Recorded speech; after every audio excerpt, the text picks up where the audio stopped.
Hello, everybody. Welcome back. My name's Jacob. I'm joined here by Capelli, and we're here for the Zen Sports Xonotic 2v2 TDM Cup. This is the first TDM Cup we've hosted. We've been hosting dual cups for more than a year at this point, and we're super excited to get into some 2v2 action. Capelli, how you doing today? I'm fine, thank you very much. Glad to be here. There's a couple players that I already saw in the first dual tourney that I commentated with Drena, and now he himself is also playing here. There's also a nice range of teams that we have here, and a very broad bracket that we have. It's a double elimination bracket. The winner bracket will be best of three until the very grand finals, which will be best of five, and then the loser bracket will be all best of one until the last round, which will be best of three before the grand final. Yeah, so that's standard for Zen Sports tournaments, right? All these tournaments are held on our app. Super exciting. You can check that out, right? We've got 8 teams today. A lot of the same players that we see in our dual cups, but also some new ones. I know we've got some awesome players joining who are playing in their first Zen Sports Xonotic tournament. They're more 2v2 TDM players or team mode players. And that's awesome. We're happy to have them. And, also it's great today that you can actually hear me. Last Splinterlands broadcast, that wasn't the case. But we've got Gelmo behind the scenes within the keep, doing amazing stuff as always. So we're excited to get the action started today. Yeah, to be honest, like with the team name is as a Finnish arena FPS player, the first team name that was just like that caught my eye was Team Vapaan Kanan Munat, which is a Finnish sort of term for free-range chicken eggs. And there's players Milesite and Masu, who I don't know, but supposedly both of them are Finnish players, and they're going against Team Killers. I would gladly see that game and just see how Finnish players in general just play Xonotic. Yeah, I think that's going to be the first one we're spectating. Milesite is an amazing player. He is kind of all over the place. He's played in some of our tournaments, but he's often very busy. And I know when he does play, he often plays from a log cabin somewhere very discreet, somewhere where I don't know. And that's awesome. He's one of our 2 laptop gamers, and they take that with a lot of pride. Him and Kojin UK, who's also playing today. It's really awesome. I'm glad we have the Swedish team coming out, and I'm glad we have a lot of new players, as I mentioned earlier. I think we're going to be hopping into the action pretty soon. But first, let's take a look at the bracket. We've got Big Biceps. That's Champ. You guys all know Champ. Champ's amazing. He has big biceps, as he claims, and that's what his team name is. They're playing Dragonborn Esports. Those 2 guys, Defense and Jaysuke, they've been playing in the dual cups. Super exciting. They've made a lot of progress, and I'm really excited to see what they can do today. I think their play style will cater pretty well to 2v2. Then we've got Rampez and Clint. Rampez, I know, is Clasps. Clasps, if you remember him. He's played in the dual cups as well. I don't know all of the players right off the tip of my tongue, but as we get into the games, I think Capelli can actually rattle them out for everybody. Yeah, I can see the entire website here with the teams and their players. Rampez has Clasps and Ramses, and Dragonborn, as you said, has Defense and J-Ski. Then there's X Game versus Team Metsu, and X Game has Drena and Wolfsnipe. Both of the players, well, actually Wolfsnipe was playing in the dual tourney that I also commentated with Drena, but Drena is playing with him currently against Team Metsu in the first game, who is Zero, QL, and Kojak. Let's go. That's exciting. I'm having a little bit of trouble finding the servers that they're playing on. I think I'll just watch through. For some reason, I'm having trouble. But we're going to kick it off with Team Killers versus the Finnish team, excuse me. And there should be some exciting action. Just some points to cover as we move from dual to 2v2 TDM, right? Dual, we have some specific maps that we've been covering and playing in for a while. 2 of them, Stormkeep and Silent Siege, will be showing up in today's rotation. But 3 new maps that we haven't seen in our tournaments so far will also be added to the rotation, right? So these maps actually have some new kind of they're actually called power-ups that spawn in them, right? There's Strength, which multiplies the damage you do by 3, and then there's Shield, which reduces the damage you do by 3. So 3 times, it's a multiplier. And these pickups, called power-ups, they spawn once every 2 minutes. So it adds kind of an exciting element, and it should be fun to see. We haven't had any of these power-ups in the dual cups, but with team modes, they're a little more balanced. and should be fun. Yay. Cool. So I think we're going to hop into the first game pretty soon. So it looks like they're picking and banning maps. Just so everyone knows, we have started the first giveaway, and we will pull winners for that right after the first match. So yeah, Capelli, any thoughts as we head into the game? Well, as I've said, I have actually not met these players before, but it does look like we have a full Finnish team versus a sort of a Russian player and a is that a German flag? Yes, it is. A Russian and a German player. They both are in Team Killers, and it just 2v2 is really needs to be very cooperative. At least what I've seen in Quake Champions, since I've commentated more games over there. Even though 2v2, especially with the different champions, it is more supportive depending also what champion you play. But here it really comes down to the communication inside the team and just cooperation in general, and just even the basic things in duel, like knowing when your opponent is constantly, and knowing when the items spawn, and just generally even keeping the move on. You sometimes don't want to go too passive, but don't want to be too aggressive either. Yeah, and we're going to see a lot of interesting and conflicting play styles today, right? I know Kojin is in the bracket, and he's really calm, really cool, and really collected. I was watching him warm up versus Champ and Splat, which is definitely a team to watch out for. But Kojin has such a slow, such a precise play style, and Champ, as always, is going to be running right at people. So should be really cool to see, right, how these play styles clash and which players are able to kind of deal with the chaotics that come from a 2v2 mode, right? It's a little bit less structured than duel. There's going to be stuff going on all over the place, right? It's not going to be, one player isn't going to be able to control the entire momentum of the game, right? Players are going to have to work together. They're going to have to, make trades. All the good stuff that we know from team modes is going to come to Xonotic. So, really excited to see that, how everything plays out. Should be exciting.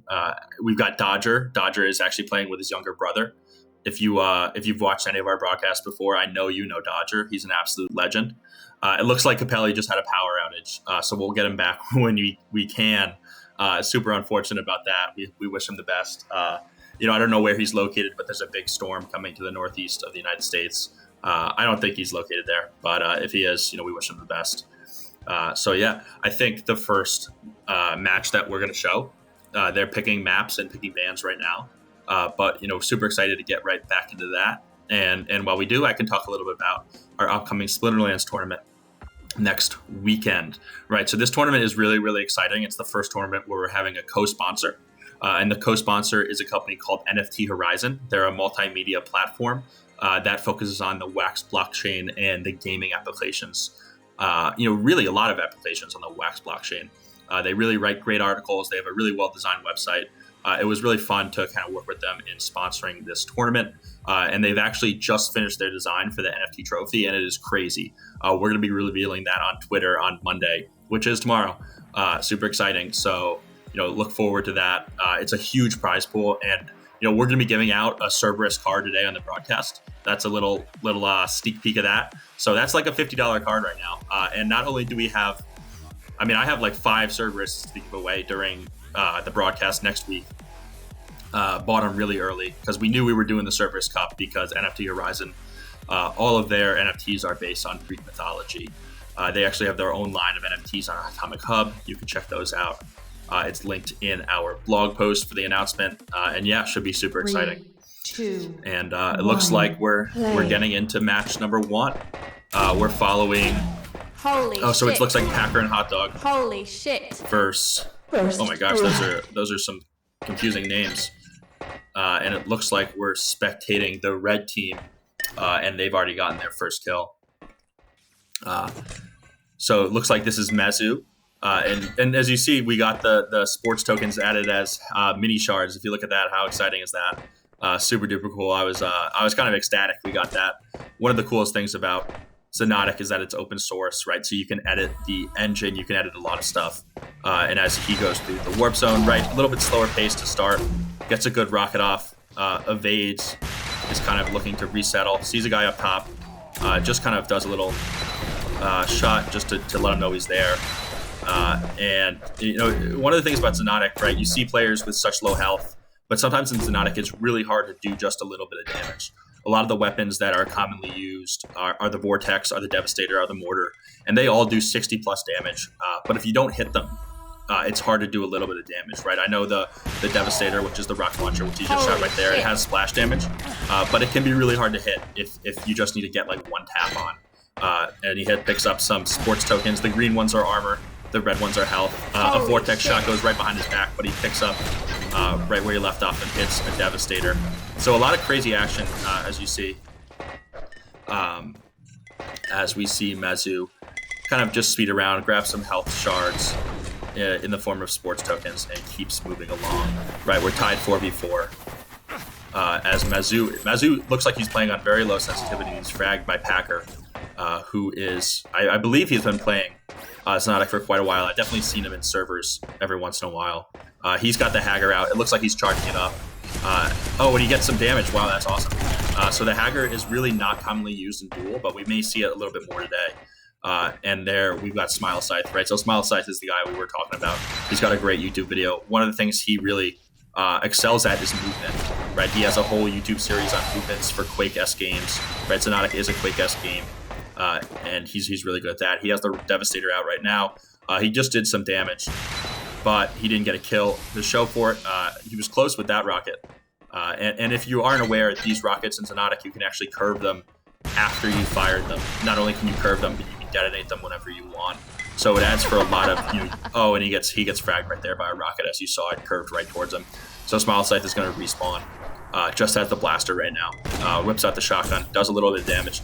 The shotgun is okay. The blaster is not really a weapon you want to try to do damage with. And he's kind of being forced to do that right now, as he doesn't have the ability to pick up any weapons or health. He's kind of going low, gets hit with some damage. So there's the Crylink. This is a weapon that's new, actually. If you've been tuning in recently, you haven't seen the Crylink, and the Krylink's pretty cool. The Crylink, it really, really reminds me of a gun from Halo. It actually looks like the gun from Halo that shoots prickly things. I can't remember the name right now, but it reminds me of that. And the Crylink, it shoots kind of a web, and this web can bounce off walls, and it's really kind of a higher level shotgun, so to say. If you're up close, if you hit all of the little dots, right, they expand as you shoot them. So, it's a little bit better close range if you want to get all your shots on your target. But it also is cool because the shards bounce off walls, which is not true for other weapons in the game. But we've got Smile Scythe here. The Devastator gets a kill on Packer. It has 75 health, it's relatively low. And, is able to find Hot Dog, who actually frags him. Hot Dog's got a lot of health here. Looks like Packer has a little bit as well. And Hot Dog's kind of playing low.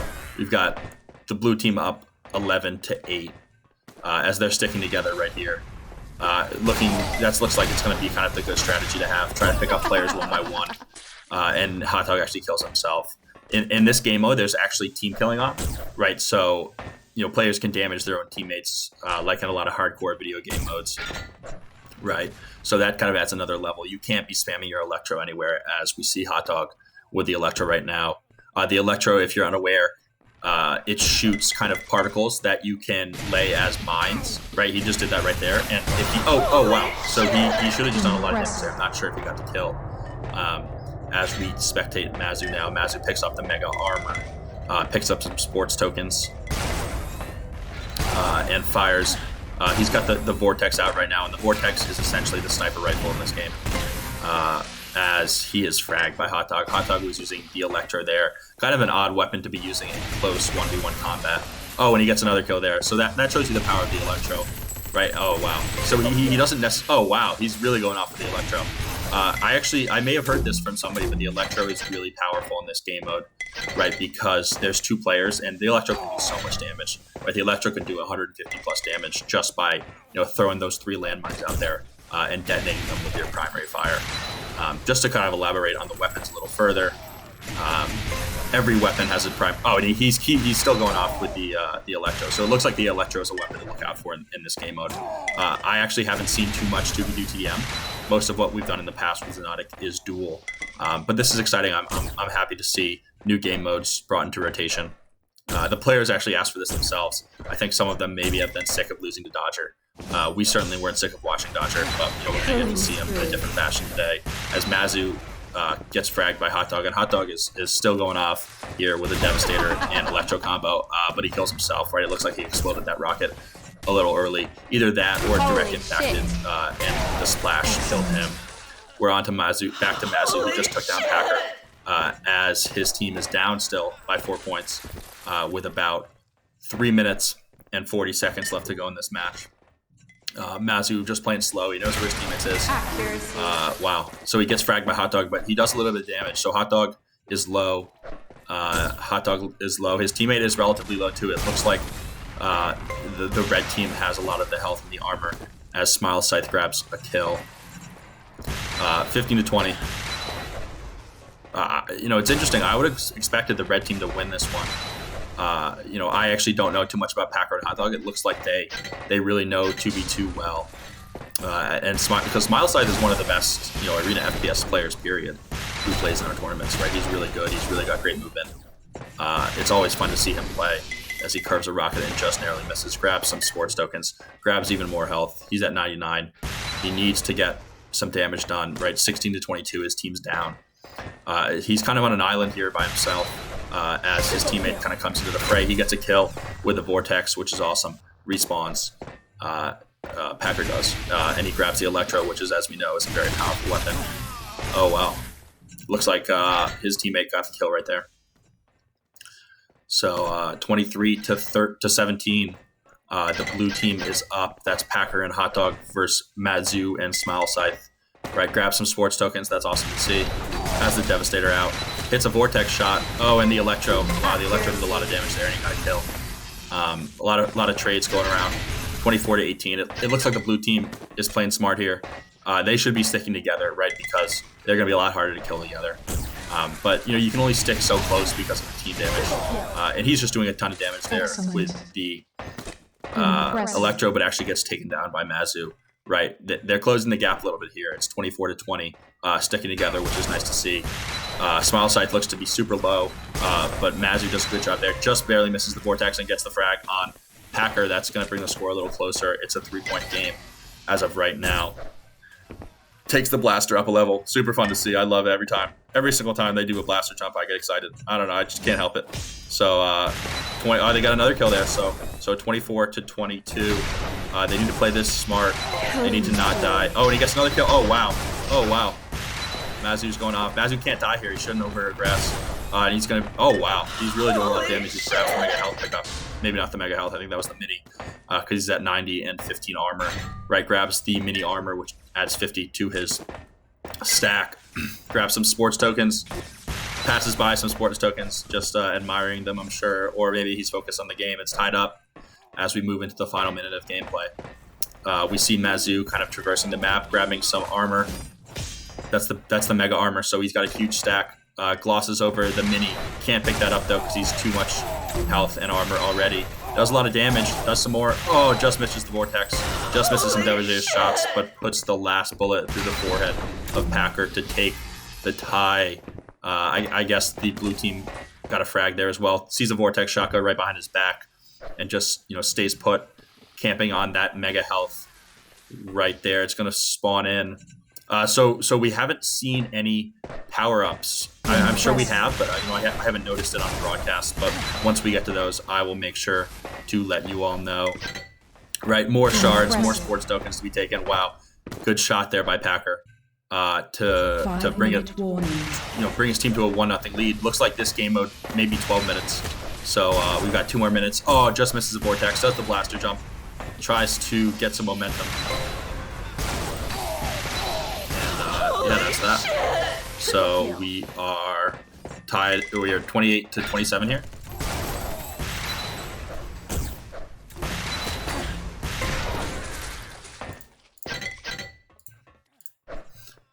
And unfortunately, my my connection to the group chat that's streaming this got disconnected. I'm not entirely sure what happened there.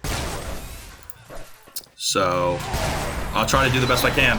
I'm watching the stream, so this may be some slightly delayed commentary. It looks like Gelmo is back. I'm really sorry, guys. I'm not entirely sure what happened there, but this action is exciting. Glad to see a lot of you guys in the chat. Exclamation point enter to enter the giveaways, and it looks like the blue team kind of ran away with this one.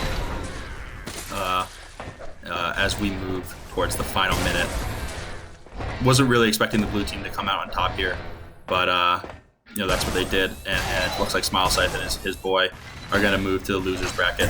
Another kill for the blue team there. Sorry if I'm delayed, but we'll get this back for the next round. And we're back. I'm back live. Awesome to see. No worries about the delays. That stuff happens. You just got to deal with it. That's what it's all about. Grabs the mega health, Packer does, and his team has a comfortable lead here. They're just kind of messing around at the end. I believe there's 15 seconds left in the game. I would be surprised if this is a 15-minute match. But the blue team played well here. I think they did a good job sticking together. Mazu actually really was going off there for a while. But unfortunately he wasn't able to do it by himself. As mentioned earlier, this is all about teamwork. It's all about playing together. And it looks like the red team has a little bit of notes to take on how the blue team did that. I believe Packer and Hot Dog, know each other, and they've been playing for a while. So they probably have the chemistry that Smile Scythe and Mazu may be missing. I think from a skill perspective, they're all pretty good. I wouldn't say that there's a team that outskills the other. Good shots there by Packer. Maybe he's kind of showing up today, but it looks like 41 to 32.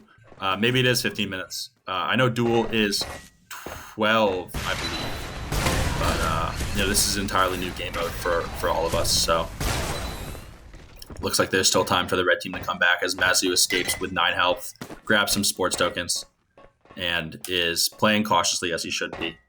Down so much, right? Needs to grab some health to stay alive. Is doing exactly that. As you see, those are sports tokens right there. Incredibly exciting that we have sports tokens added to the game. Grabs a kill on Packer. That's what they needed. They're down 6. Can they make the comeback? I think they can, but we will have to see. He grabs the mini armor. That's big. Hits a shot actually, which is awesome. He needed that. Oh wow! Gets another frag on Hot Dog, but he's slow. He needs to do damage here. He needs to escape first and foremost. Oh wow! Great shot with Vortex. Just barely. Oh wow! He's really hitting those Vortex shots. Mazu is really good. He's a new player. We haven't seen him yet, but he's got some aim. He definitely has some aim. And he was doing a good job earlier, if you remember. He just barely. Oh, he hit his teammate there. Oh, that's so unfortunate. He did not want to do that, as he gets kind of in a bad encounter with Hot Dog, who takes him down, and now we're following Hot Dog. Hot Dog does a lot of damage. Oh wow, some good Devastator to Vortex shots, and then takes down Mazu with the Vortex. Impressive. It looks like it's 44 to 35, and the blue team is running away with this one. So as mentioned, Capelli had a power outage. We wish him the best. If you remember from our last Splinterlands tournament, Kira 1995, who actually placed second in the entire tournament, had a big time power outage. I know they lost power like 4 times, and by the end of it, their router was fried, and they had to use a mobile hotspot on their phone, which is pretty funny. I think there were actually a couple players. I think Gino Keo was playing from a mobile hotspot as well. Not going to reveal his specific location, but he was on vacation or something like that, having a lot of fun. As Mazu grabs some kills, but it's a 13-point deficit as we close out this first round match, right? So first round is best 2 out of 3. So these two will play again on a new map, and yeah, we're gonna wait 5 seconds and then we'll see what next map they're choosing. Game over. And it looks like that is the close of the first match. That was Mini Bromine, and as you see, Capelli, we wish him the best, but he's not able to join us right now. So, it's just me, but, exciting round 1. We'll see round 2. I don't know. I expected Smile Scythe to really dominate. He's really, he's regarded as one of the best players in this community. So it's interesting to see that some of the 2v2 focused players are really good, and they play together, and it's great to see. As we go through this, I'll be able to learn more about specific play styles and have better insight on that. But for now, I think we're going to check out round 2 of these guys' matchup, right? So I mentioned that we were going to pull some giveaway winners. Let's pull 2 giveaway winners, and this giveaway is for SPS or a $5 Steam gift card, where I think it's going to be 10 SPS or a $5 Steam gift card. It's totally up to you after you win which one you want to choose. I saw Kitcher. He wants some free stuff. Yeah, Kira was on fire. Yeah, that was awesome to see. It was great to have Kira in the broadcast as well.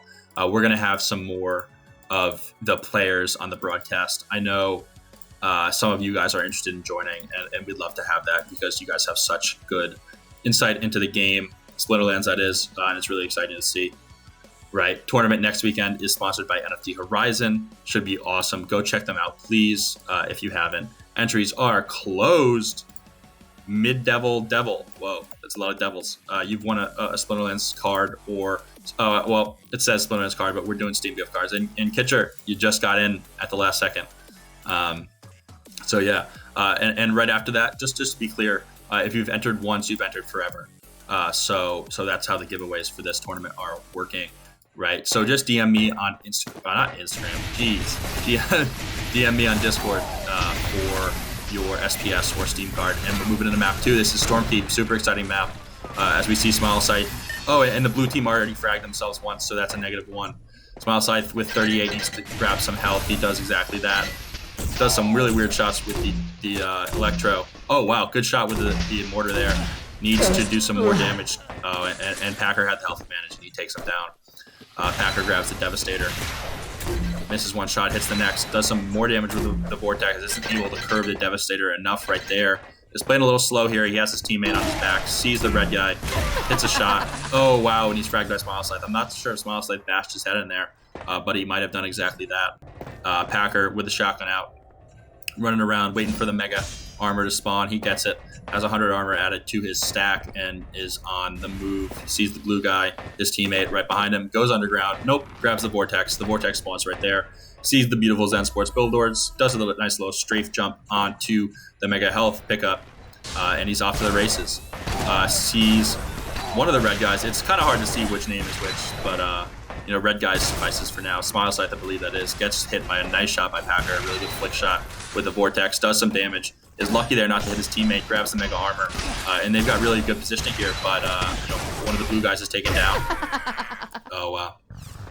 So, I'm a little confused why maybe Smile Scythe killed himself and one of the blue team players as well, but Packer's able to get him back, and they take a 5-0 lead. So using the Crylink and the Devastator combo, it's an interesting one. We don't see it much, but Hot Dog is here to clean up both players who were low. Heads through the warp zone. Oh, wow. And the blue team is cleaning up here. Red team needs to stick together better. You see the blue guys, they're really playing close, and whenever one's far, they're finding each other. Oh, wow. Another good kill. Oh, wow. So Smile Scythe is able to defend himself a little bit, get some space. He needs it, considering how low he is. Hot Dog grabs the Vortex, misses the first shot, does a cool little blaster jump. Love that as always. Sneaks behind one of the red guys, but takes a little bit of damage himself and is forced to retreat a little bit. Hot Dog with the Vortex out, finds Mazu. And they're kind of, fighting from distance. And there's a choke right here. Hot Dog takes a lot of damage. Oh, but grabs the kill. I think he may have fallen as well. It's 10-3 for the blue team. And we see Smile Scythe here with the... Oh, well, so Smile Scythe's got the Strength pickup, right? Strength does 3 times damage, right? And that's huge that he just picked up the Mega Armor. Because, when he dies, he loses the power-up, right? And he's doing a ton of damage, right? Every shot he does is a ton of damage, right? But he just can't die. He does not want to die. Because this health, I think it lasts for 30 seconds, but he does so much damage. Like, look at that, 96 damage. That's 3 times the normal amount. So it's huge for him to pick this up, and he just ran out of strength, right? But it's going to spawn again in 85 seconds, as you can see on the timer on the left side of the screen, right? That's big. They needed that, and it's really cool that we have that in this mode, because it gave the red team an ability to come back, right? They really got strangled off of spawn or off of game start. but 4 minutes in, we're close. It's a 3-point game, and blue seems to be at the advantage here. They're sticking together well. Get pinched a little bit by red, but Hot Dog with a good play is able to grab a kill, but it looks like red has made a little bit of a comeback. Smile Scythe with the Electro, holding his ground, does some damage. Oh wow, gets 1 kill. Can he get another? He gets another. Wow, great play by Smile Scythe. And he gets the Mega Armor. That's an unbelievably huge play. Grabs a third. Smile Scythe is popping off right here. But Hot Dog takes him out. Excellent. Hot Dog continuing to do damage. And, it looks like he missed the player right there. He probably could have gotten the kill there. Maybe he was a little nervous because of his health and gets fragged. Wow, Smile Scythe looks like he picked it up a little bit. 15-13 for the red team. Fires off some devastator shots just as a warning to stay away. Does 80 damage, does another 80. Wow, that's some good plays. Grabs the Mega Armor.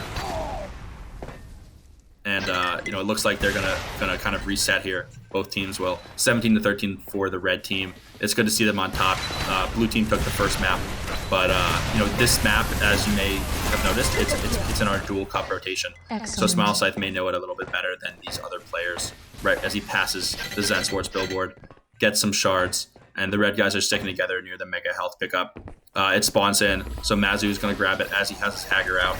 The Hagger, a very rarely used weapon in duel, gets a kill with it there, and the Hagger can just be spammed like crazy, right? We're going to see it done here as they grab some kills. So the red team seems to have really picked it up this map as Mazu misses the Vortex, but just decides to go under anyways.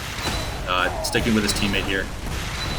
They're doing a good job of attacking from multiple angles as they grab another kill. So it looks like Mazu is going to traverse back, grab some health, grab some armor, and go to the Devastator spawn if he can get up. Runs into Hot Dog, but takes him out. So 24-14. Wow. So last game was really in favor of blue, but that strength pickup, the power up, really changed the favor of this one. And it's going to spawn again in 60 seconds. I think a player may have grabbed it and then died quickly, right? But if you notice, there was a little bit of an animation. Maybe it looked like an angel was holding his gun almost. A little bit of translucent covering to the gun. Who knows how to explain it? But when you see it, you'll know it. So Mazu's chilling around the Mega Health, grabs it. Good play by him. He needed that.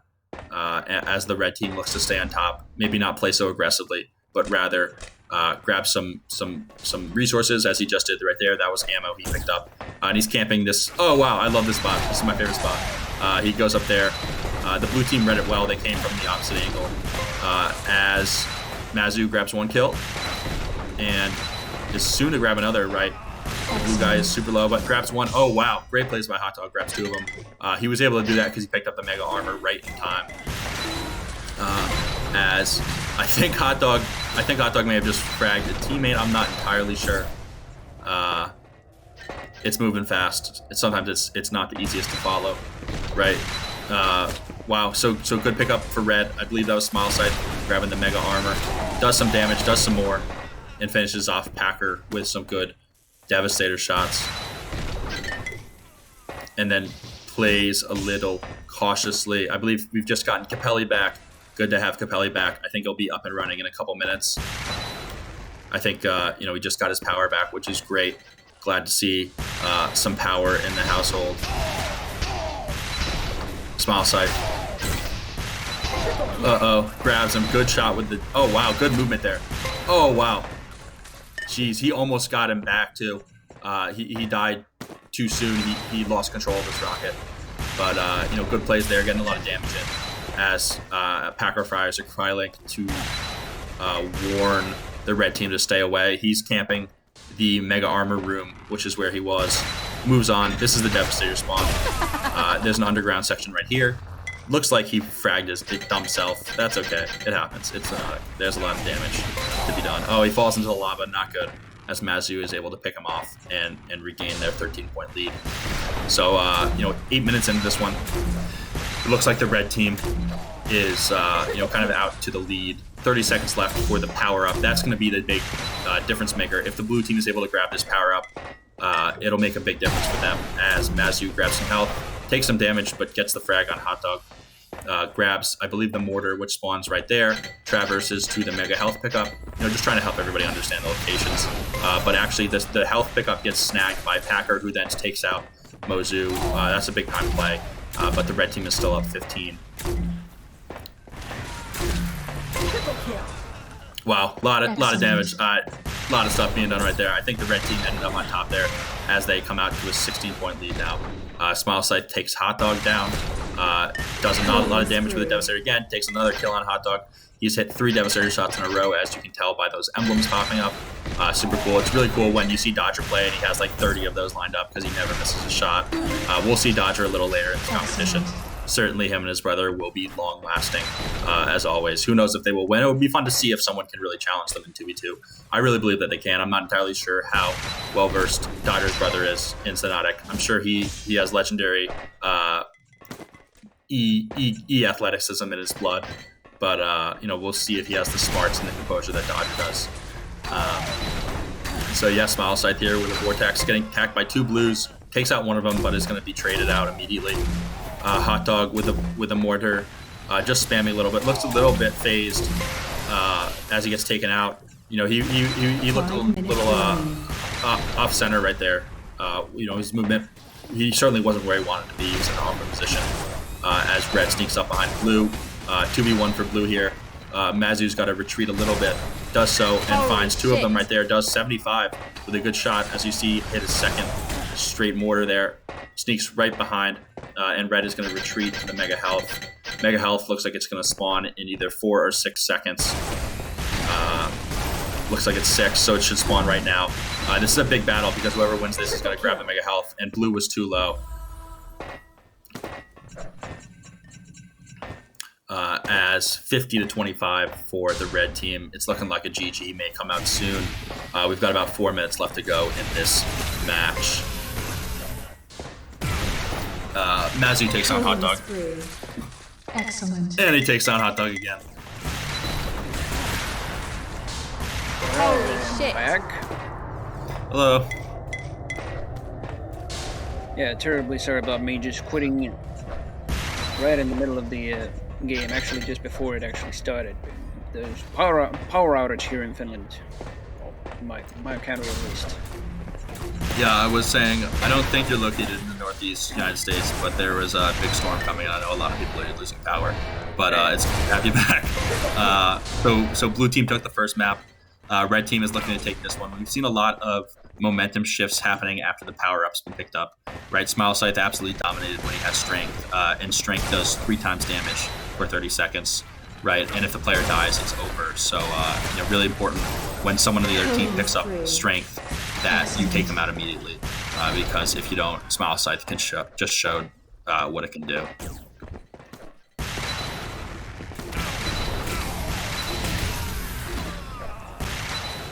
We've got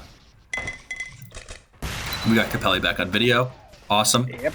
Should be pulled up after this match. Smile Scythe gets a good shot, gets another good shot, and he does the last damage. Does the last damage with the Crylink, yeah, and then falls into the lava. Stormkeep, got a big lava pit right there, right outside the warp zone. Right, grabs some shards, and gets kind of caught in between 2 blues, and gets taken out. But red team still has a resounding lead. So I'm not sure they're too worried about this one. So we've got looking like a 1-1 series going into the final map. Should be super exciting. Capelli, what are you thinking so far? Oh, it's nice to see that the Finnish team is actually almost, well, not actually with twice the frag count, but quite a bunch in the lead. So the free-range chicken eggs really have eaten their omelets, to say the least. And yeah, Mazu really playing well. I've been watching him most of the time. Smile Side just fell down to the lava there. That was a bit unfortunate, but they are still keeping the lead quite well. And control of the map is very essential. They have been doing quite a nice job of that as well with the power-ups. And just constantly know when the enemy is going. Yeah. Oh, wow. Oh, so he's got the power-up. Let's go. Smile Side. Going off. Uh-oh. See, he's got the angel gun. That's what I was saying. Oh, it looks like it wore off. Dang. I was so for some reason Discord just keeps kicking me from the the casting channel. It's never happened before. I have no clue. Yeah, I have no clue. I'm not very well versed in PC computers, but that's okay. Smile Scythe looking to continue his domination today. I'd love to see what the final stat line looks like because he really showed off in this matchup, and that's what's going to need to happen. I mentioned that he is the movement god of arena FPSs, and that's what he's showing right now. He's also showing quite some good understanding of shooting through walls, shooting through barriers. He's also showing that he can't kill a player who has like 1 health. We talked about that earlier. It's really hard to do in Xonotic. And he's playing Ryan Go Seek. Yeah, and Packer isn't doing too bad either. He's actually got more kills than Hot Dog at the moment. And same with Defs though, and they are still trailing by quite a bunch. And it seems the Finnish team almost has double the amount of frags as they have. They have been doing quite a nice bunch of control here. Yeah, Hot Dog has had a tough match, right? He's been kind of 1v1ing Smile Scythe, and it's not been going in his favor as the blue team gets taken out there, respawns, and it's looked like this one's going to be over. Yeah, Packer isn't moving anymore. That just means he is done for this match. It was a very interesting game for the little that I saw of it, but still nice to see that the Finnish team is really keeping up with Xonotic, and especially against Team Killers. They had, from what I could see at least, a really good control over the map overall, over the power-ups, the major pickups, as well as weapon accuracy, and just the knowledge on the enemy was just constantly very good. Yeah, so similar to Duel, it's still about weapon pickups and still about controlling the map. And there is a little bit more of an emphasis on sticking together and teamwork, right? Because Duel is 1v1, but it's still kind of it's similar, right? We see players camping the mega health, the mega armor. They need those if they want to survive. So yeah, we can take a look at the bracket. It looks like Big Biceps Champs team took down Dragonborn Esports. I think Champs team is the favorite in this one. He's playing with Splat, who I know has been playing Xonotic for a really long time and only plays team modes. So Champ obviously went ahead and found himself the best teammate because he runs these tournaments, but that's okay.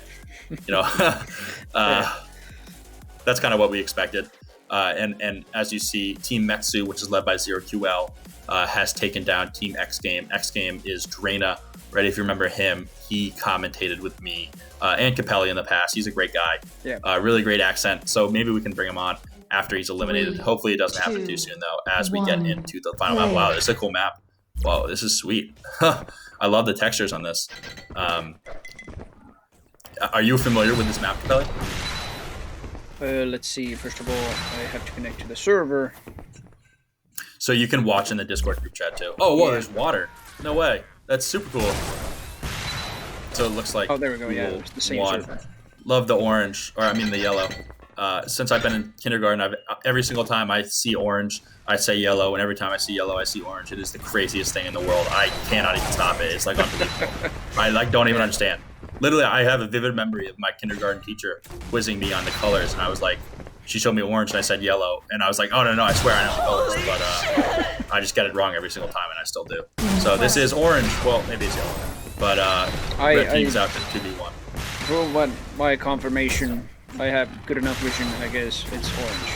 Okay, cool. So it's yellow. Oh, fuck. Orange. No, I'm just kidding. but yeah, I'm not too familiar with this map, actually, as I haven't played Xonotic as much. I mean, unless this has been in one of the iterations of Quake, but I doubt it has been played a decent amount of Quake in my short years. Still haven't played Xonotic too much, so... Don't really, not really familiar with this map, but hopefully, let's see, free-range chicken eggs did well on the first map, and during this, these first 2 minutes, or 1.5 minutes rather, that we're seeing currently, they are leading by 2 frags already. Yeah, so it looks like Mazu and Smile Scythe, the Finnish team, are up to a 4-3 lead now as Packer gains a lot of momentum, is moving fast. I like this map. I like all the colors. I like it reminds me of Halo. It reminds me of like the early some early Halo missions. Yeah. right? Where I can't exactly remember what was happening, but it was indoors, and I think you had to actually. It was the first Halo 2 mission where you had to push the bomb off of the ship and onto the Covenant spaceship. As the blue team comes out on top now with a 5-4 lead. Packers moving fast. Looks like he knows this map maybe better than some of the other players, right? He's got kind of some fluidity that we haven't seen yet from the red team come out. Maybe they'll catch up, but Packers seems to have played this map a little bit more than others. Does a ton of damage, does some combos. Vortex Devastator, you know it already. As the red team takes a 6-4 lead, hits the teleporter, and continues to do damage as he's been doing today. Misses a Devastator there, misses a Vortex. Good movement here by Mazu to evade a lot of shots. Wow. 6-7 now. Smile Scythe super low. For some reason, just playing with the blaster in his hands. Really trying to evade and be strictly takes the teleporter. And is in a good position now. Grabs some health, grabs some shards. As you can see, those are sports tokens. So cool that we have that. Couldn't be happier about how this turned out. Maybe we'll try to add some even cooler details on those in the future, but just wanted to get them up for this tournament to show off all the cool stuff you can do with Xonotic. If you want to check out Xonotic, you can just go to xonotic.org. It's an open source game. When Zen Sports was just starting out, actually, we were looking for games to run tournaments on, and obviously as a crypto-focused betting company, not a lot of games want to let you run tournaments. So Xonotic was our choice. It's the best arena FPS open source game, and we're so happy that we did it because it's just exciting as hell. 8-7 for the blue team. Capelli, what are you seeing here? Well, what I just saw a minute ago at least, that Packer was doing, as you said, quite a lot of successful combos there, and that has led to their team just being tied currently with the Finnish team, and still they are tied. They haven't really taken the lead. They once did, but then I think it was Packer that just suicided there for a moment, and then the Finnish team they really do keep the tie constantly here. Yeah, it's cool. I wonder what the physics are like underwater. I wonder what the gun shooting looks like, right? Whether the water physics are included or it's just for movement. Mazu playing slow. It looks like the blue team fired off a defense shot but didn't catch a hit marker, so it looks like they don't know he's here, and he does a sneak attack. Doesn't execute it very well. Yeah, and it gets taken out by Packer there. Good idea, but doesn't have the execution. Packer takes the little jump up, moves back. Oh, plays that perfectly. Hits the Vortex, but takes a lot of damage too. 12-9 for the blue team. Looks like they snagged a couple of kills there as Packer grabs the health pickup, picks out the Devastator, switches back to the Vortex. He's got the 2 power weapons for the combo. Slowly inks up his health to get to 100. And almost does some team damage there. Not sure what he was thinking, but a good shot there. Takes some damage though, and one of the things about this map is there are a lot of spots where you can't really get hit. That's not so common for Xonotic and arena FPS shooters, but that ledge, it's going to be hard to hit him there. But actually, I take that back because as always, you can shoot under and do splash damage. As the red team looks to have taken back a couple kills, another one right there from Mazu on Packer, a good Vortex shot. It's interesting, this map is like very vertical. It has many floors on top of each other. Obviously higher ground is important to have, especially for rockets, and the combo kills that Packer he does, but Mazu, good god, he is doing that damage, and now he's picked up the power up. Not hitting his shots too well, but no, it's tough to see. I'm worried though because the strength, I bet it does 3 times damage to your teammates, so it's gonna be pretty easy to get it to team kill with the power up. He's got to get geez, come on, man. You've got the power up. You just got to hit one shot. Mazu lurking.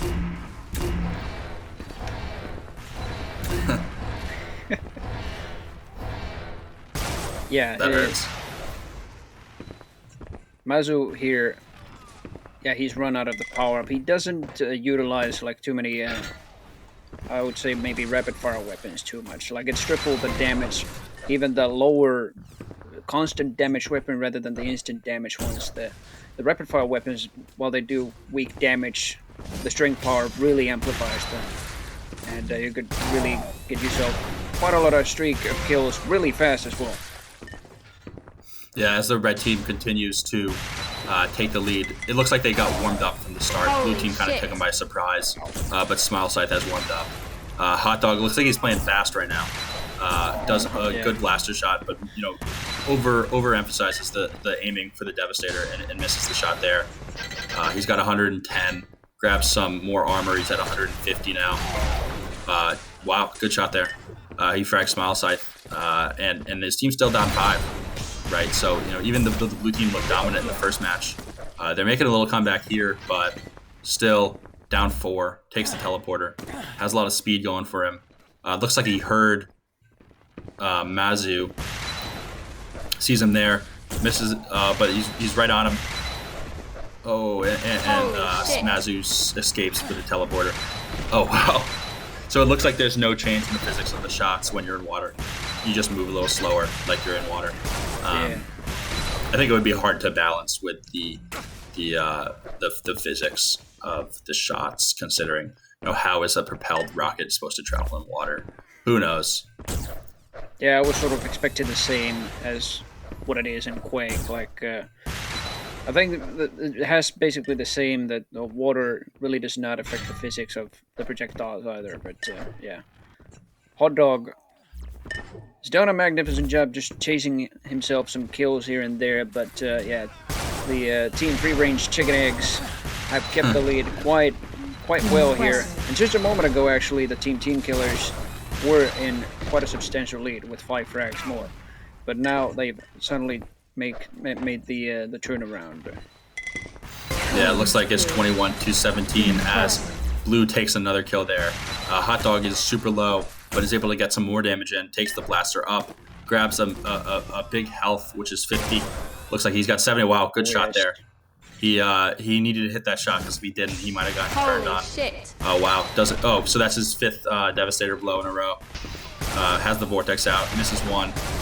Misses with the Devastator. He's just flinging it here. Takes the teleporter. Oh, wow. He's got to hit a shot here, and he does. So Hot Dog brings the score to within 1. Hops up a level. Hops up another level. A lot of blaster going on. Is able to sneak behind Red. Grabs another kill. So it's 23-23. Red needs to regain their composure. Regain some of the health and armor pickups. They don't need to challenge here immediately. They need to get some composure. They need to get some strength in positioning and in resources. It looks like Blue knows this is happening and tries to get some resources of their own. Mazu, with some good plays, escapes one shot with the teleporter, but gets taken down by Hot Dog. Good plays there by Hot Dog to escape with just 18 health. Looks like he's really moving fast, grabs some more health and some more armor, and then rains down on Smile Scythe, but gets taken out himself too. Hot Dog has the bonus power up. Wow, should be exciting to see. Yeah, it really all comes down to communication here, and I've realized that Hot Dog has just gotten quite a lot of information about from Packer about the enemy players, and he's done a magnificent job just like sneaking up behind them and excelling in all of the kills. And now he has the power up, not making too much work, finally getting Mazu out of the list there. And it just seems to have worn off. Yeah, just did, and tried to get Smile Scythe over there, but instead he got fragged by him, and now Packer picking up the armor and getting sandwiched by both of the free-range Chicken X players. They have almost taken the lead back, even though they didn't even have the power-up. Yeah. Some good plays there by Smile Scythe. He hit 2 really well-curved rockets. Grabs the mortar. Looks like he hits the blaster jump. Grabs what he thought was going to be a spawned mega armor, but he's got 5 seconds left until that baby's right there and ready. Throws a shot in, but gets fragged by a Vortex. Those are some good shots there by Packer. Packer misses a couple now. Oh, just barely missed again. Doesn't have quite the curve, and they meet at the teleporter entrance. Packer down to 7 health. He's down to 7 health, but still trying to go for some frags. He still has some rockets to spend around. Finally, he does regenerate back to 75 health. Devastator rocket will not hit, but armor is there. Yeah, this time it's more Packer. like, this time it's more like Hot Dog just giving out the information on the players. He's more like on the front line, while Packer is just securing the items and just giving him support while he's stacked. And Mazu grabs the pickup. This could be huge. He's got 20 health though. Oh my gosh, he might die here. Wow. Oh, he gets the kill. Big time. That's big time. He needs to go off here to get some momentum back for his team. Oh. No. Blue team up by 4. Blue team up by 3 now. Smile Scythe with a good kill. 60-60. Looks like they have a pretty good stack going. Finds a blue guy. Just misses the shot. Hot Dog is low and he gets taken out. Looks like Packer is the last one standing. But Hot Dog respawns and they look to join each other for support. Smile Scythe got a good shot in from behind. It is now on the chase for Hot Dog, I believe. I think he hit some damage there. Takes down Packer. So he was chasing Packer all along. I think he picked up some health there, but he may have missed them all together. Grabbed some ammo. Whoa. Whoa. Wow, the rocket juggling. Yeah. Yeah.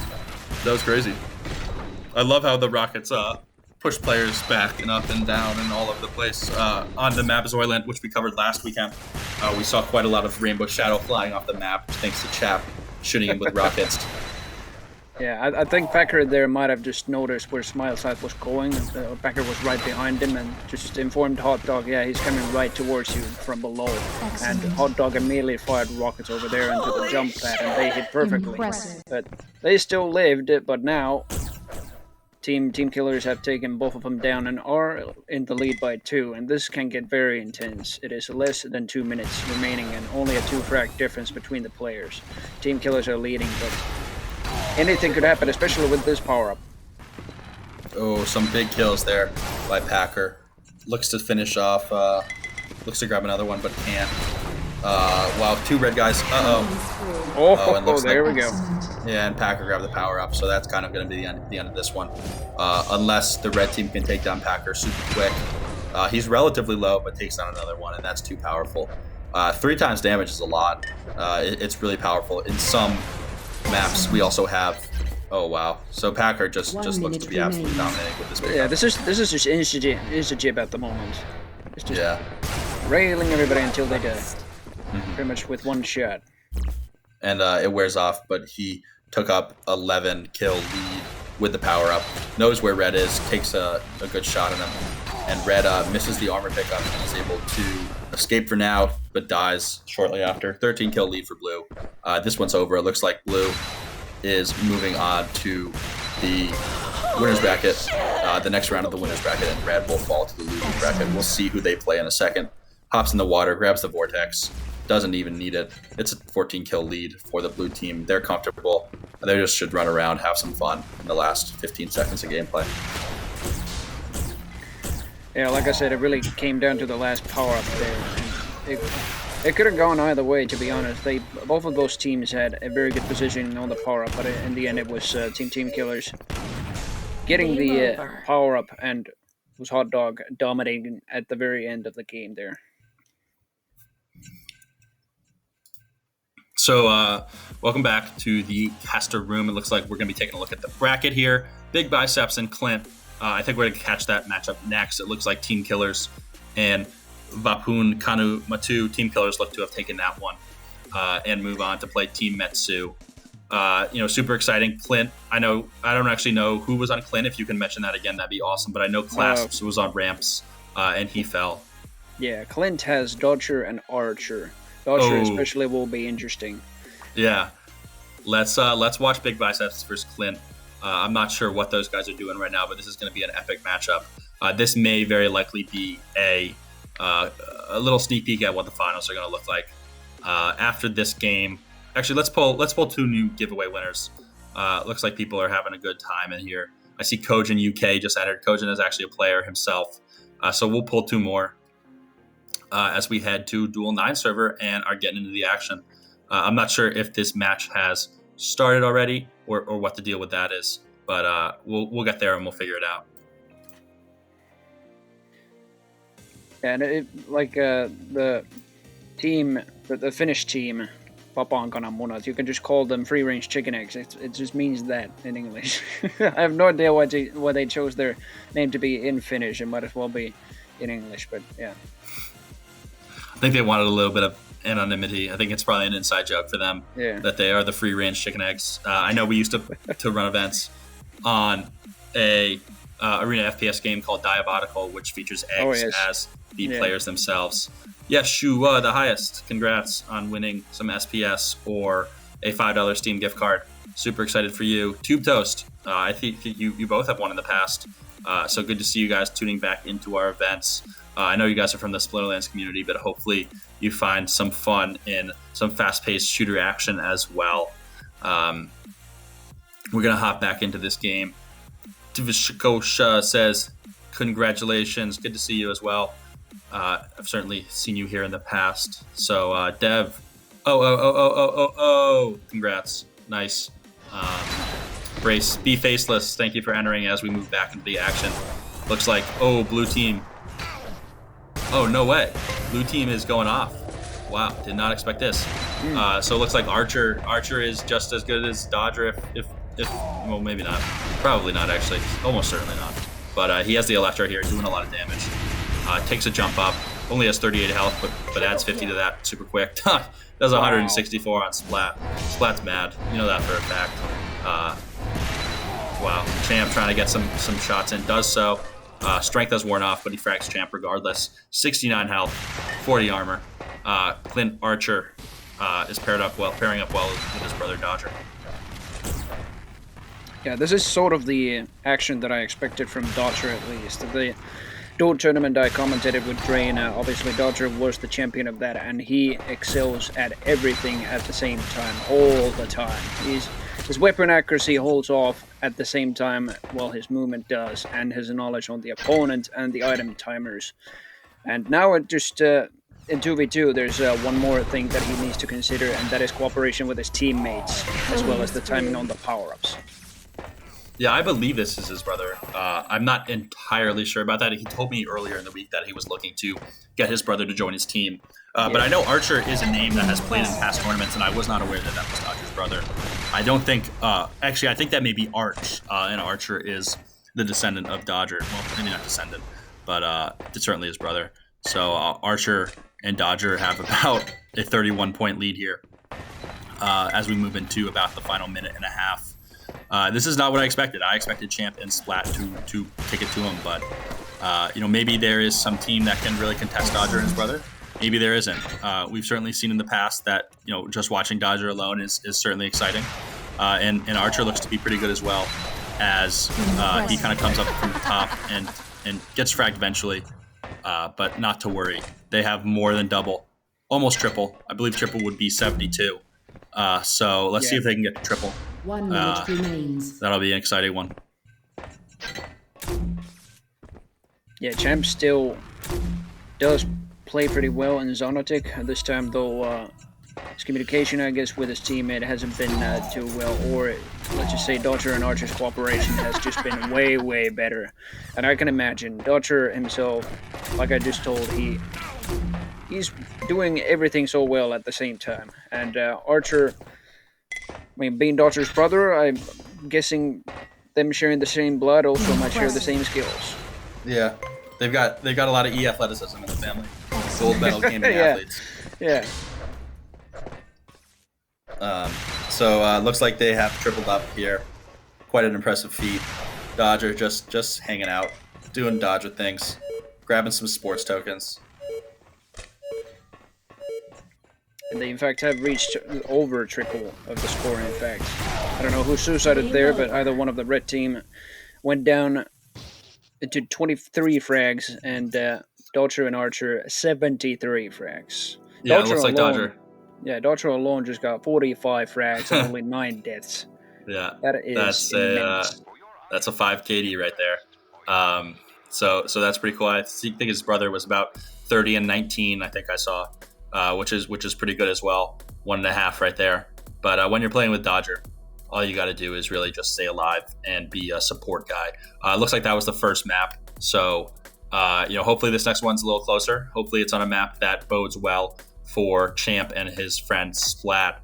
But, if history repeats itself as it normally does, we're looking at a Dodger-dominated contest. Well, what a surprise.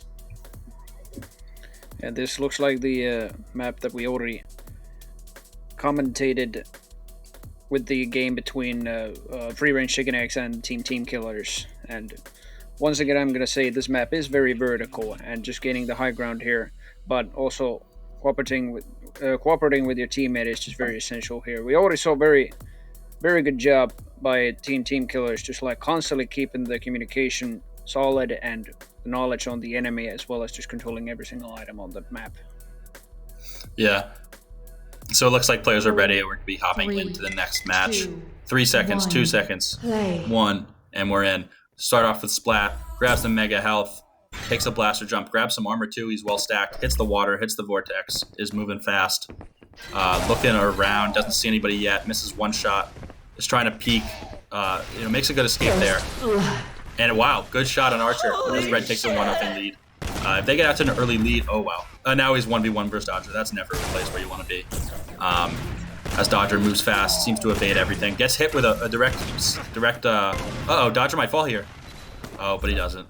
Nope, he gets fragged by Dodger. What a surprise. Dodger takes up the mega health, takes up the mega armor just as Splat did earlier. It looks like the roles have been changed. Dodger misses a shot there, rare occurrence for him. Makes a move back to the the mini armor, misses a shot, but gets tagged up a little bit, hits Champ for a 60 vortex, hops up a level, hits Splat right in the face with the vortex. That's tough. Quick weapon switch there, and really had his aim right where it needed to be. It's all just preparation, right? He's not having to hit a flick shot. He's already prepared, and just has to click the button. Hits another blaster jump, grabs some armor, and is camping up top with his brother Archer, confirmed in the Twitch chat right below him. Yeah, already a 5 frag lead here. Goodness, Dodger, how well you react to things. Champ was only there for a millisecond, and suddenly Dodger's rocket has come out of the barrel. Yeah. So 7-1 here for the blue team. Dodger looking to be a dominant player in 2v2, just like Duel. He's got the blaster out. He's got the Devastator out now. Hits a shot on Champ. Champ disappears through the teleporter. Or maybe he disappeared to death. Oh no. This is not good. Oh no. This is just about the scariest thing you can ever see in a Xonotic game, is Dodger with any sort of power-up. Whether it's health or whether it's strength or whichever one gives you extra... shield. Shield gives you 3 times damage reduction. So... yeah, Dodger doesn't even need to over-aggress here. He doesn't even need kills. He just needs to kill time, and he does exactly that. Takes down Splat. Looks like he's going a little bit aggressive. Strength is worn off, but he has 11-point lead, so who really cares? We see Xonotic billboard right there. Nice to see that you can customize those. Maybe we'll get some Zen Sports logos on those in the future. Wow, so it looks like Dodger killed his own dumb self with the blaster. It looks like he was below 10 health. I'm not entirely sure how much damage the blaster does to an individual, but I bet it's around 10. Picks up the mini armor, and has a 12-point lead that doesn't look to go anywhere anytime soon. Yeah, the blaster the solo damage is more like a utility tool, especially on a map like this. You really need to keep a constant move on, and oh my goodness, Dodger. And with the blaster, that can be done quite well. Probably not better than with the Devastator, but the Devastator deals more damage to you, and at least with the blaster you can move 1 floor up at a time. Mm-hmm. Yeah, I love when players do blaster shots. It's my favorite part of this game. You can also use the Devastator to gain momentum, but it does a considerable amount more damage as Dodger hits a nice flick on Splat. Hits some damage on Champ as well, but evades back to his brother. It looks like they're trying to control this side of the map. You'll often see one of them camped on that perch where the big armor spawns, and another one camped kind of up top with a vortex out. Dodger does some damage, does some more. That's just usual Dodger stuff as his team takes an 18-2 lead, and Dodger has power. This is over. Jesus. Oh, but Dodger gets tagged a little bit. Hits the water. His health is slowly coming up, but wow, good frag there by Splat. They need that if they want any chance at a comeback. 16 kill lead, make it 17 for the blue team. Splat looks a little confused here, but looks like Dodger or Archer killed himself there. And 2v1 here for blue or for red, but Archer is able to actually take them both down himself. That was not what a 2v1 is supposed to look like. But, it's Xonotic. Anything can happen. Players can move so quickly and just kind of completely change, the whole structure of the battle based on, a quick blaster jump parried with another weapon combo. Archer and... Uh-oh. Archer's not even shooting. But Good kill that right, Champ. 22-4. I don't know what Archer was doing there. But yeah, Champ finally got himself another frag. His only frag as well. But yeah. Seems there's 10 minutes remaining, but already Team Clint has secured themselves 18 more frags. Yeah, and that is quite a lot. When I've seen Champ play Xonotic, and he does it magnificently well, but there is just something about Dodger and Archer, this duo right here. I mean, I thought Dodger was already good enough, and he is. But this sort of brother duo that we have here just works so well. Certainly do.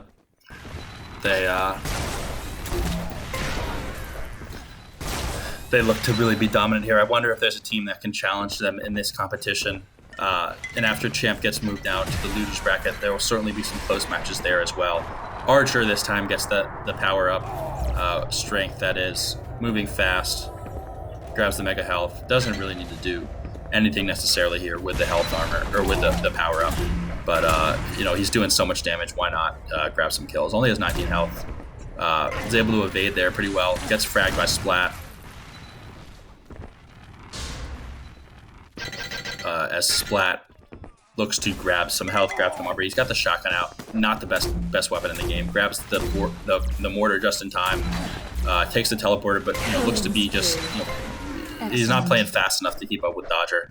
Champ gets a kill there to get his team 6th, but the blue team has 31 to that 6, so they're going to need a lot more if they want to come back in this one. Dodger, bam, Vortex right to the face of Champ. And traverses, has 150 total stack. Impressive. Gets another kill right there. Champ is calling in a GG. Wow. Yes. Yeah. That it looks like, that was sheer dominance by Dodger and Archer, both of them, really. They did a magnificent job there, but especially Dodger picking up the power-ups. I mean, Archer sort of let him do that more, but still, he was... Like in the duels, he was just constantly keeping the move on, the accuracy on, and the item control on. And Archer was probably doing the same thing. I mean, he excelled quite a lot as well. And at the same time, I think they both had a similar role in the entire team. They were just both giving out info. Okay, this guy's coming from this area, and I'll help you with this guy or something. And yeah, they did communications magnificently as well.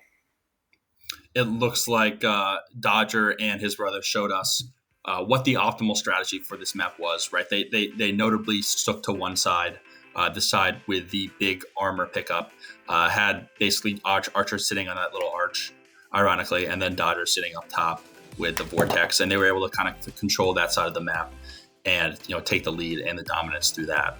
So it looks like if a team is going to take down Dodger and his brother, they're going to need to have heavy map control in the area that Dodger wants, because it looks like they're more comfortable playing on that side of the map. But regardless, it's going to be tough to take them down. It looks like we've got Team Killers and Team Metsu. I'm sure they are playing, and if we can hop into that, that would be epic. Metsu versus Team Killers. I see it in the chat. As you all know, giveaways throughout the broadcast. All you got to do is type !enter to enter. Every follow on the broadcast goes to both. Every follow on Twitch and every follow on Theta adds $1 to the prize pool. Theta crew, I see you. I hope everyone's doing well. Theta is a great website. They do some really cool stuff, actually. Theta basically it takes bandwidth from their users and basically rewards them in cryptocurrency for sharing some of that bandwidth. Right? It's like how crypto mining, you can take resources from someone's laptop and kind of clump those together to have a lot of mining power. They do that, but with bandwidth. It's really exciting to see. I had a great call with them, and we're looking forward to doing more with Theta in the future, especially for Splinterlands. I've seen we've gotten 3 follows on that platform as well, and a bunch more on Twitch. And as you see in the broadcast, we've got a live updated prize pool in the top right corner, or kind of top right corner. But in the top right corner, we've got our community referral codes, right? So if you want to support Rocket Jump Zone, go ahead and sign up for the app with RJZ Zone in the Keep, who's the amazing production crew who handles not only our broadcasts, But almost all of the broadcasts that get broadcast in the indie game and arena FPS space, they're right on top of it. They're really well known in this industry. They've got a great podcast led by the Motherload, who is a great guy, and he's taught me a bunch. So if you want to listen to an awesome podcast, go check that out. As we wait to, so it looks like they're still picking maps. I think we're going to take a quick 2 or 3 minute break, and we'll be back right after that. But yeah, stay tuned because we've got some epic action on the way.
Hello, everybody. Welcome back to the Zen Sports and Rocket Zone Xonotic Team Cup number 1.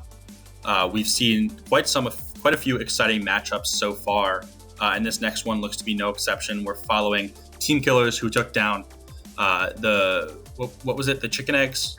Free-range chicken eggs, as it is in Finnish, yeah. And we're following them against Team Metsu. Right, Team Metsu has some epic Arena FPS legends on their squad. ZeroQL, who actually makes a lot of cool videos for us. If you've been in our Discord and I've told you to watch a highlight video, he did that, and that video is absolutely epic. I believe it has 160 likes and no dislikes on YouTube. Please don't be the person who changes that. But if you want to check it out, go to the announcement channel on our Discord. We've linked it there. This one should be exciting. It should be close. Capelli, who do you think takes this one? Well, this is really interesting. We saw already a very nice duo by Packer and Hot Dog go up against the Finnish team, and they won that 2-1, but that was still, at least the second map was still very dominant by the free-range chicken eggs.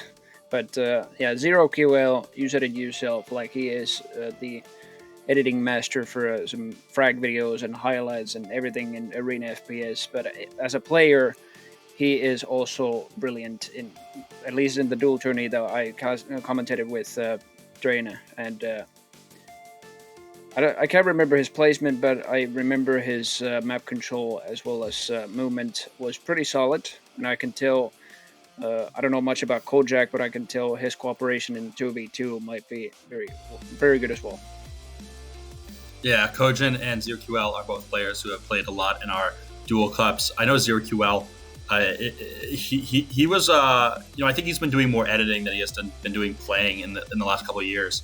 But he really likes Xonotic. I think it's probably his favorite Arena FPS title, and I think he's really glad that we're hosting these tournaments for Xonotic. There haven't been too many Xonotic tournaments in the past, which is awesome because we think it's a really exciting game, and we're certainly happy to host tournaments on it. We're waiting for players to ready up here. They've been fragging each other in warm-ups for quite a few minutes, but I think they're ready to go in just a second. And yeah, just a reminder that you can type !enter at any point in time to be entered into the giveaway today.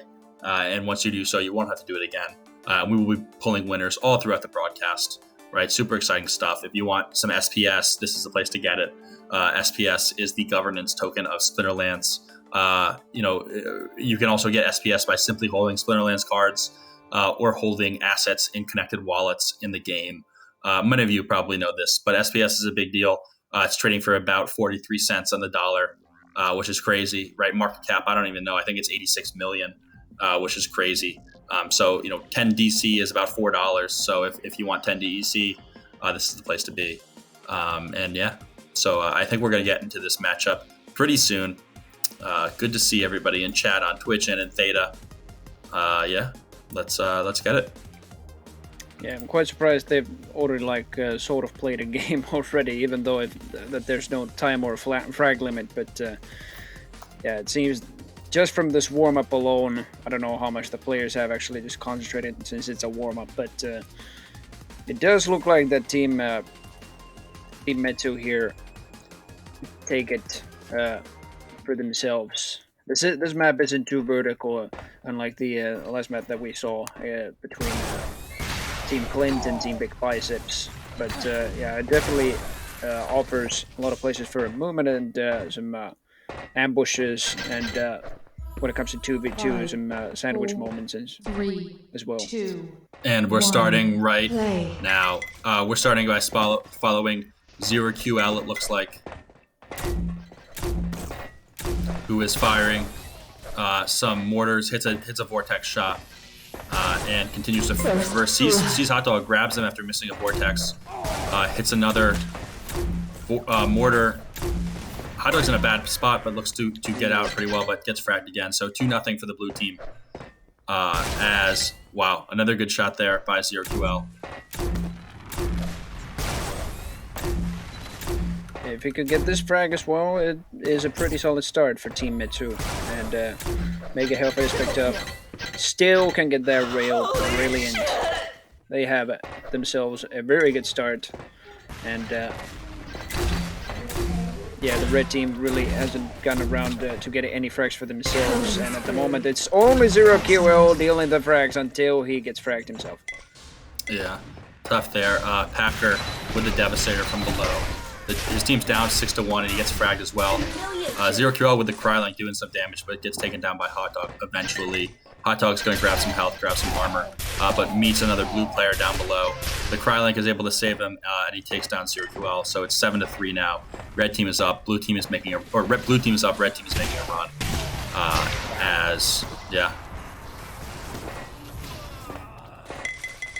So blue looks to kind of control the middle part of the map. 0QL is playing down below. They have eyes on the Mega Armor pickup, right? That's going to be the place to be on this map. That's the most powerful item.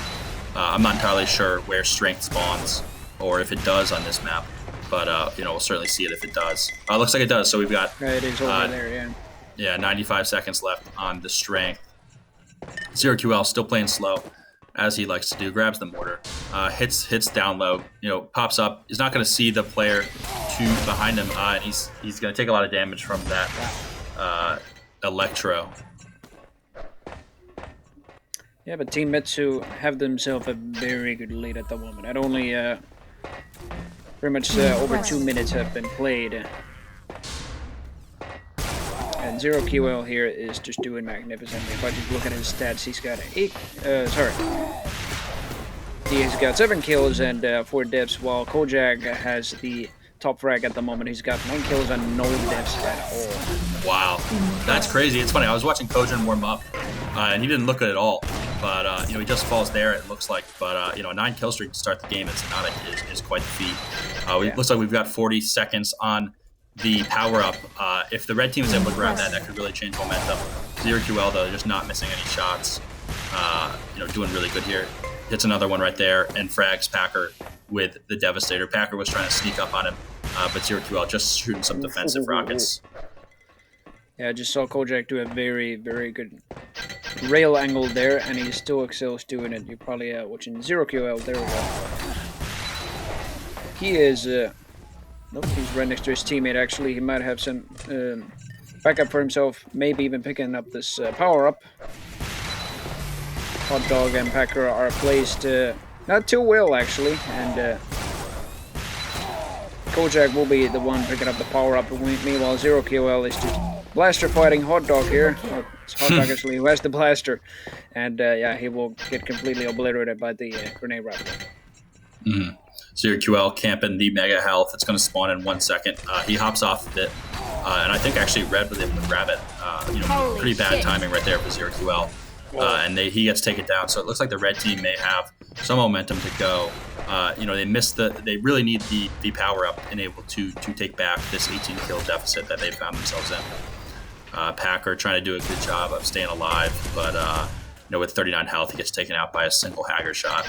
The Hagger is a cool gun, really inaccurate, but really fun to see. It basically just spams rockets until you can't see anything anymore.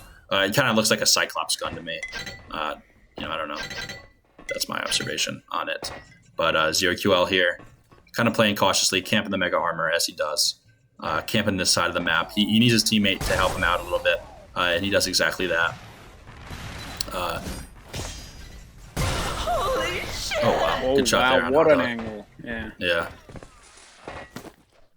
0QL's vortex shots are just something else entirely, and one Devastator, actually both Devastators miss, but one actually hits, and the vortex will take care of that. But yeah, the Hagger gun, it is a sort of a mini rapid version of the Devastator, or any rocket launcher in any game, basically. And here it's very good for suppressing specific corners, or even like an entire room where the enemy cannot actually get into because of the rapid fire and fast rockets. Killing spree. Impressive. Yeah, that certainly makes sense. 0QL, as you mentioned, is dominating with the Vortex. That's his weapon of choice. A lot of players will have weapons of choice, right? Champ has the Devastator, 0QL. And I think Kojin as well is also a rail player. Another name for the Vortex as well. 0QL, as he spawns, goes right for the Vortex and hits a shot immediately. Might fall here, as he does, to Packer. That brings the deficit to 30. Wow. crazy. It's only 6 minutes into the game. It's 37-7. Blue team really looking to be dominant. I think blue team, which is ZeroQL and Team Metsu, maybe the team that challenged Dodger here. We'll find out in a second as they play them in the winners bracket finals. It's looking like not only will Metsu take this game, but likely the next as well, as Hot Dog finds himself in some hot lava and evaporates himself in it. Hot Dog respawns, grabs the vortex, grabs some shards, hits a shot. Wow, good shot there. Grabs the Devastator. Wow, Hot Dog's picking it up a little bit. They need the power up, but yeah, if they want to come back, they need the power up. They need about 10 kills to power up. So we'll see if it happens. It's unlikely, but in Xonotic, anything can happen. And Packer and Hot Dog are not bad. We saw them dominate in the first round. I think they beat Smile Scythe and his finish lat. And Smile Scythe's no joke. So it just tells you how high the skill gap in Xonotic is, right? Even if you dominate one game, you got to play ZeroQL next. That's not fun. So yeah. Yeah, they still had their intense moments with the Finnish team, but they picked the right time to pick up the power-ups and utilize them super well. Here, though, it just really is dominant on Team Metsu's side. I mean, 43-9 is at pretty much half of the game. Yeah. And that is something else for a frag count. Mostly it's been Kojak just scoring the frags right here. He's got 25 and only 4 deaths. From his Hot Dog almost has the same amount, or rather Packer has the same amount of kills and deaths, vice versa. Yeah, so given this, it looks like ZeroQL has to pick up, right? And that's not good for the red team. That's what they needed, as I mentioned, to get back into this game. The pickup, which is called Strength, it does makes your weapons do 3 times the amount of damage. But given this game is so lopsided, I'll take some time to talk about some Zen Sports updates as well as Splinterlands. Right, if you're unaware, we're hosting our next Splinterlands tournament next weekend. This is going to be the Cerberus Cup. It's for Bronze League. We're having qualifiers. I think the next qualifier is tomorrow. Or I'm not sure when the next qualifier is. It may have actually already happened. But if you're aware of the tournament, you've likely signed up for a qualifier. Those are hosted on Clove Streams. And this tournament's going to be epic, right? We've got not only an Alpha Edition Gold Foil to give away to the winner, but we actually have a Beta Edition Gold Foil to give away as well. I've got 4 Cerberuses, which one of them is going to be given away at the end of this tournament. That's a $50 plus card right now. It's an Alpha Edition, which means it came from the first set. And with our gracious sponsor, NFT Horizon, there's just a ton of money on the line for this next Splinterlands tournament. It should be really exciting. Not only are they adding their own custom-made NFT trophy, which is super sweet. We're going to start promoting that on Monday. But they're going to be giving away a ton of their card packs for their own line of NFTs during the event as well. So super excited for that. Let's get back to Xonotic.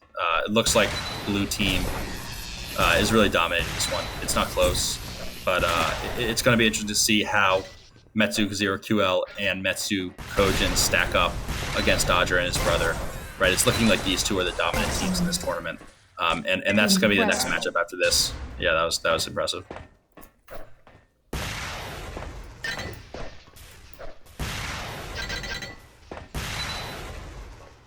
Yeah, 54-17. It is. I was like, certainly ZeroQL and his teammate here have done a very good job in just controlling the entire map, and they must have their communication right as well.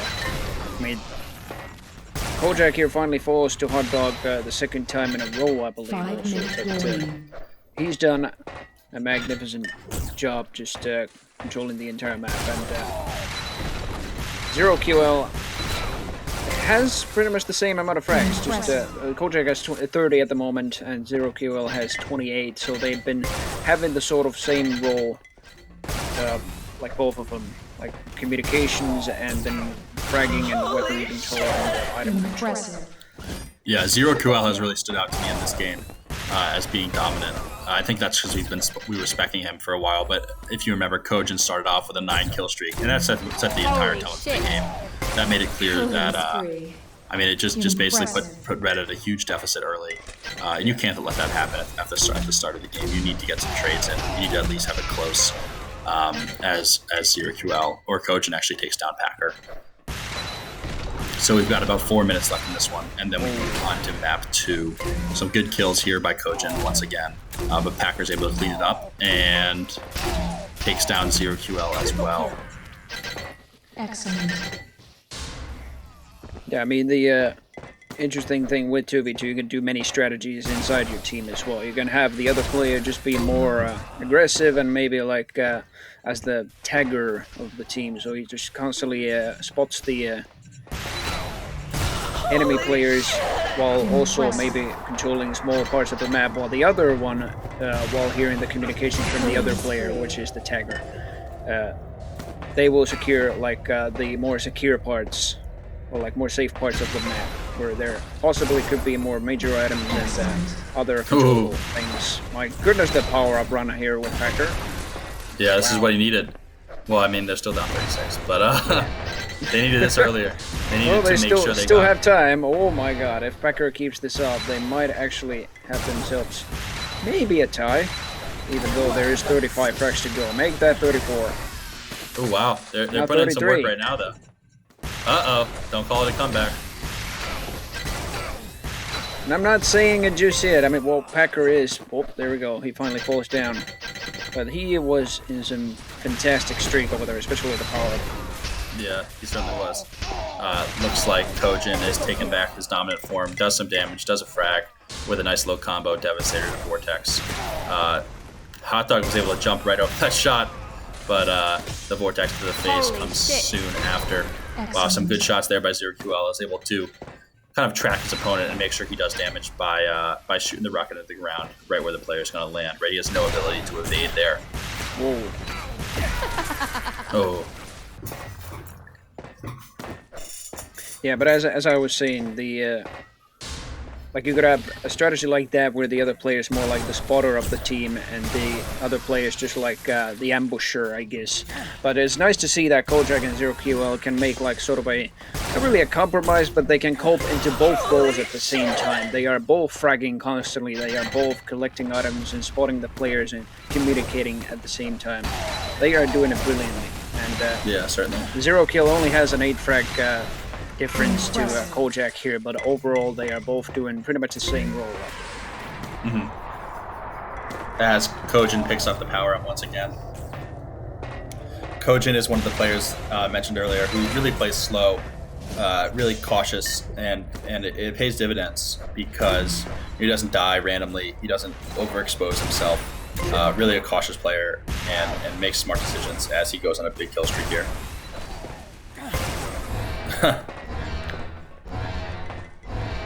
There's only barely over a minute left here, and red team have themselves... Hello there. Impressive. They have themselves quite a lot of frags to do. In fact, 38 if my calculations are right, yeah. I think that is still not going to happen, even with, who is it, Packers or Hot Dogs, streak of Devastator shots. Kojak is still hitting those Vortex shots, and overall just keeping the damage going. I think Team Metsu have just taken this fair and square. Yeah, they certainly have. 25 seconds left to go. And the blue team, which is Metsu, is going to take this one. They're going to play another round. This is a best-of-3 series, so the blue team takes round 1. And we'll see if Red can get out to an early lead at the start of the next game and maybe play defensively and try to hold on. I think that's their best bet. I'm not sure if they're going to be able to out-frag Metsu, 0QL, and Kojin. Their aim is just too good. And that's the map. Red, if you look at the stats, they're up there real quick. 40 kills for Kojin, 35 for 0QL. And it looks like both members of the other team had 24. So, yeah. Yeah, it's really interesting that Team Metsu can really make both of the players make like the same roles all the time. I feel like still Kojak was more of the fragger of the team, while 0QL was just constantly on the more supportive side, communications and just like picking up the items. Kojak was the one picking up the power-ups most of the time, but still, glad it's working this way as well, that you can make some sort of a potentially either a compromise or just like train both players to be at both roles at the same time. That is very good. Mm-hmm. So Team Killers versus Metsu, right? It's 1-0 Metsu, and we'll see round 2 coming up. And this is to fight Clint, which is Dodger and his brother, in the semifinals. The loser of that will go back down to the losers bracket and try to work their way back up. These are really the 2 best teams, Metsu and Clint. So that's that next match, which we expect to be versus them too, is going to be really exciting. So looking forward to that. I think the players are just getting their way into the next map right now. And we'll just take a quick time to inform everybody that, we're doing a ton of giveaways today. At the end of the tournament, we'll draw a winner for a Cerberus Splinterlands card in preparation for the Cerberus Cup next weekend. It's about maybe even more than $50 now. I know it's a pretty good card to use. Good frontline card. Works well with a lot of good summoners in the fire splinter. And yeah, we see some good messages. Yeah, this game has a lot of skill, a huge skill gap. Probably one of the biggest skill gaps in any game I've ever seen. But yeah, so good to see everybody in chat on Twitch and on Theta. Nice. I'll share that info with the guild. Good to see buy silver. It's a little tough to read both chats, but I'm certainly glad we're on Theta. It's a great platform with a great mission. And just to be clear, each follow on both platforms adds $1 to the prize pool of the tournament for the winner team. So it looks like we've added $30 already, thanks to you guys, which is awesome. That's really amazing to see. And yeah, this game is so fun to watch. I'm really glad to hear that, Yechen. I love this game too. We've been hosting tournaments for around a year, and we're into the next map, which looks to be Mini Bromine, I believe. We've seen this one before. Kojin traversing, his team gets 1 kill to be out to the lead early. Pulls up the machine gun, which I've been hearing some talk about it being overpowered. I always felt like it was a pretty good gun. 10 damage with a hit scan weapon and no damage drop off over range is pretty good. As Hot Dog struggles to eat up his sports tokens. Yeah, as well as with that accuracy and the rate of fire, I think it's a fairly balanced weapon. It can work well enough, but still, for more instant damage, obviously one of the Vortex rifles long, as well as with the combos with the Devastator. And good God, Kojak, he already has picked up the power-up, and I just saw him completely obliterate Packer there with the Vortex rifle, yeah. Killing spree. Meanwhile, Zero QL here. I think there were, Red Team was at -1 for a moment there, but yeah, Zero QL managed to get a frag back, put them back to 0, but still, Kojak with that power-up has already scored 9 frags. Yeah. I wonder if we'll see a goose egg for Red Team. Hopefully not. Kojin just doing circles. Zero QL with a swift movement and mouse work. Wow. Flies a rocket through the warp zone. Hits a couple jumps, grabs some resources, and is back on the move. Just barely misses a shot on Hot Dog. It's 11-0 here. It's 12-0 here. I can't wait until Zero QL and Kojin play against Dodger and his brother. That's actually going to be so epic. Super excited to see that. I love that Zero QL and Kojin. They look to be even more dominant than they are in duel.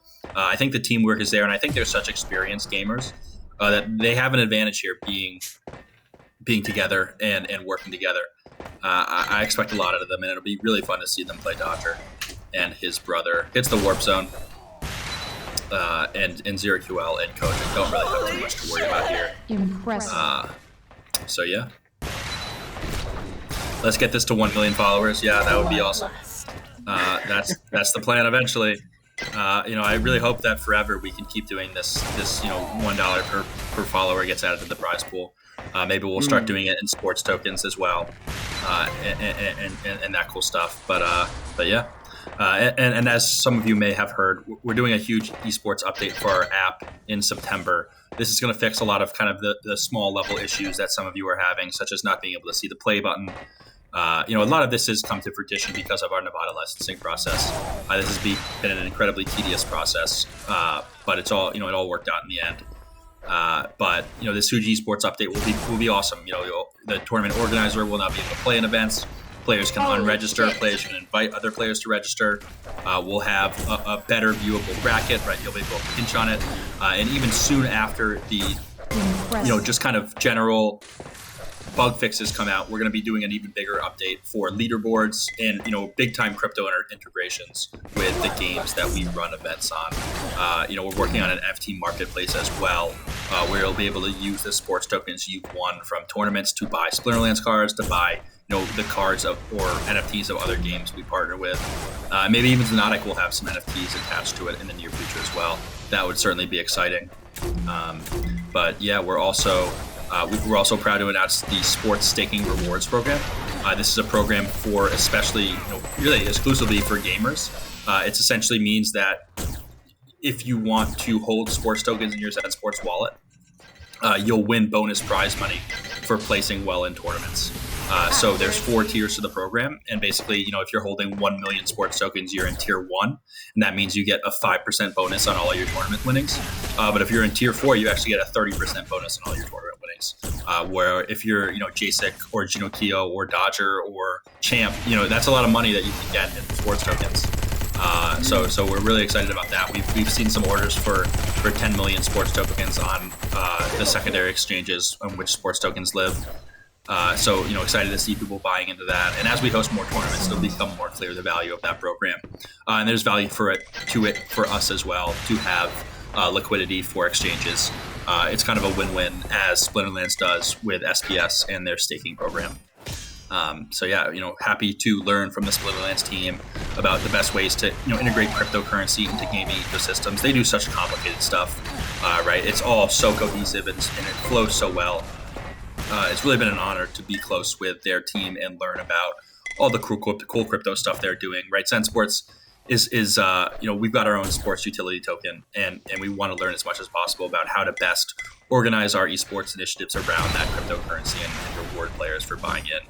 So we're really excited about the leaderboard stuff we have coming up. It's going to reward players not only for playing, but also for talking on our Discord channel, winning bracket prediction contests, stuff like that. And every Splinterlands tournament we do from now on is going to have a bracket prediction side to it. Right now it's being done on Challenge, but that's not going to be very long. We understand the importance of having a predictive bracket feature. It's something we've been working on for a while, and it'll be cool when it gets out on Zen Sports, and you'll be able to win sports tokens. Super awesome. I know people love those bracket predictions. We gave away like $800 worth of cards last time to the winners, so it'll be good to have those going again. 30-point lead for the blue team. We're only 6 minutes into this game. Valley, what do you think? I am quite surprised how the frags are. I mean, it is just 4-1 right now, essentially, as far as the frags go. But Packer and Hot Dog really are having themselves a hard time controlling even the smaller parts of the map. Good thing they're getting at least kills here and there, but they really need to step it up. I mean, holy shit! Of the 2 players in Team Metsu, Kojak really, I think I see it in this map. He's more of the fragger, 0QL. While he does some fragging here and there as well, he's certainly more like the sort of supportive side of the team. Yeah, and how do you think 0QL and Kojin stack up against Dodger? What strengths do they have that might give them an advantage or give them the ability to at least compete? It's an interesting question. I mean, I think Kojak and 0QL bundle up into a very good team. We can already see that here. Kojak is the one controlling more of the major power-up, selector string power-up. And 0QL is just the one that gives out the communication and spots out enemies, as well as just knowledges of his teammate, and Kojak acknowledges 0QL of the pickups. And their chances against Dodger and his brother Archer, I think it could be interesting. I might still say Dodger and Archer, especially Dodger's skills in everything. He just excels at everything at the same time. Weapon control and accuracy, item control, movement and the knowledge of the enemy, and now even cooperation with his brother. He just does that all at the same time so well that I think they might have even a better chance. Yeah, I really hope Zero QL is able to show up and really take a match there. That'll be super exciting to see. Yeah, of course I hope that they bring at least some kind of a challenge, and it might actually be possible here when, like, how well Kojak actually controls the power-ups and gets all the frags. I think that it could provide a hell of a challenge, at least in 2v2. Kojin's really good here with just simple dodges. Oh wow, what a flick right there. He's got such a unique playstyle. Playing this game like a non-crazy game without crazy movement. He doesn't get distracted by all the cool stuff he can do. He just wants to win. So it's interesting. If I was playing this game, I'd be jumping everywhere left and right. But that's just me. So good to see he's in it to win it. Yeah. But you said it yourself, like Xonotic is frantic and fast, and so is every other arena FPS. Like, there's a lot of things that are easy enough to learn but hard to master in arena FPS, along with Xonotic, which is at the very top of those in terms of like skill ceiling. It is very much so. Like, it's still easy enough to learn. The weapons might take some time to actually practice, but most of what you actually need in Duel and 2v2 are the Vortex Rifle and the Devastator. And movement is very essential. That might actually take little time to actually learn, but it also comes down to mastering it, and just experience in general is very important in arena FPS games. That's why Quake has been played for so long in esports. Yeah. So Bokika, good. First of all, good to see you, man. Second of all, this is Xonotic, right? So it's built on the Quake engine, a little bit of a modified engine. It's actually built on an engine called Dark Places. Yeah. I think that's right. And it's Quake-esque. I think it's more exciting. It's a little simpler in terms of, there's not characters, but the guns are so complicated and so personalizable. I think it's really cool. And there's been a message sent in the Twitch chat. Check that out. And if you want to download the game, you can go to xonotic.org, and it's pretty easy to download. You got to unzip the file. But if you're playing Splinterlands and use cryptocurrency, I think you can figure out how to unzip a file as 0QL. Gets fragged by Packer. Packer's making some good plays, but it's too little, too late. He's been tripled up just like Dodger and his brother did to, can't remember who, but somebody. Champ and Splat. They tripled them up. So interesting to see that 0QL and Kojin are so good. Yeah, Dark Places works really well as a simple game engine, but it also works as a source port for the first Quake. And there's at least one game that I know besides Xonotic that's built on Dark Places that's an indie FPS, also with the first Quake's theme. That's called Wrath Aeon of Ruin by 3D Realms.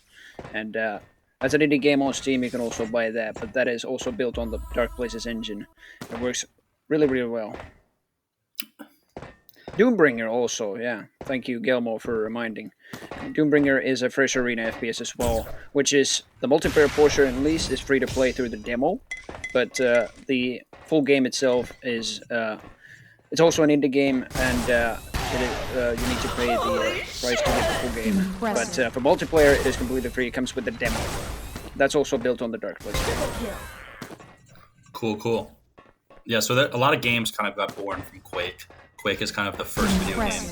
I know it's Elon Musk's favorite video game. Yes.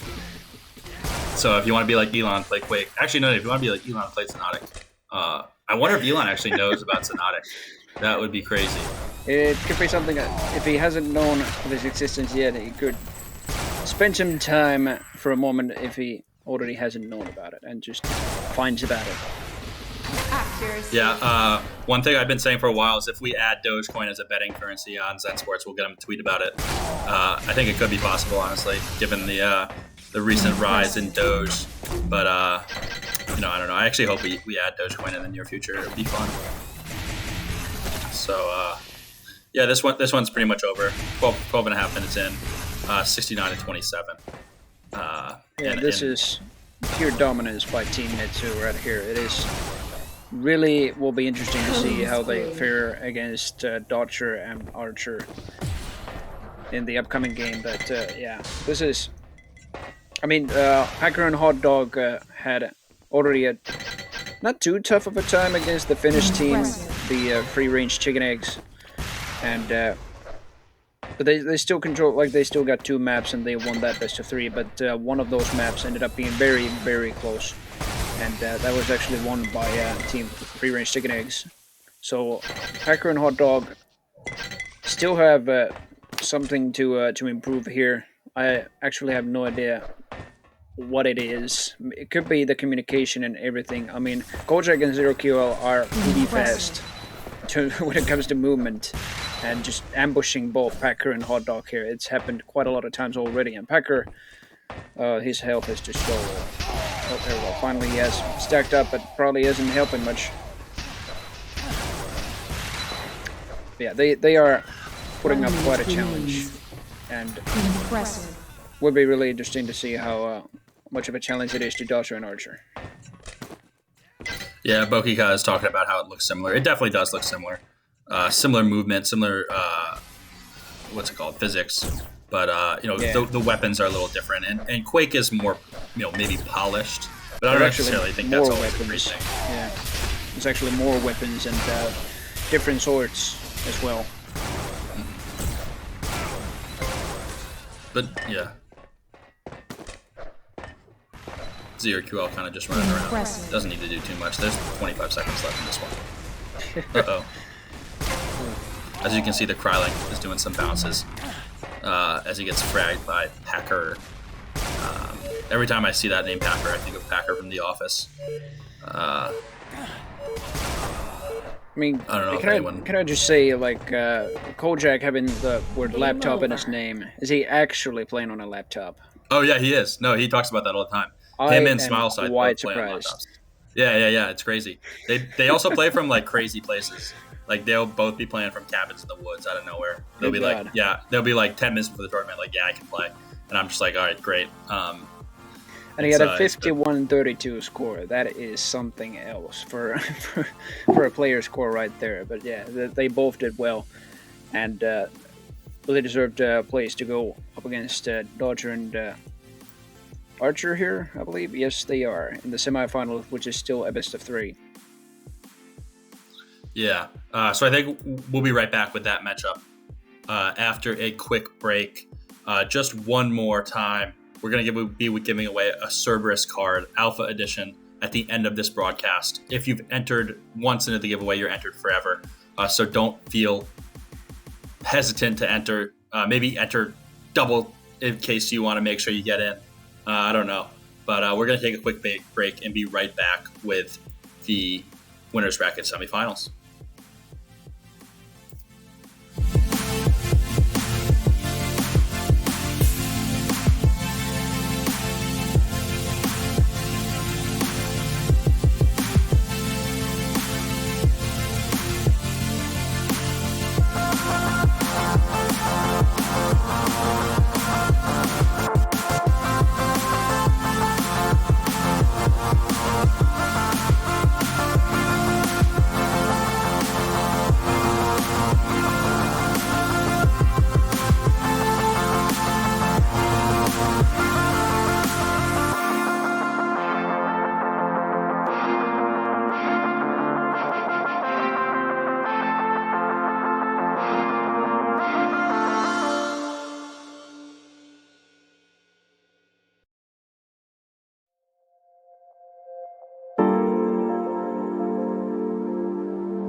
everybody, and welcome back to the Zen Sports and Rocket Jump Zone Xonotic Team Cup number 1.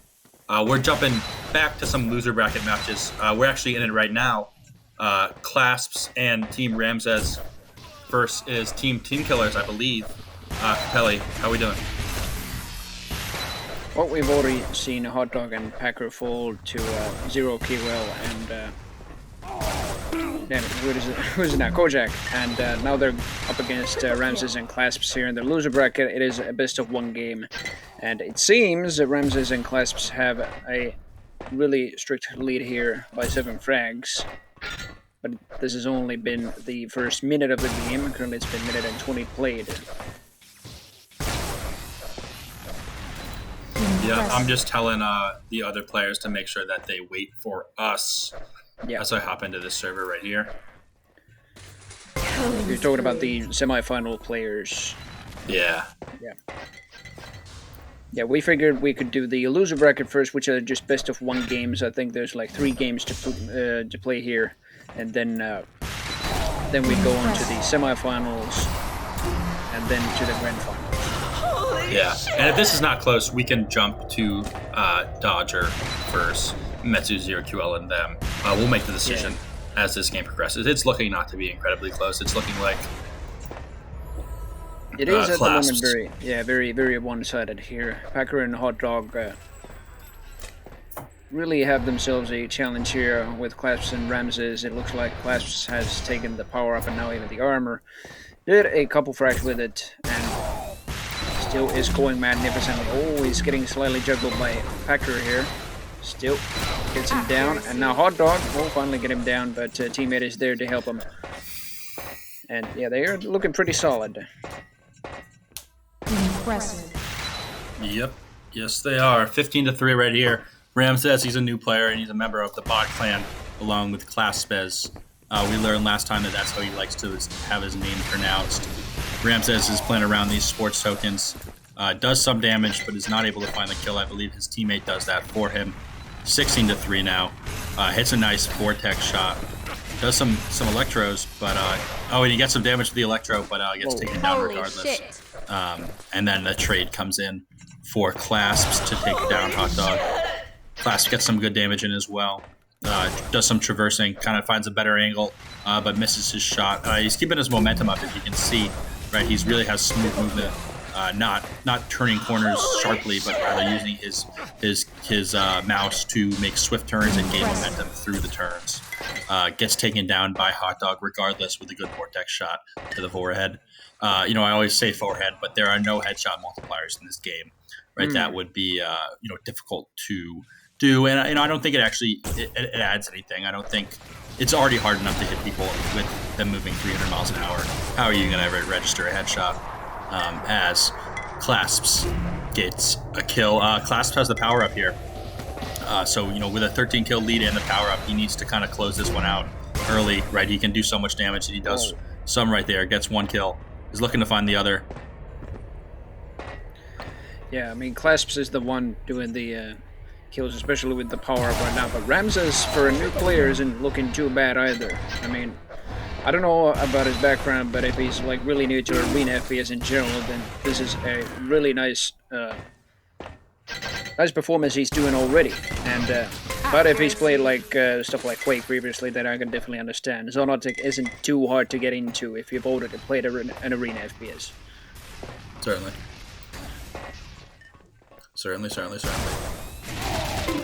Yeah, if Splat says if headshots were in this game, it would pretty much be luck rather than skill, and I agree.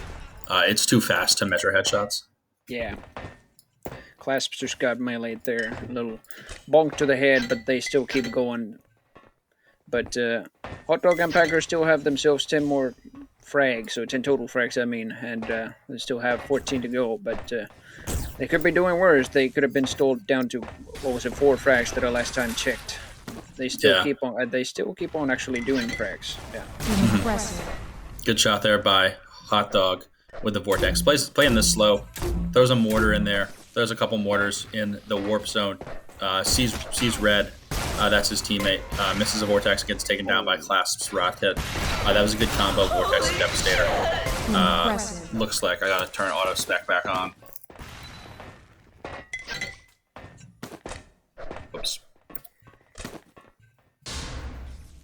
That seems to fall in clasps, and he is doing some very curvy devastator shots right here, trying to help his teammate Ramses. Does fall down, but there goes Hot Dog as well. And the power up, did it go to clasps? I have no idea. Dodger is asking, and this is map 1, but this is a best of 1 only. Oh, and it looks like he just threw his Electro. I've never seen someone do that. Whoa. Yeah, that's very neat. But yeah, indeed, this is only one map that we're playing. That's what best of 1 is, and it will not take long, apparently. I mean, there is no frag limit, but it will only take this 8.5 minutes to finish. It won't be too tight. I mean, Clasp and Ramses already have themselves double the amount of frags than Hot Dog and Packer have, but they are still keeping some frags going for their team as well. And yeah, it could be that this next power up could do any difference whatsoever. And if Packer and Hot Dog get that, might actually just have a potential tie.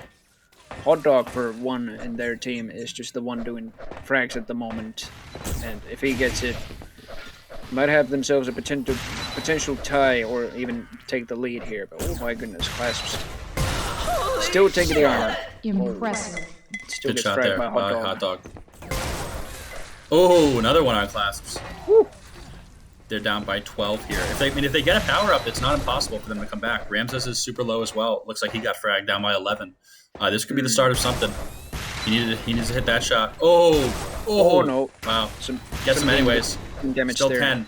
Red is super duper low though.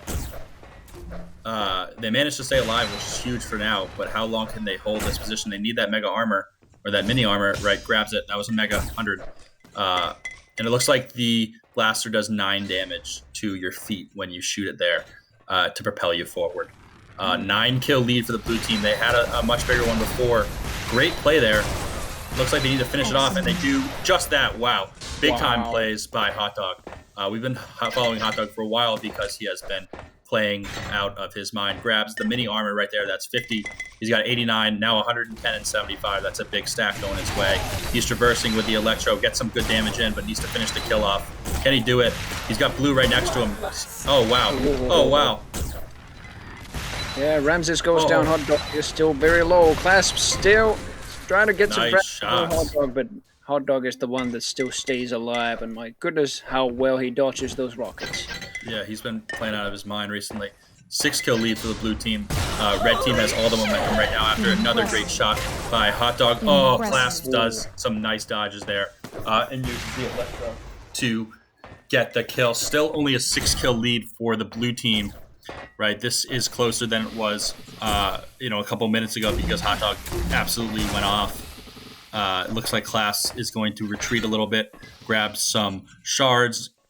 Grab some sports tokens. Misses a quick scope on Hot Dog there, but moves along, kind of takes away from that fight, and goes to find his teammate.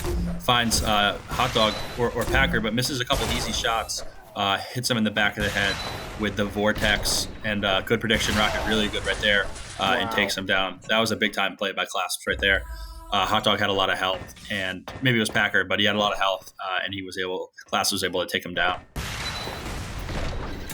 Just missed him there, and blue team is kind of looking to get their lead back, but Red's been keeping up, so still only a 5-point game. This is going to be a close one. It's going to go down to the final wire.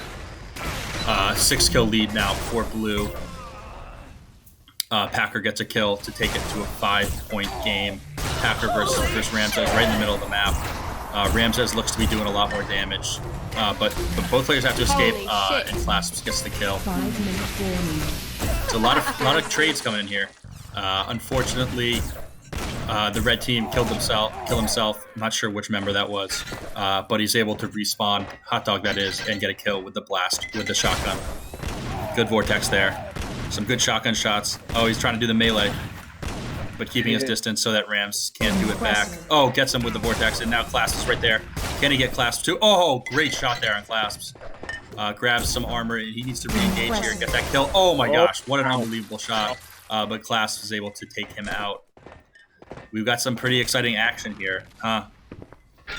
Yeah, it suddenly is down to a 5 frag difference, and blue team is still leading, but my goodness, Ramses gets fragged, and Hot Dog is just getting closer to the blue team with the frag count. It looks like Red's got the stack advantage here, and they're trying to kind of stack up. Oh, and Class is able to get Pack, and oh wow, good shot there by Hot Dog. Yeah, Hot Dog might have slightly damaged his teammate, but it could be taking one more frag here. Maybe that gets quite a lot of damage from Ramses over there. Grab some sports tokens, grabs some health, is making his way to the Devastator, grabs the little armor too. Good shot there by Class, a little quick scope action. Is able to evade, but gets taken out by Packer. 4-point lead for the blue team. We've got about 4 minutes left to go in this one. Good kill by Packer on Clasps, and they found him yet again, but he's able to escape actually. He's... Oh no. Yeah, something happened there. Yeah, that was not what they meant to do, I can promise you that. Good shot there by Packer. He's not letting anything get to him, just getting his frags on. Oh, wow. Wow. He's that was a big time play. So 3-point lead now for blue. Red has a ton of momentum. They're grabbing the resources, they're grabbing the health, they're grabbing the armor. He grabs the Crylink as well. I think he misfired there a little bit, gave away his position, but he's speeding on, gets a good shot in. Blue is crazy low. As he sees him here, he's going to try to engage and get this kill. Misses 2 Devastators. Hits him with the third 74. That's a lot of damage. And his teammate is going to try to finish that off as we continue to watch Packer and Hot Dog camping together as they should be with a 2-point deficit. Packer makes his way to the Mega Health, which hasn't spawned yet. Spawns in, he grabs it. That's a big time play. He needs to get this kill here to change the momentum. He's trying with the Crylink, but Class is putting an incredible amount of damage, but Rams can't finish it off. If you're Ramses, you got to get that kill.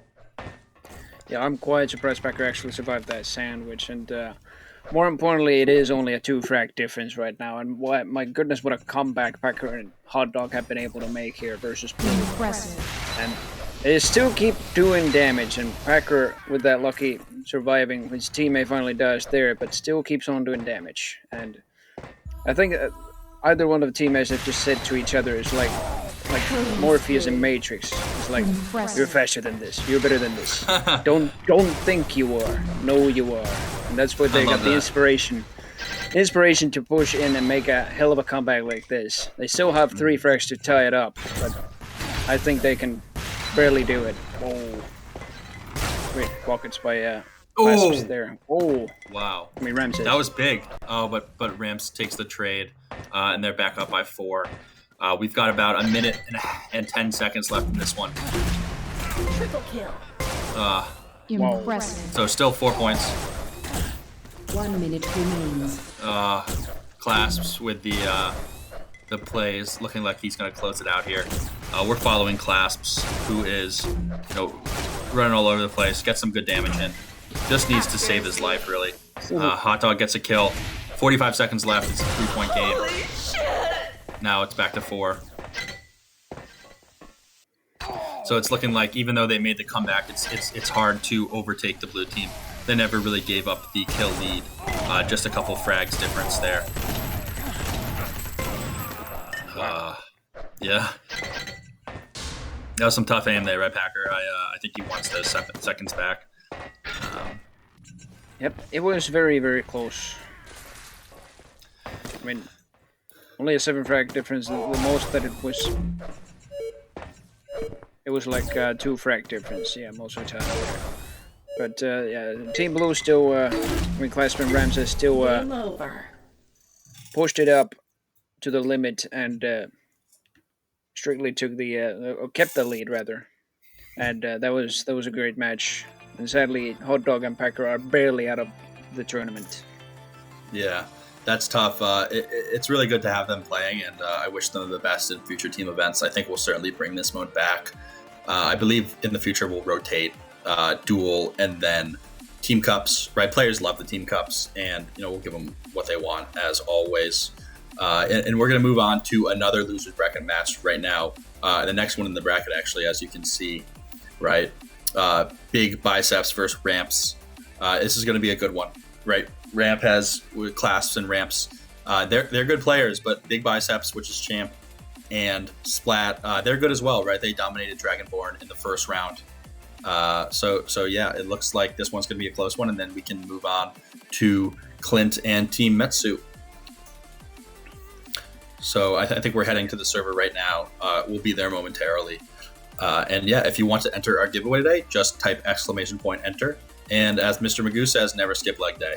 I'm not sure where that's coming in, but it's pretty good advice if you're going to the gym not to skip leg day. So yeah.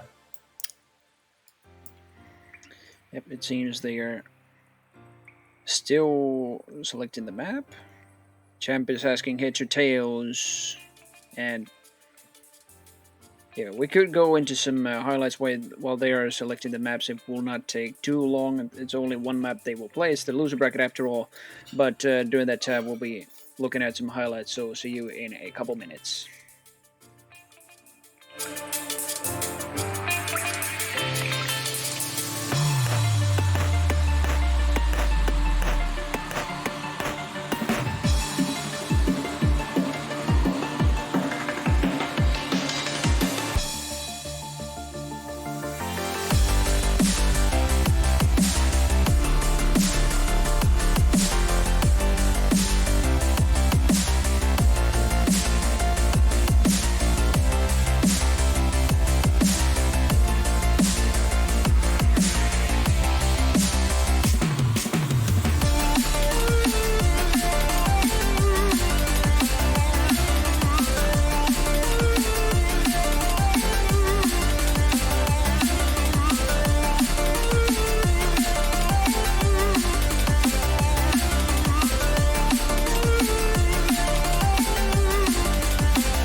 Alrighty, welcome back, and we are at the losers round number 3 between Ramps and Big Biceps. Of course, Team Rampes, or Ramps.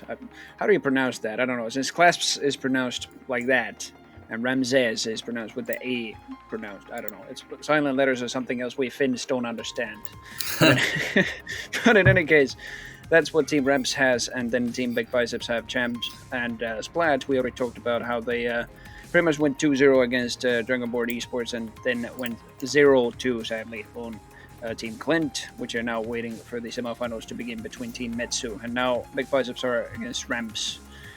And this might be a very interesting game. We are probably still warming up, yes we are, and otherwise Champ and Splat are in the team. Splat was spectating for a while. What I can tell is Champ and Splat make a very good team. I think they sort of share the same roles as what I at least saw from Team Clint's game versus them. 5, and the players do seem to be 3, ready. 2, 1, play. Seem to be starting from Splat. Yep, starting on Splat. We're on Stormkeep here. So this is a dual map as well. Everybody who's watching is likely more familiar with this one than other maps. Splat doing a lot of damage off the rip. Gets some good Devastator shots in with some good movement as well. Hits a Vortex too. He's trying to hit the last shot, and he does to get the kill. Yeah, that's a crazy play. That is a highlight right there. And gets taken down by Class with the trade. But blue team takes down one of their own members, and red is able to clean it up for the 2-1 lead. We're 30 seconds in, and it's 2-1 red. Picking up some sports tokens, passing by some Zen Sports banners is exactly what you want to see. Lots of Vortex misses here.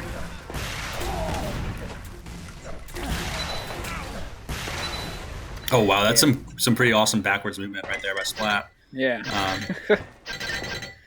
Splat really excels the movement and shooting and aiming with the Devastator as well.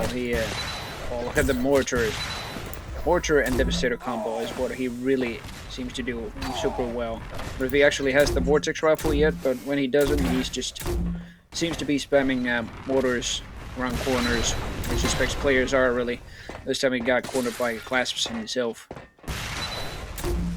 It's only 5-2. It isn't too one-sided as what we've seen already from Team Clint and actually by Team Rampage, yeah. Like in last game, they went against Packer and Hot Dog, were team killers, and it was pretty one-sided during the first minutes, but now it really isn't too. Like the Champions Splat have been able to defend themselves quite a lot and actually get themselves a very good lead here. Yeah, certainly 6-1 right off the rip. This is what you want to see of your champ. And Splat, really showing off today with the good movement. Class with a good electro there, but no player passes through to take damage. He's just spamming this hallway, and the red team reads it well, waits for him to be out of ammo, and then comes right back at him. Good escape here by Clasps, and some good damage right there. Oh, just barely misses the last Devastator shot. Picks up the Vortex and hopes to get a kill here. Still 6-1 to the red team. Blue is able to pick up a kill, and Clasps. Wow, good frag on champ there. Impressive. Yeah, oh my god, the combos by Splat here. Yeah. I'm watching a different character entirely, but Splat does some brilliant combos with the Devastator and the Vortex when he gets his hands on both of the weapons. But Ramses takes him down. So Mortar spams Splat on the next spawn, but he will actually fall this time. Yeah, the game isn't too tight here. Just a 3 frag difference, and it has been for the past 3 minutes right now. Make that 4, but it still isn't like too great. Yeah, so we see Splat grab the Vortex. He's moving fast, he's moving fluidly. Misses a flick, but I think his teammate gets the kill.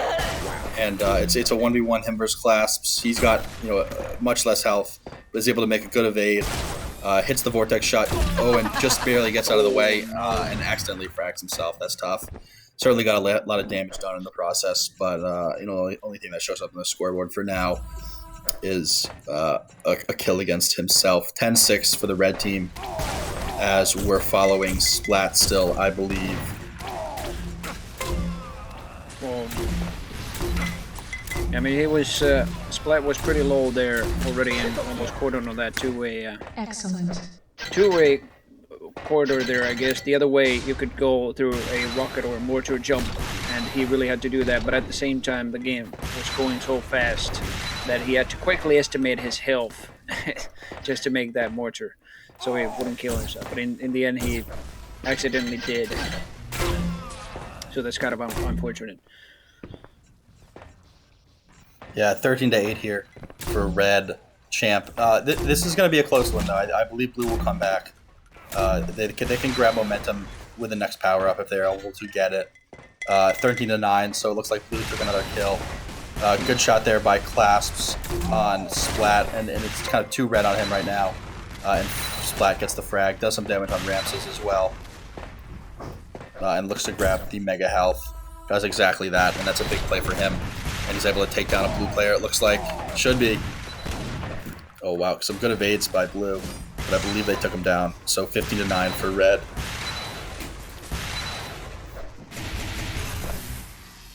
Yeah, only 5 minutes has really passed. And Champ and Splat have themselves a very good team right now. And I believe it just comes down to the communication. I've seen so many times where certain players are just trying to pick up items. And I think it's mostly been Splat just informing that, oh yeah, there's one Omega, but he cannot pick it up. It's not spawned yet, and then Champ's like, okay, I'll get him. Oh, Most of the time that's happening. Splat! Whoa! Still gets bonked by Clasps there. That was super close of him getting both of those with the shotgun, but wasn't quite able to. Clasps makes it even. Champ in a 2v1 here. Let's see if he can get something done. His teammate comes to help him, and it looks like they take down both of the blue players. That's a big play. It looks like the power-up spawned. I wonder if anyone has it. I'm not entirely sure if they do. Oh, it looks like Champ has it. Could be. Uh-oh. He could get taken down right here, though. He needs some health. Grab some health. That's exactly what he needed. Yep, that was very close. Still, I like the sort of omens of retreat Champ does. Like he does it super well, and that just prevents the enemy team from getting like any more frags than that, of course. And oh, Ramses has suicided. That just puts the red team 17 frags in the lead. Oh. Oh, and Clasp says, "Gone down to lava." That's a frag for Champ. Yeah, this is really dominant by Team Big Biceps. Like this map itself isn't too vertical. There's like this one wall which just blocks pretty much half of the map. The teleport, of course, just like leads you into a different place altogether, but it's still basically on the other side of the wall. But the map is more horizontal than what it is vertical. There aren't many floors on top of each other, and you can't gain much high ground. Yeah, this is some good aggression by Champ. He did a really good job dodging there, picking his timing really well. Champ has been constantly able to deal some damage here. Yeah, this is a good game mode for Champ because the rocket can splash and do damage to two players, and he really excels with rockets, as you're seeing him do right here. He got fragged by Clasps, but they still tripled up the red team and plus some as Splat gets another kill. Another one. Wow. Holy shit! It looks like Splat has the power up. Does 211 damage. Wow. That's funny. He just took down the entire, whoever he just killed there had so much health. And it just shows the power of that power up. I think in the future maybe making it double damage or something like that is more fair. But normally there's also a shield power up. So I think either we can make it that a little bit less powerful or make sure we get the shield gear for future tournaments because I actually really like the power ups. Yeah. It adds some volatility to everything and comebacks. So, we'll learn as we always do and make adjustments as we go. This is our first 2v2 Team Cup. So, we're learning a lot here, just like, everybody watching and, probably the players are as well.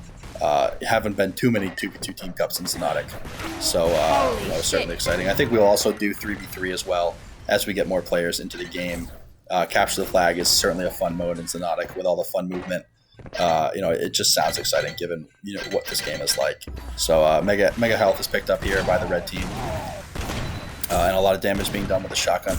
Nice evade there by Splat to use the blaster to go backwards and grab Ramses with the Tri-Link. Oh wow, gets bashed. Spawned a little bit. Yeah. Does 4 damage from afar with the shotgun. Has the Hagger out. Oh, and he's charging it up. Ram says this is. He's trying to hold it in. Oh, does 43. Wow. And gets taken down. Or it looks like he team killed himself. 41 to 18. Champ running around like a madman. I think he kills himself there, but that's okay. He's not too worried about that. Oh, hello there. Looks like Champ has the power up as well. That Hagger is probably so good with the power up, but Ramses is able to take him down. Yeah, the Hagger is crazy. It is a rapid fire weapon. And the ability to deal suppressing damage all the time with that weapon is just even better with the power up. Just like dealing hundreds of damage per second even with that is just magnificent. Splat catches Ramses in the back, lets him know that he's there, but Ramses is going to re-challenge, grabs the Devastator, and good timing right there, perfect shot. That was a great play by Ramses. They're making a little bit of a comeback here. It's down to 18-point deficit. 5 minutes left. It's certainly possible. They're going to need to pick up. They're going to need to pick up the super power up to make it happen. Oh, takes down Champ. That makes it a 16-point deficit. Splat is the last one alive. He needs to stay alive for a little bit. Just evades that shot. Good play there. Oh, wow. Great frag on Champ. And he's going to hit on Splat soon. Oh, just barely misses his teammate. Champ needs to get some damage here. Oh, wow. Just barely misses. Oh, my gosh. They are both pretty low. Ramses is just trying to find even a vortex angle, but just cannot find it. And they really need some restacking as well. Yeah. It's a good play by him to retreat, I believe. Oh, no. Oh, and yeah, just gets hit right as he enters. Oh, Champ. Oh. Oh, wow. He collateraled. Wow, he collateraled his teammate. Yeah, he still got him there. Wow. Oh, wow. Splat's able to escape with 3 health. Hopefully Blue can take care of him. Champ's low as well. Blue's got the health advantage, but not a ton. Strength infuses your weapons. Uh-oh. Splat got the strength. They need to take him out quick. This is a really tough situation to be in. If you're Blue, you really didn't want to lose that power up. It looks like it'll spawn one more time in this game, but given that, oh gosh, he's doing too much damage with it. I believe Clasp stuck him out though, as he tries to take down Champ. Yeah, they get Champ. So 17 points here is the difference between the two. If they can pick up the power up and really go off here before it, they have a chance to come back. Splat gets taken down yet again. Champ is the last one up with weapons in his arsenal. Gets direct hit. Wow. So now it's down to 16. It looks like Champ must have picked up a kill there. I think he missed that vortex. 15-point deficit now for the blue team. Gets a good shot there. Gets another good shot from his teammate. So now it's 14-point deficit.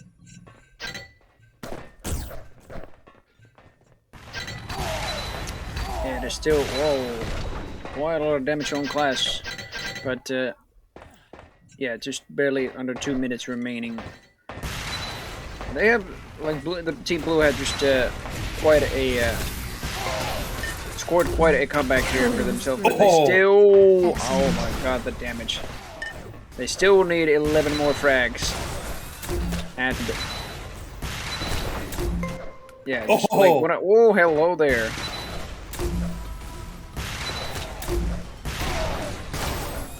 Oh wow!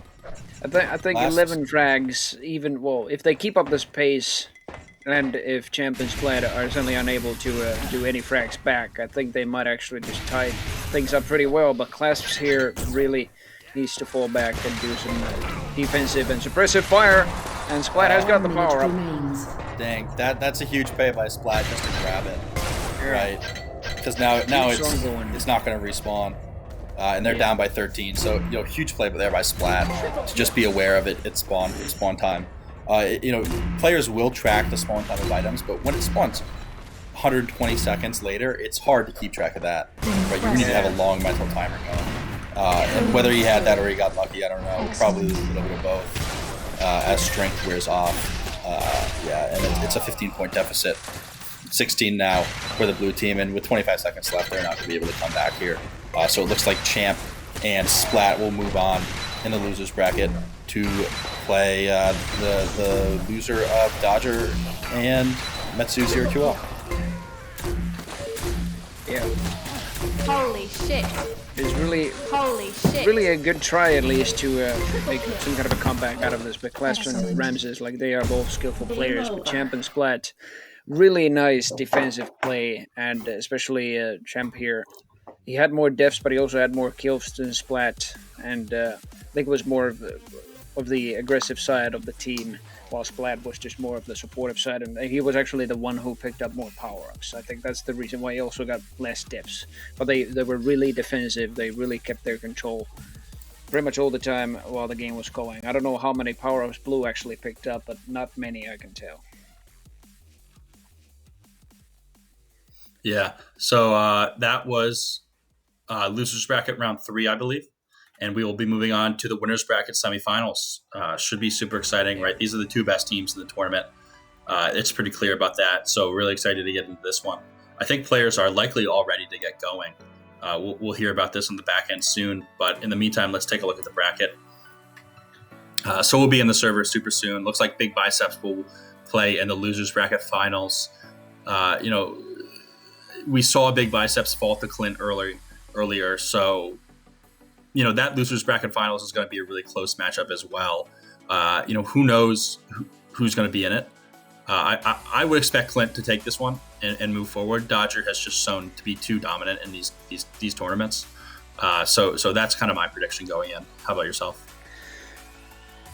It's an interesting question. There's quite a lot of possibilities. Like if Clint go into the grand finals and Big Biceps win the loser bracket round 4 and be the second grand finalist, then they have a chance to do a rematch. Because they, Big Biceps lost 2-0 in round 2, best of 3, as we can see from the bracket itself. So they have a potential rematch if Big Biceps win loser bracket round 4 and be in the grand finals with Clint. But if Team Metsu win and they go into the grand finals, I think have Team Metsu actually faced Big Biceps? No, they haven't. No. So they might actually just the first time. It's actually 2 Quake players and 2 sort of Xonotic players going up against each other. I know Champ plays Quake, I know ZeroQL plays Quake. Splat and Kojak, I'm not too sure. But yeah, it's sort of I would say it's maybe also almost the same sort of matchup between those teams. But Clint would be interesting to see in the grand finals. And in the end, of course, if Clint loses this one, then they will go against Big Biceps in the loser bracket already. But this will be the best of 3. Yes, sir. Should be getting into it shortly. Big thanks to Dodger and CRQL and Kojin and Dodger's little brother for waiting for us. It's good to have a good relationship with these players so that they understand that the broadcast is important. And we've been doing these tournaments a while with Dodger and really all of these players. So, we've certainly learned a lot about timing and all that good stuff. So we'll be getting into that very shortly. And if I have the time, I'll just talk a little bit about giveaways and a little bit about Zen Sports. It is is it Dodger's older brother? Oh, no. Maybe it's Dodger's older brother. Oh, I don't know. Wow. How am I supposed to know? Right. Every follow on our Twitch and on Theta adds $1 to the prize pool. Let me refresh Twitch right here to see what we're at. I believe that the giveaway counter is already on the site. So $42. Wow, that's a lot. We're really close to doing 1,000 followers on Twitch. That would be crazy. That's a long way from where we started. So, really thankful for everybody who's followed the account. We're hosting weekly tournaments now. It's awesome. We've been wanting to get on this cadence for a while now, and we have the games and we have the kind of all you guys to enjoy our content. So really glad about that. Weekly tournaments it's amazing. It's a blast to be able to come out here every weekend and hang out with you guys.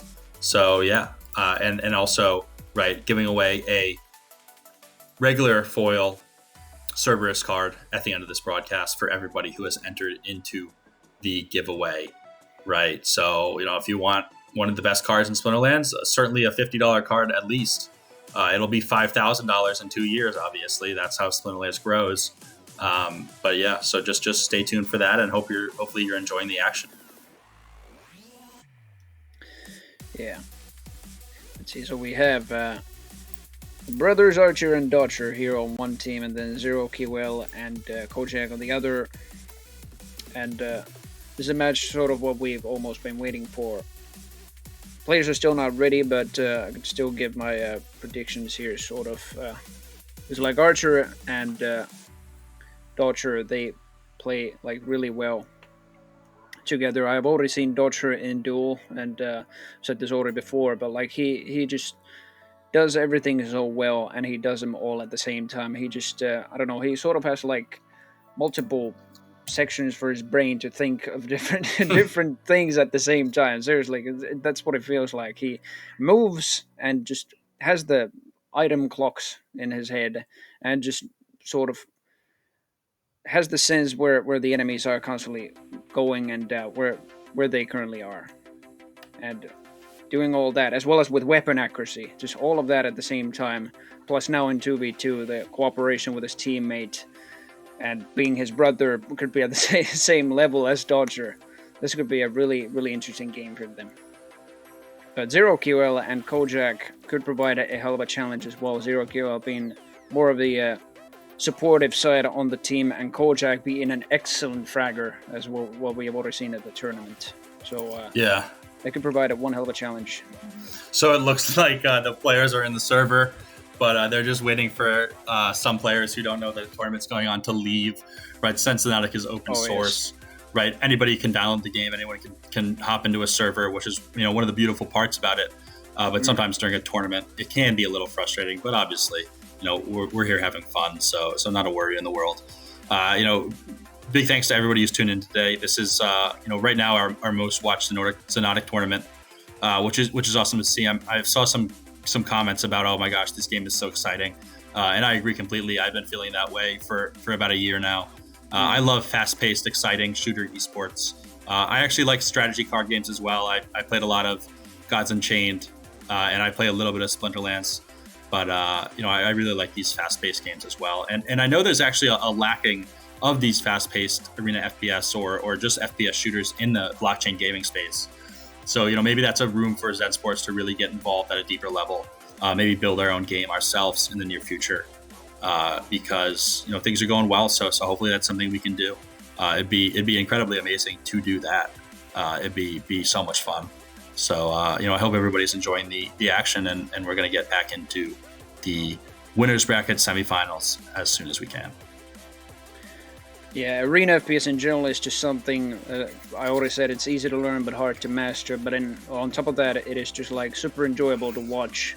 But through the easier to learn and harder to master part, it is just like not a lot of people get around to it very long, at least, because of the difficulty, and the skill ceiling especially is just very high.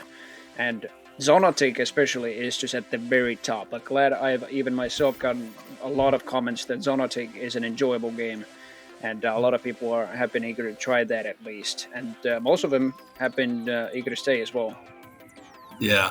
It's one of those games that you got to grind it, right? A lot of these players have been playing for 10 years or so, right? Champ has been playing for 8. I know Dodger has been playing for longer than that, maybe even 12. And Dodger's only about 20 years old, right? Dodger's been playing this game for so long, right? And he loves it. I cannot believe he is actually like around my age. I mean, I'm 21 myself, and I've only just started playing Arena FPS in 2013 with Quake Live. Like, God, he's been playing since he was in the 2nd grade or something. He went to school in Xonotic. 3, yeah. 2, but it seems the players are ready, and we are watching Dodger, who, along with his teammate, spawn right next to the big health there. Though he already has a Devastator for himself. All of the enemies are in the power-up, and Dodger sort of invades it, but will lose it immediately. But good thing about it is that the enemy will not get it for themselves either. Certainly so. Let me just make sure I'm following the same player. Looks like we're watching Archer on the stream, and I now am as well. Archer goes into the water, takes a dip, and then takes the teleporter away.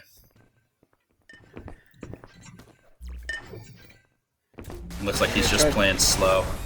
Yeah, he takes the passive route. I think he's letting his brother just scout around the area a little bit while he's stacking up on some items and weapons. Yeah. Oh, wow. Big engagement. Oh, hello. Yeah. Big kill by ZeroQL there to take the lead. Dodger up top. Wow. Gets some damage done on him. And Kojin finishes it off. He's going to be able to get 2 if he can. Excellent. It gets 2. Wow. Big time play by Kojin there. That's a 5-3 lead for the blue team. And it looks like they're going to camp on this same side of the map as Dodger and Archer tried to do last game. ZeroQL comes in. Oh, and looks like they're able to frag for the 6-3 lead. picking up the mega armor on Dodger. Dodger's close. Dodger, whoa. So ZeroQL is able to get away there somehow. Kojin actually is. And yes, still 6-3. Hits a good shot on Dodger there. It's not often that you see 2 players peak and Dodger is the one who takes more damage than the other. Wow, unbelievable prediction there. Rocket. Oh, if he would have hit that rail shot right there, that would have been crazy. Dodger's never been put in a blender like that before. Besides last weekend, Rainbow Shadow was able to do quite a lot of damage, which was unbelievably amazing to see. Archer gets a kill to take it to 6-4.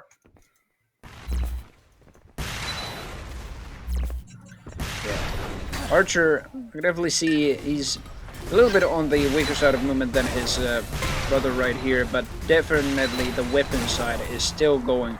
I mean, keeps on with the accuracy and the damage, and he does some good cooperation with his teammate there. Ooh. Oh, come on. I don't know, Dodger actually fragged, I think he fragged his teammate with there as well. Yeah. Yeah. Kojin always has the longest names. Oh, and it looks like Dodger has the power up. That is not good. This is... Oh, strength has worn off, though. So it looks like he had it for a little bit. Didn't do crazy amount of damage with it. And ZeroQL takes him out. Does another direct damage on Archer. Ooh, he's mispredicting, but gets the shots eventually. He needs to grab that mega armor, and he does exactly that. 9-7 for the blue team. So this is what we said. It's a close matchup, and that's awesome. Dodger coming in. Oh, wow. No way. He just did so much damage on both of them. Oh, my gosh. ZeroQL is going off today. Both of them are, actually. They're both playing incredibly well. Their playstyles match up really well. Dodger gets a kill, though. Can't hold him down for long. 11-8 still for the blue team. We're following Dodger. He gets some good rockets in on ZeroQL, but ZeroQL hits him back with the Vortex, but Dodger finishes it off. Grabs the armor. He's at 42-100 stack. Looks like he's the most healed player in the game alongside with his brother Archer, which is going to put them at a big advantage here. Misses a rail, which is not usual for Dodger. And then... Oh my gosh. Whoa, it's a real fight in the sky, yeah. And suddenly... Oh, actually the red team is still in the lead, but it is suddenly a 2-frag difference only. And this was sort of the scoreline I was expecting from ZeroQL and Kojak. I mean, I was expecting Dodger and Archer still to go and frag constantly like hell, but like Kojak and ZeroQL have really put one over challenge. Dodger has the power up. Huh. Grabs ZeroQL for a frag right there as well. I think he's still... Whoa, okay. He is still keeping the lead. This is just the... Oh my god. This is just the resilience I also was expecting from Team Clint. Holy shit! And ZeroQL and Kojak now have a harder time tying the frags up. I mean, power-ups have been 2-0 in favor of Dodger and his brother, right? So if Metsu is able to grab a power-up, it'll even it out. Yeah, that's a good shot. He's just waiting for the armor to spawn. Slightly fails the blaster. There we go. And puts it up to a 5-frag lead there for his team. Archer's just firing the rockets at ZeroQL, surprising the hell out of Dodger through the TP there. And he actually will go down to Kojak's rocket. Yeah, 18-14 now. Yeah, it is, and it is slightly a more passive of a game than what I was expecting. I mean, Kojak and Dodger respectively have been the more aggressive players here, as we can see right here as well. Archer just doesn't really expect where players are coming from. Oh, there we go. Kojak finally doesn't expect him instead. So it's gotten a little closer. We're at 19-17. Red team is still on top. Dodger's close to getting another frag and does exactly that on on Kojak, also called Kojin UK Dash Laptop. He always has long names. Sometimes he says Agatha, something like that. I don't know. He's a good guy though. A lot of fun. Holy shit. Big kills here by not entirely sure who picked up the. Oh, it looks like Archer picked up the super string. Oh, it does a ton of damage on Dodger there. Wow. That could have killed Dodger. I'm not sure if it does triple damage to teammates. It doesn't look like it does, actually. I'm not entirely sure. Champ will be able to answer that if he's watching. Well, if team damage is reduced, then... Yeah, we'll have to ask Champ that. But if team damage is reduced, then maybe even the team damage with strength could be reduced as well. It's a 9-frag lead for Team Clint. And Dodger really is putting up the damage and everything. I do have to say though, I haven't seen Dodger this passive in his movement. I mean, obviously he doesn't have to move all the time while the map is so small, and he can sometimes let his teammates do the scouting around and knowing where all the enemies are going. But it's still strange to see Dodger not move at all. But there we go. Oh, no, he finally Archer was able to come in. Yeah, good communication there to corner the blue player. Oh. Yeah, I'm watching Dodger at the moment. He finally, when both Archer and Dodger, just like seeing both of the enemies there, they are both doing quite a lot of movement and just shooting at the same time. They both really excel at it. And there goes Archer. Yeah, so ZeroQL just wiped their red team, so it looks like they'll be able to, gather themselves and take an advantage in terms of resources. It's another good shot on Dodger and doesn't get hit back, so that's big. Misses one there. I think Dodger got some damage in. Not a ton, though. Grabs the... Oh, jeez. What a good shot by Dodger. Oh, and then Archer comes in from behind. And then frags ZeroQL. Power up at spawn, and I just witnessed Kojak melee with the strength. That's funny. So Kojak's had the power up? Yeah. Or at least had. Yeah, it could be it that he already died. Yeah, he's claiming he has packet loss. That's common for him. I don't know if it's common packet loss or not. Looks like he gets fragged again. 16 kill lead here for the red team. Yeah, that is still, I wouldn't say too devastating. I mean, this was expected from ZeroQL and Kojak. The amount of damage and just pressure that put onto the enemy team is just still immense, even though the Team Clint have themselves a 15-frag lead now. Yeah, it was close for a while, and if the blue team got the power-ups early, it would have been a different story, I believe. Yeah.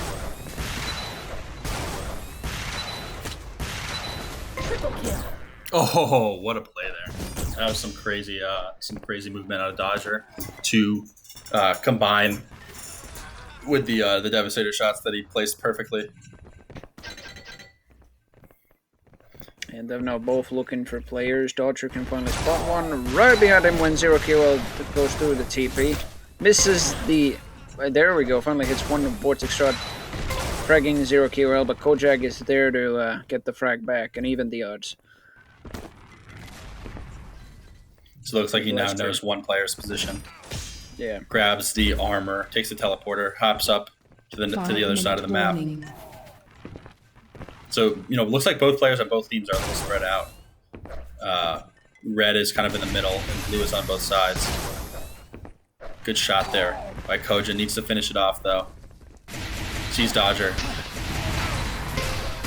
And grabs strength.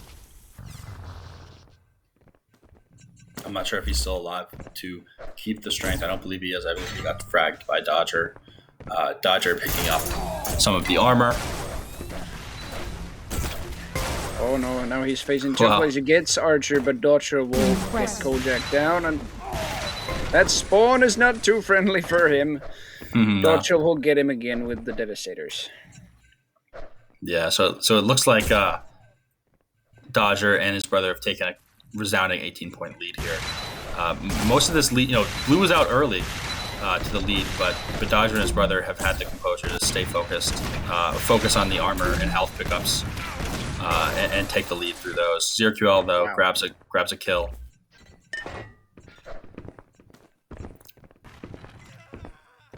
Oh, hello there. Kojak just went down. ZeroQL Oh, helping his teammate. I think Kojak just bonked Archer for a while there with a melee attack, and then Zero Kill was there to finish him off. Now it's Dodger. So, like, constantly doing a good job just dealing damage all the time, even if he just lives for only a short time, which he sort of did there. Especially against those two players. Probably didn't have much of a chance to kill either one of them, but he's still doing damage. Now we got Zero Kill with the help of his teammate. Yeah, so blue team is down by 20 here with about 4 minutes to go. 3 minutes to go, actually. Comeback is not likely, but with the power-up spawning in 13 seconds, if they can grab it and do a lot of damage, it could really change the tide of this one. Now up to a 21-point lead for the red team. 2 seconds until the power-up spawns, and looks like Archer was there to grab it. He's super low and it gets fragged, but it doesn't matter.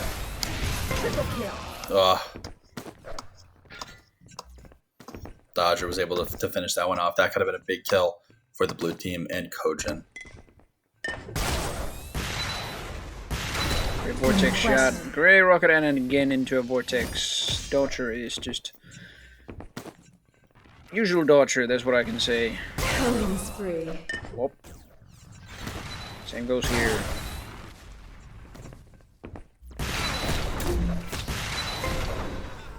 Yeah, he's just doing these combos pretty well. Yeah, certainly is. Oh, little trade there. Holy So shit. was Archer kind of failed the blaster jump over there, and he picked up the armor. Kojak is pretty low. Zero Kill. I was trying to sandwich from behind, but Dodger is there waiting. Wow. Oh, well, and Archer comes from behind him. Yeah. So it's got to be cool with Dodge and Archer. They're probably playing like right next to each other. They probably got the best comms out of anybody. Don't even need to use their mics. So that's probably a lot of fun, actually. I used to play video games with friends and right next to them in college. It was a lot of fun. So yeah, looks like red team is almost about to double up here. It started close, and I believe in future games this matchup could be close. Blue team just needs to get out to a lead and then play passively. They need to have control, and they can't lose it. They can't let Dodger do a crazy play and take them both out. So yeah, 30-point deficit here. Looking like this one's going to close out with a Dodger win.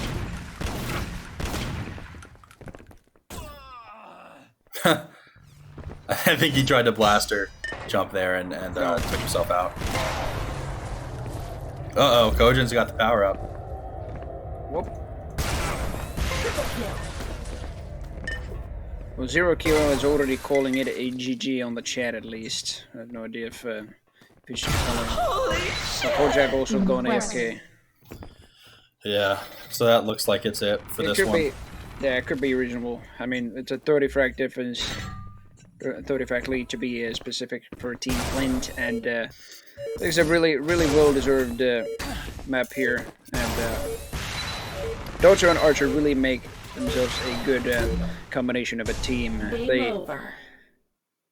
I think they sort of like progressively learn their opponent throughout the game. I mean, Zero Kill and Kojak put up a hell of a challenge at the very first minutes of the game. Even picked up a couple power-ups, but yeah, I think Dodger and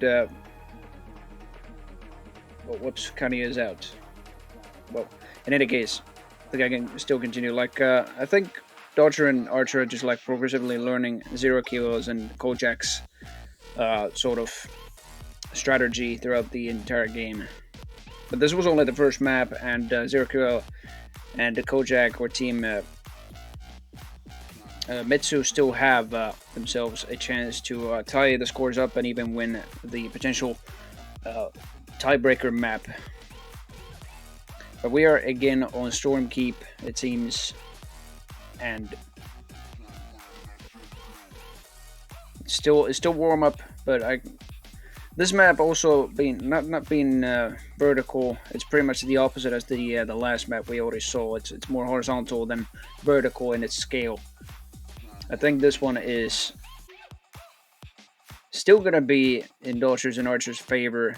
given their movement, their communication, and control of the items and weapon accuracy all the time, it will be quite a game. The game will be starting in 3 seconds. We're starting from Archer. Play. Who has himself the heavier armor there and immediately faces 0 QL with a Hager. Yeah, the Hager can be a very good suppressive fire weapon, and the old fire pretty much is that you can hello there. You can charge up 4 shots at a time and just fire them like a shotgun. It does quite a lot of instant damage. It's a versatile weapon. It certainly doesn't do as much damage as the Devastator or the Vortex when it comes to instant damage. Holy shit! Let alone as fast. We go 0 QL. Pretty 0 QL looking pretty solid right now. He's only got 2-0 in scores, and this is more of a passive game by them, by Team Mitsu. Waiting for the heavier armor. Now both Zero and Kojak are going together to the other side of the map. Archer faced by Zero here, getting a lot of damage from him. Kojak running around the map like fast rabbit right there. Now they both face... Oh, yeah, that's a very unfortunate combat moment for Archer over there, facing both of the teammates from Team Mitsu, and Dodger completely obliterating 0 QL. Excellent. So far, it isn't too one-sided, at least. Oh, that rocket by Dodger. This is too one-sided. Team Red or Team Clint only have themselves like 3 more frags inside the first 2 minutes as well. It's like the total frags is 11. If anything, this game has been more passive than the previous games what we've seen from both teams.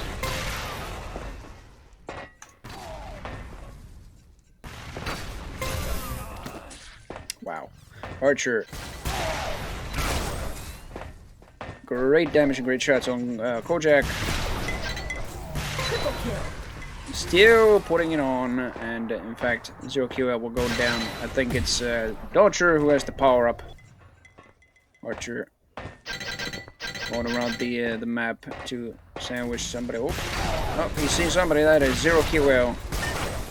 Quite a lot of damage on him, and 0 QL will actually get him down. He's only got a Devastator and the Mortar, and will be fragged by Dodger's power up. He's now worn off. But he still keeps on damage. Totally a 9 frag lead for Team Clint here. Wow. Kojak really has quite a hard time against Dodger here. Well, Dodger himself actually is pretty low. 35 armor, health is regenerating.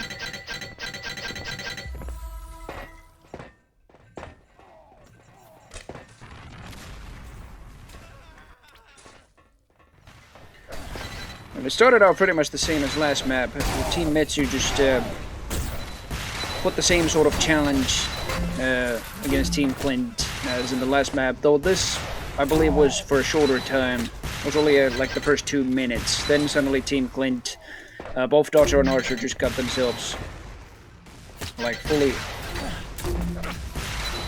healed, fully armored, and just all the weapons that they needed, and pretty much just put up their accuracy with the weapons. And suddenly they've got themselves an 11 frag lead.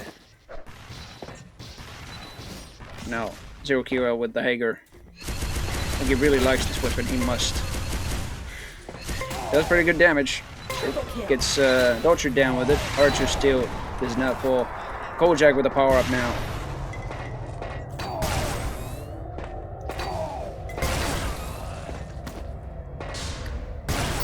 Okay, everybody. Sorry about that. My power went out. And I actually we kicked have it. Kanye.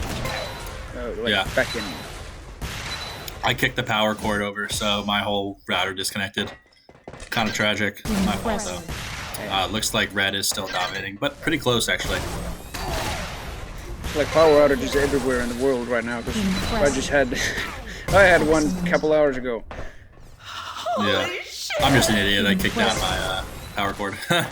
Yeah, just to recap here, I think Team Metsu pretty much have done the same as last map, though for a shorter time at the beginning. Like, they put up some kind of a challenge. The gameplay was sort of more passive than the previous map's beginning.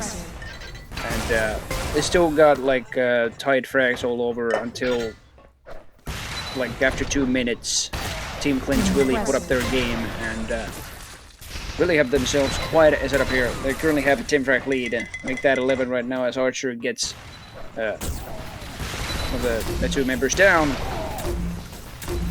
And now they're all facing each other in this small room fighting for the power up, even though it hasn't spawned. Archer is still keep on going with the damage. Can he get Kojak here? Triple kill. Yes, he can, with 27 health remaining.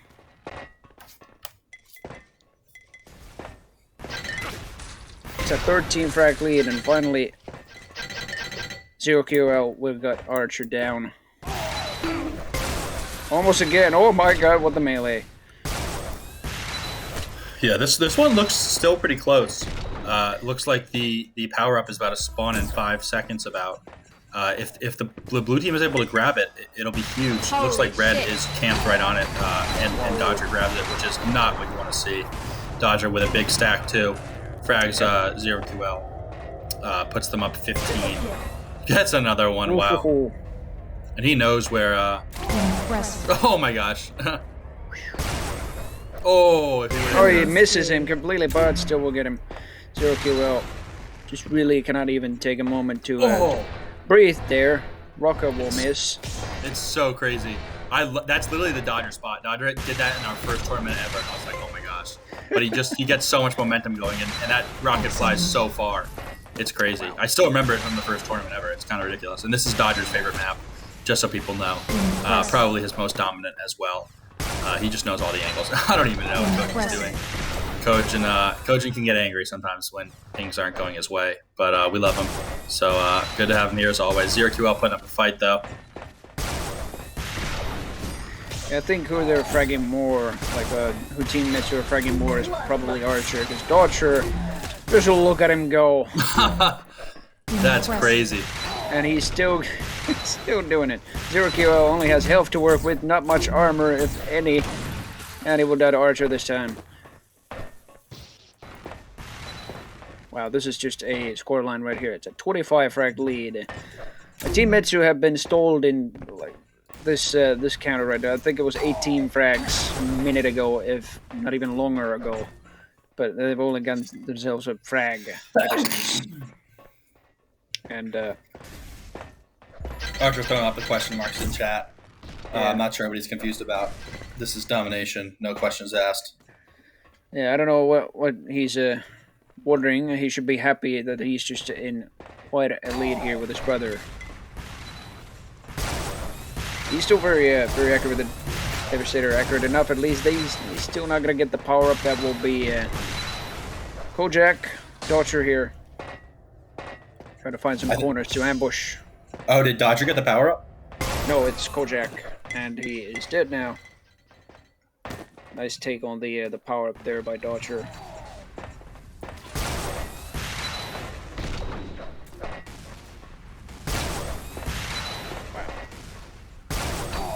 Yeah, this is almost, if Kojak dies here, this will be double the amount of frags. Oh, never mind. Archer got fragged on the other side of the map.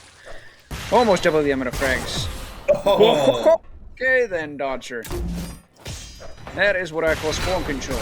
That's another thing Dodger really excels at the same time, while just he does everything else.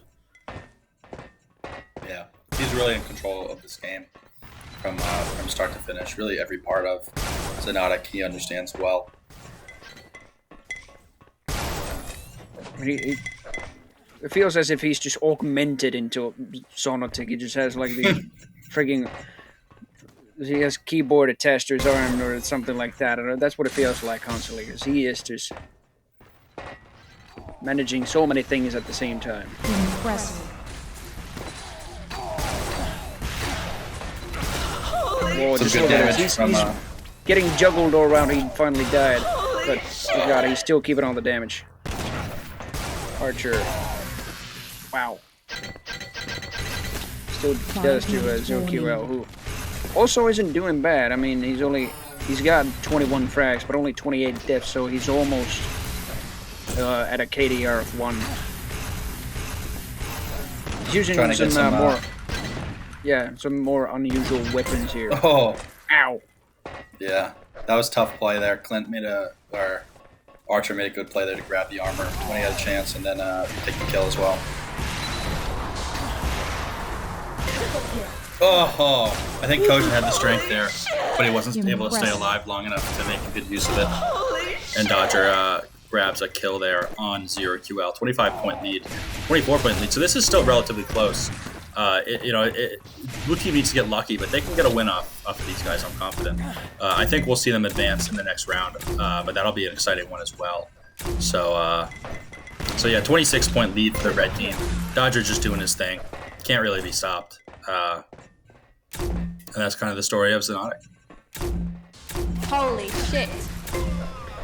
Oh boy.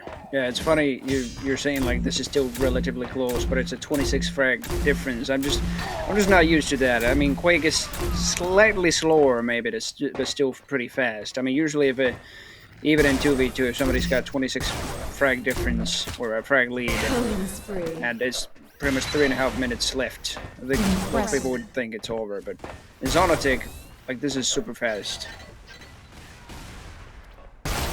Anything could really happen here, definitely, especially with ZeroQL and Kojak. They're both using the Hager here, ambushing both Dodger and Archer here, but it fails. Oh, wow.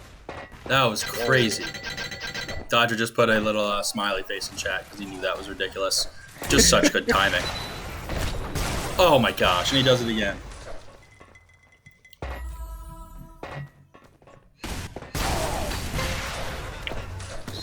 Yeah, Dodger especially. Wow, just look at that teleporter control as well. He just keeps on the shots going, juggling ZeroQL around, and yeah, his stack isn't too low either. Even if he just got 2 frags, make that 3 now, and now picking up that power up. And Kojak, he's just standing still. Wow, what a humiliation there. Fragged his corpse as well.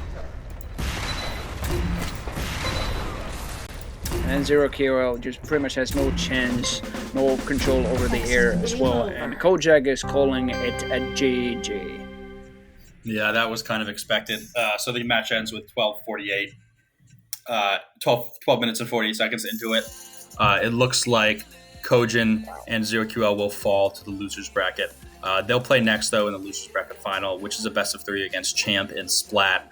That's going to be quite the matchup. I can't quite remember. Have we seen these two play each other yet? Yeah. Let's see. Champ and Splat could be an interesting thing. I mean, actually, yeah, they haven't played against each other yet. So Team Metsu versus Champ and Splat, which is Team Big Biceps. I think that could be interesting. It might be like sort of the same matchup, at least given the history of like all the players in both teams. Champ also plays Quake, as far as I know. ZeroQL comes from Quake, but Splat and Kojak I don't know about, but I can definitely tell from their performance of what I've already seen, they definitely excel at Xonotic.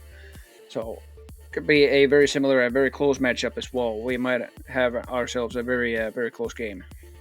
Yeah, I think we will. We're going to take a quick 3-minute break before this match starts, and then we'll be back with the losers bracket finals. We'll pull some more giveaway winners too right after we get back from the break. And thanks guys for tuning in, and see you soon.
this?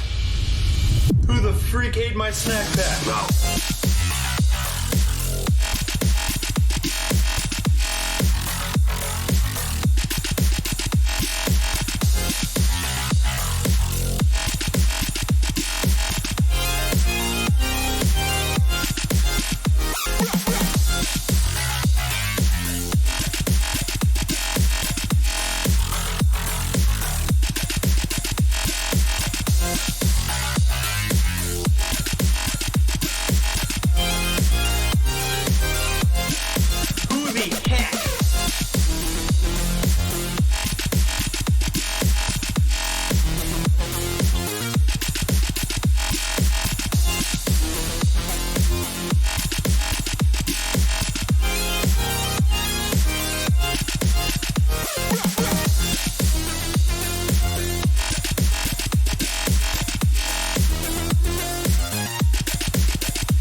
Who did this? Who the freak ate my snack pack?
Hello, everybody, and welcome back to the Zen Sports and Rocket Jump Zone Xonotic Team Cup.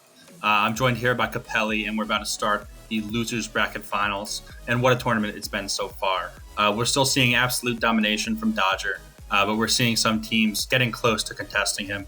Capelli, what do you think about this semifinals matchup we have coming up here? It's very, very interesting. There's both of the teams have a player from Quake and Splat and who's it now? Team Mitsu. Splat and Kojak, as far as I know, are just Xonotic players. So it could be a very even matchup as far as I know, but I don't know the players themselves too well. Champ and Zero QL, of course, I know pretty well already from Quake. They play Magnus Fiddling over there. Xonotic itself is just a very more fast-paced game. And what I've already seen is just fast and frantic action from both of those players. Yeah, so we've got Champ and Splat on Big Biceps, and then Zero QL and Kojin on Team Metsu. Right, these are clearly the two second and third best teams in this tournament. The winner of this is going to battle it out against Dodger. We've seen that Team Metsu can put up a fight, but they can't quite close it out against Clint, which is Dodger's team. This is going to be an interesting matchup because this is really close, right? These two teams are good. They play well together. They can't quite catch up to Dodger, but that's to be expected. But playing for second place is awesome. Still a lot of big prize money on the line for the second place winner. And yeah, as we mentioned, we're going to pick two giveaway winners right now. This is not for the Cerberus card. The Cerberus card will be raffled out at the very, very end. So stay tuned for that. I know people are excited for our next tournament for Spindlelands, right? That's going to be the NFT Horizon and Zen Sports Cerberus Cup. Super duper excited for that. We actually just got the NFT trophy design by NFT Horizon. It's crazy cool. It all relates to the overall theme, which is Greek mythology for the tournament. We've got an updated overlay for the tournament. We've got a cool intro video coming out. So we're really excited for a leveled up broadcast for that event. We've got a leveled up one for Xonotic. Super cool. Thanks to our guys at In the Keep. They do everything Rocket Jump Zone, or they do everything Arena FPS related, open source game related. And if you want to check them out, you can type ! In the Keep. I'll do it right now. ! IDK to learn more about that. Right. If you're new to Xonotic, it's an open source Arena FPS shooter, which is crazy fast with blaster jumps, rocket jumps, sniper rifle shots, all the good stuff. And in this tournament, it's a 2v2 mode with 15-minute time limit. And we've seen matches go all the way to 100 kills, as you see in the bottom left corner of the bracket. Super excited to get back into it, and we should be doing that shortly. Yeah, I mean, the teams themselves could be very, very similar, but it might just come down to like some technical advantages and disadvantages. Because Splat, the teammate of Champ in Big Biceps, is from the US. 4, While 3, Champ himself is 2, from Europe. 1. And this could, like Splat, we're playing on a European server, and Splat will have a ping disadvantage. So it could come down to the smallest of limitations, or not limitations, but the disadvantages rather. Yeah, and we just got into the action, actually, and Splat fell quickly, and then got a frag, actually, to reclaim the tie. So 1-1, 23 seconds into the game. This is going to be an exciting one. We're back on Mini Bromine, I believe. Power Up spawns in 5 seconds. Power Up actually gives 3 times damage to your weapons, so it's a huge advantage to have, and we'll see who grabs it first. Ooh. And that would be Kojak. And with such a low HP, he could be fragged here, but potentially deal a lot of damage to the enemies, regenerating health and picking up the heavy. Yeah, so we're taking a look at Splat here, who looked to have grabbed the mega health and a lot of health along with it, right? He's at 167, and it's slowly ticking down. We haven't seen any kills from Kojin with the power-up, but that's because of how passively Splat and Champ are playing. They're already down 3, not a good position to be in early in the game. Yeah. They do like a more passive approach. There's the first frag on Zero QL, but he's constantly getting bombarded by devastators of Kojak. Finally get some damage on him as well. Champ is there to help him, but gets a little bit low by Kojak's Vortex rifle shots. Yeah, good mortars there by Splat. Splat doesn't see the blue guy behind him, gets fragged in the back because of it. He gets finished off by Zero QL. Good positioning there by the blue team. The blue team looks to continue their good play here. Much more cohesive, it looks like. Splat is certainly at a disadvantage here for being in the United States, given these servers are played in the Europe. 6-1 lead here for blue. Looking like they're picking up some sports tokens, which you love to see. A little one-on-one battle here at the warp zone. ZeroQL looks to have taken a little bit of advantage, but gets hit with a vortex through the warp zone. And ZeroQL is there to grab the mega health. We're seeing a lot of passive play here. Not a lot of direct encounters. Champ with a good vortex there, and Splat finishes it off. Splat with some shotgun shots. Oh, and a vortex and another shotgun. Needs to finish it off here. Does it and gets Kojin. So that's moves the deficit to 4, but ZeroQL is able to get a kill and push it back to 6. Whoa. Yeah, it is definitely more passive. It's more like controlling the map and less just dealing damage. Like all the players are dealing damage here and there, but we're not getting too many direct confrontations, especially between the entire teams. And ZeroQL didn't make much with that power up. As soon as it ends, Splat is there to get him down. Yeah, it was a good play there by Splat to know the timing of it and be there to pounce when it ran off. A little bit of a flick there. Splat goes for, and then grabs the armor pickup. Grabs a little bit of more armor. So Splat has a huge amount of health and armor. We call that stack. And grabs the kill on ZeroQL because of it. Took a little bit of vortex damage, but that's okay. He got the kill and pushes his team closer to the lead. Yeah, Kojin with a nice trade there to take down Splat and bring his team back up 3. Yeah, so far it isn't too one-sided. It's actually pretty close. Team Big Biceps here are just still trying to make some tying frags, but Kojak is resilient as all hell can ever get, and is even trying to get an angle on Splat, but cannot hit it. Finally, nope, will not hit it one. They still have a 3-frag lead, but in Xonotic, being such a fast game, it can be very, very easily and very fast sort of revoked. Could be a tie almost immediately, right after there is one difference. Yeah, and it looks like Kojin playing pretty passively as he has been. Just misses the red player who hopped up in the vent alongside him. He's trying to oh, good game there. So Kojin takes his time, frags champ, gets some more damage. Oh wow, but Splat has the power up, and Splat has 105 health as well with power up. It's going to be hard to defend him. He's using the machine gun here and does some damage to get the kill, bringing it to a 1-point trailing lead for them. Ties it up now. So 12-12 for both teams as we hit the 5-minute mark.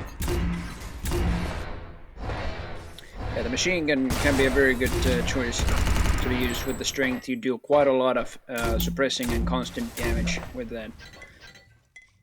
Mortars are flying, but Splat is hitting none of them, and he's trying to make a vortex angle here. Nope. Somebody's still chasing him. Doing some defensive mortar shots there. None of them will hit. As far as the frag counter is concerned, it is now a 1-frag difference suddenly. Wow. ZeroQL definitely has the ability to do damage. He's in yeah, he's in solid control all over the map. He's just mostly been controlling the mega side of the map. Now Champ and Splat are looking to contest it right now. Yeah, good prediction there by ZeroQL, but barely misses. Splat is doing some mortar spam over there, but ZeroQL will hit both of them. Champ is very low, even though he has armor. He's got not much health. Indeed, will go down to ZeroQL's machine gun. Splat standing on the mega. It's not spawned just yet. Oh, ZeroQL with the variation of the weapons. Yeah, picks out the Crylight at the end. He had to reload the machine gun, which takes forever to reload. Yeah. It seems like it might have infinite ammo, but it doesn't. And the reload takes a while, and I think that's one of the things that balances it really well. I heard some players talking about that earlier, how it might be an overpowered weapon if the reload wasn't just so long and so tedious. Looks like a red player grabbed the pickup but falls shortly after. Blue doing a great job here. Just completely silenced the power up and with the 7-kill lead. It's a great position to be in. Yeah, and you saw there he missed the initial shots, but the Krylik bounces off walls, so the Ricochet was able to get the kill for him. And Splat came in soon after to clean it up.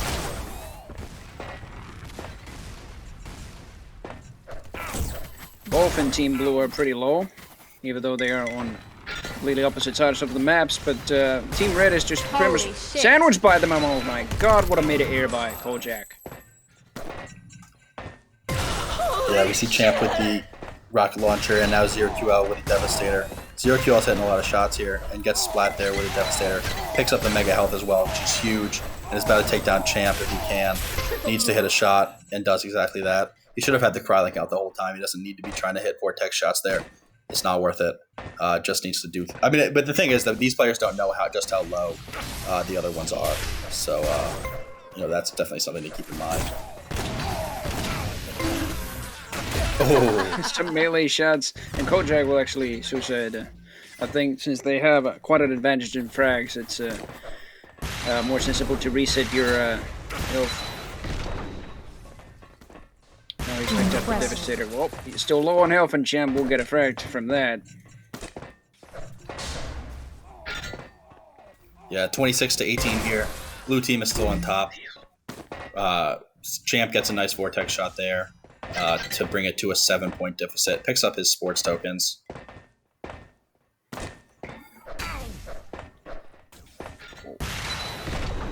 Shots from behind Champ over there. I think, yeah, Kojak's still trying to ambush the power-up there. Drops down with his teammate to the power-up area. Splat will be the one picking it up. There goes ZeroQL at least. So is this... Okay. Yeah, go on. So did Splat pick up the power up? I think he did, yeah. And did he die right after, or did he? No, he still has it. He still has it. Cool. So Splat is doing 3 times damage with his weapons, which is a huge advantage to have. Most weapons just instantly will shred through their opponents with the strength power up. Oh, good kill there by Champ. He needed that. Grabs some health afterwards, which is huge. And it's only just a minute ago the scoreline was like 16-24, and now it is tied to 26 by both teams. It can get very, very intense in such a short time as well. Mm-hmm. And now Red actually has the advantage with a 1-kill lead. Champ and Splat both going off. As Splat had the power up, I believe it's worn off by now. It lasts about 30 seconds and respawns every 2 minutes after pickup. So, if you look at the timers on the left side of the screen, you can see when each major item is being spawned in. Right, it looks like one of the armors is in, looks like one of the health is in, and 12 seconds left on the big ones of those. And then 40 seconds for the power up.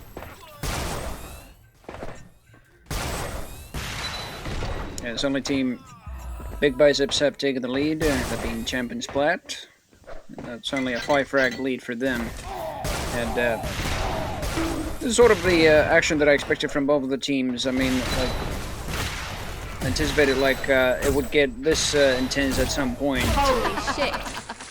And team Big Biceps have taken one hell of a comeback right here. Power-up's about to spawn. Champ's very well positioned on it, gets Kojak down.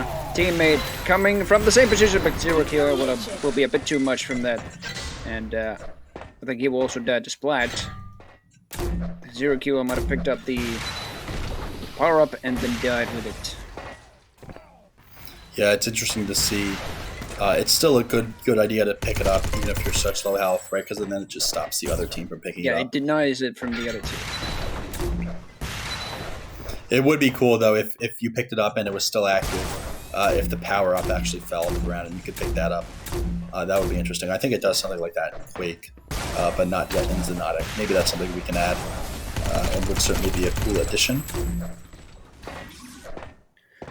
I can certainly do that at least in Quake 3, maybe even Quake 4, certainly in Quake Champions as well. If you drop the quad damage or any other power up, it just, or if you die with it, it just drops down to the ground. That's what I'm trying to say. And the Xonotic is more vanilla. Like Quake 1, he didn't used to be like that. If you picked up quad damage and you died with it, that was it. Mm-hmm. So, I mean, red team has really jumped out to a big lead here. Splat's moving really fast, and blue needs to pick it up here if they want to have a chance to move on. This is just round 1 out of a best-of-3 series. So even if one team falls, they'll have a chance to come back.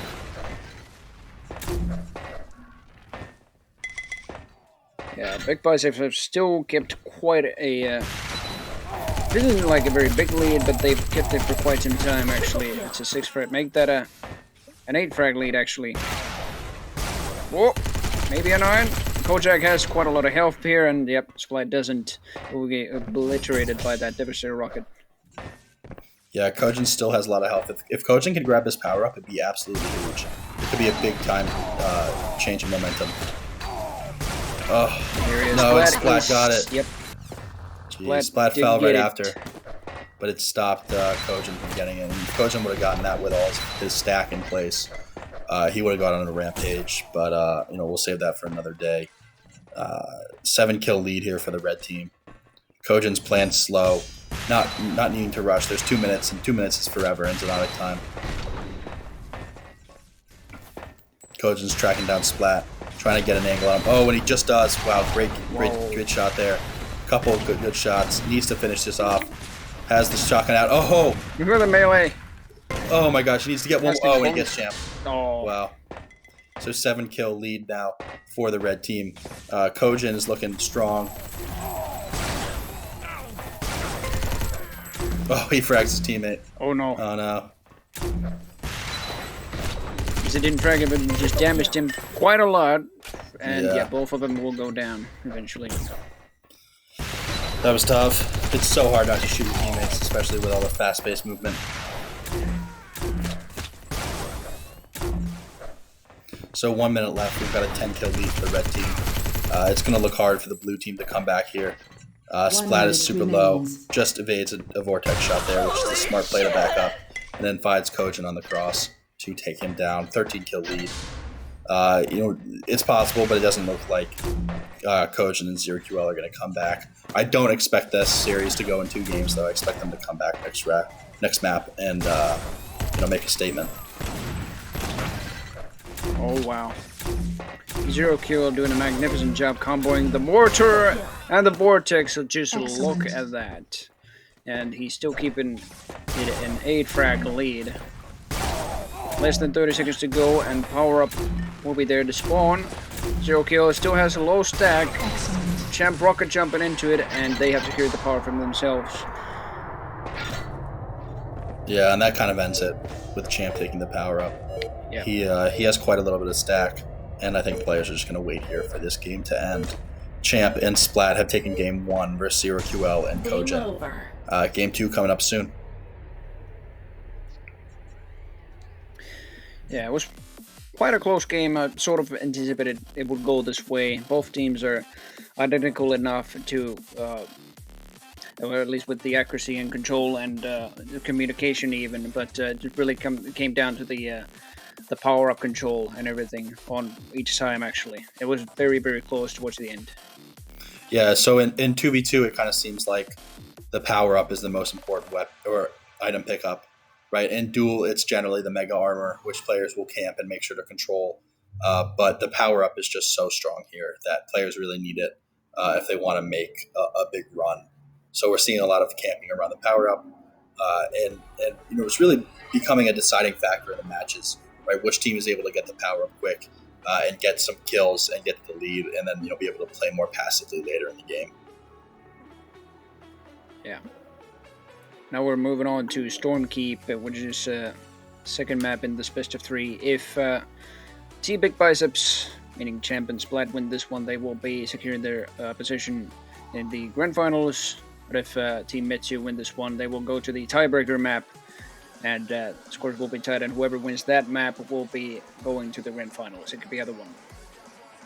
Yeah, and they'll have to face Dodger and his older brother, Archer, which is never an easy feat. So it looks like we're into this one. We're following ZeroQL off spawn. He's taking a lot of damage. He could fall here. He needs to get away. Does exactly that. Speeds around, gets some sports tokens in the form of armor. Looking for the Mega Health. It's not going to spawn for another 20 seconds. He has the Electro, but he needs a more direct gun. Grabs it right there. I believe he grabbed the mortar, and he did. He whips it out. Only 60 health on him for the time being. As you know, with 36 in, still haven't seen a kill. But that's kind of what you expect with these two teams. Especially Zero QL and Kojin. They don't over aggress. Right, Champ is kind of the most aggressive player in this lobby, and there you saw he just get fragged and punished for his over aggression. Let's see if they can chain this here into another kill. Can they? They need to. Champ's super low. He goes down a level.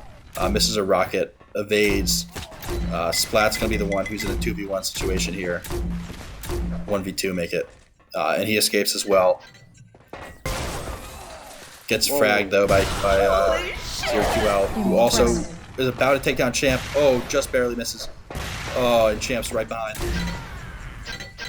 Oh, it looks like Champ fragged himself. Yeah.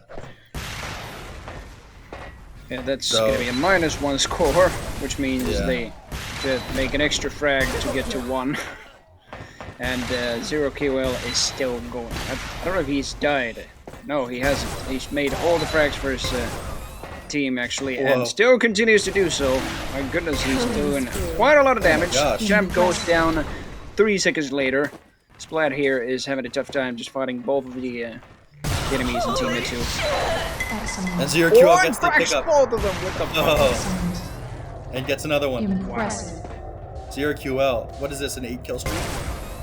Make that 9. Yeah, this is domination at its finest with the power-up. Continues to do constant damage. Finally gets sandwiched by Team Big Biceps here. Yeah, that's a big play for them. They needed that. They're down 9, but the game has been reset, and they may even have the advantage here slightly, having respawned sooner. Zero QL gets another frag, though. He's looking to be unstoppable. Takes Champ down again. Wow. Just direct impact after direct impact. He's really showing up right now.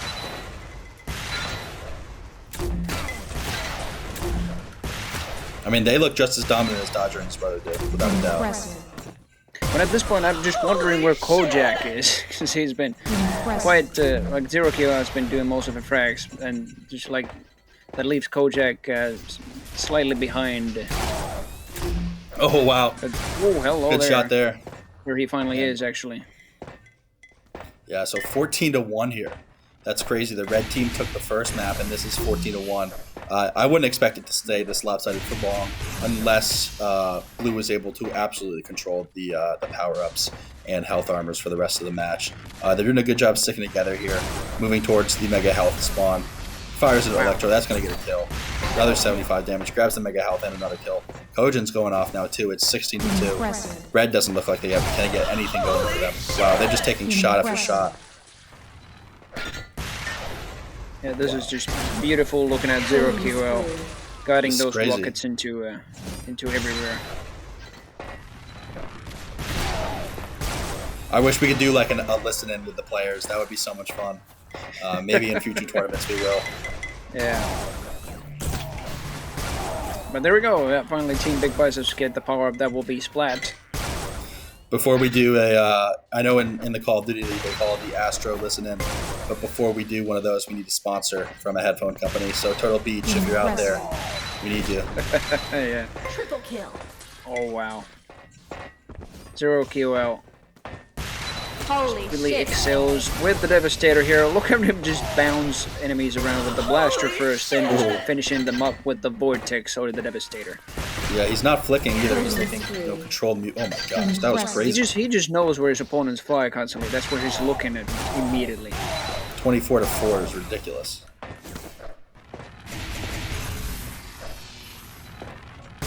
So as mentioned earlier, right, red team took the first map, and you're seeing just how powerful these power-ups are. I think we'll add some balance to this as we continue to host more 2v2 TDM tournaments. I think 3 times is a little strong considering how good these players are and how accurate they can be. So, yeah, I think we'll look to rebalance some of that. Impressive. I just took a look at the chat, and it seems think Kojak was a little bit worried about his he did it again, and he basically said that Zero Kill might as well be playing alone this one, and it seems it's worked well. I mean, he's got 20 frags and 5 deaths only. And yeah, Kojak still has himself 8 frags and 3 deaths, so he hasn't done too badly. And I don't know, he hasn't really had any issues on his net as far as I could tell. Yeah, 27-6 here. Oh, what happened? Wow. Yeah. Oh. Zero Kill just sniped Kojak right in front of him. Oh my god. Zero QL is crazy. Wow. He just blasted him up, blasted him again to the other side of the wall. That creepy is crazy. That's going to go on a frag movie for sure. 21. Oh, make that 20 frag lead because Champ has the power up. Now 19. I think they're slightly making something out of this, especially Champ, who has the power up currently and has the amplified damage. Oh, Which he yeah, continues Champ's to do. really doing something there. Oh, and another one. So this is what we were saying, how important these power-ups are, right? You saw strength on the screen just wore off, but you know he closed the gap from 30-6 to 30-13 with that power-up, and it spawns again in 80 seconds. So if they can mitigate some of the damage here in these next 60 seconds, and then get a good plan for how they're going to pick up that next power-up, they can really close the gap here, and he gets 0 QL. Good movement there to evade. 0 QL was having a hard time landing shots. Wow, that was crazy. Just out of nowhere. Oh my gosh, that was crazy. Holy shit. Vortex and Devastator, and gets 2. That's a highlight as well. And gets some more damage, and gets 3. Oh my god.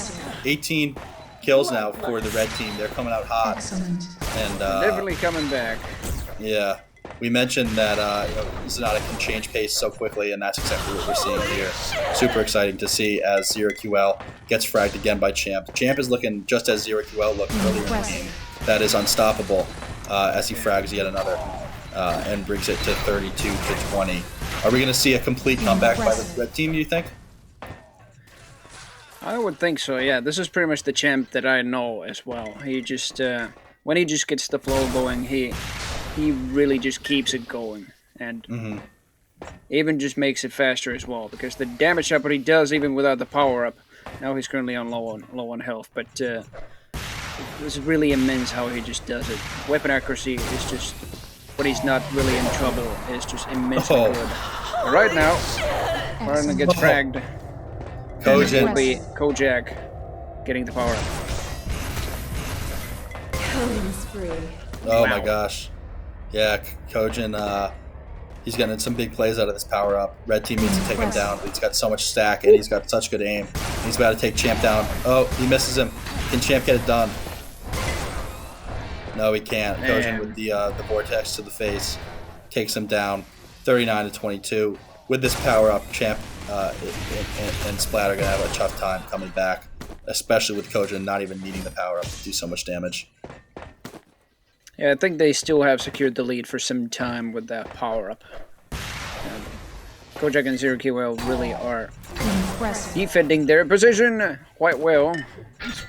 Especially Kojak here, who just does these magnificent vortex. Finally, he misses one, and another one. He can hit shots from the other weapon. Yeah, So 20 Kojin we see here. Yeah, 20 frag lead. And we've still got 6 minutes to go in this contest. So if 64 frags were had in the first 9 minutes, we could have about 40 in the last, and that would give, more than enough time and frags for the red team to make a comeback. 21 now back to 20. Kojin misses a rail that could have been big. Hits the blaster jump, so cool. Grabs some Devastator ammo. Misses a vortex. Gets a good hit there with either the vortex or either the mortar or the Devastator. Picks up the mega health, which is huge. You saw his health go all the way to 200, and Kojin is now as stacked as you can be. He needs to go on a rampage here. Whoa. Yeah. The power up spawns in 6 seconds. If Kojin grabs his power up, which he's looking like he'll have the spot to do, it's going to be impossible for Red to come back. And he does exactly that. Kojin is going to be a menace for these next few minutes. He's still got 150 health to work with. Champ, just escapes. Good shot there. and Kojin reignites his stack, grabs the mega health. So if you see there, his teammate is letting him take the armor pickups because he has the strength, which gives him 3 times damage. So he needs all the health he can get because he basically wants to run people and hit shots. Champ trying to get some damage and does exactly that. I think Kojin still has the pickup. It just wore off, but he takes his team to 22-point lead with it. We're 10 minutes and 30 seconds in. It's 49-26 blue. We're watching Splat on the red team, the only North American player in this tournament, battling through ping, battling through probably some swear words from Champ as his teammate, but they're playing well. And yeah. Yeah, I would say the ping issue isn't just much of an issue for him. I guess he's just already gotten used to the sort of potential delay and everything on it. But still, he gets moments here where he just reacts pretty fast, even with this higher ping that he has. Currently, like compared to Champ, at least Champ has 46 ping, Splat has 125. So yeah, still is playing well, even with that 80 ping higher, ping. Yeah, I think in some games ping can even be an advantage. I know when the server basically compensates enough, you'll have players who can use ping to their advantage. I'm not sure if Xonotic is one of those games, but if you're used to it, the ping's not the worst thing in the world to do with.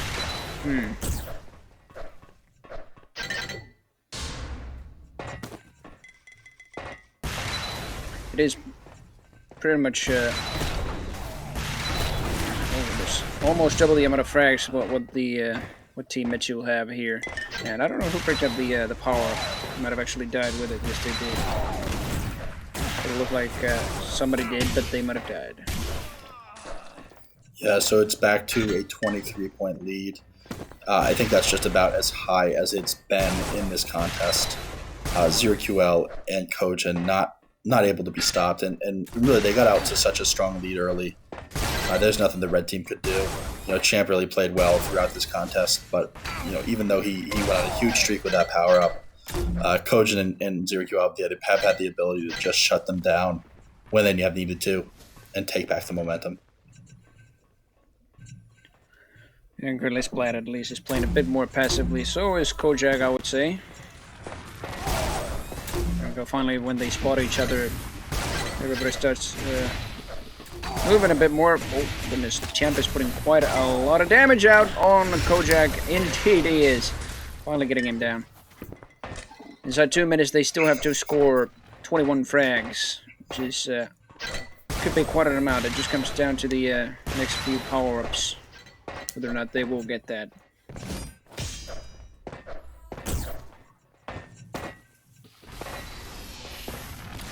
Champ and Splat here. Power up here. Splat will go down. 0QL has been given info that he is there. Wow. Ojax right behind the vortex. Champ, while putting quite a lot of damage, he also got a lot of damage back. I was just responding to someone in chat. Looks like 20-point lead for blue with 1 minute and 15 seconds left. Yep. And the last power up spawn. And this is really the last chance for the red team as Champ grabs it, but is fragged instantly. And they needed to try to grab the power up. Yeah, that was a very vital thing for them during this game, in this entire game, pretty much. I could have potentially just given them a tie, or maybe even take the lead altogether if Champ would have gotten another rampage like he did last time. So it seems we are going into the third game, and indeed Champ is calling it a GG. Yeah. So we're back in the booth here after game 1.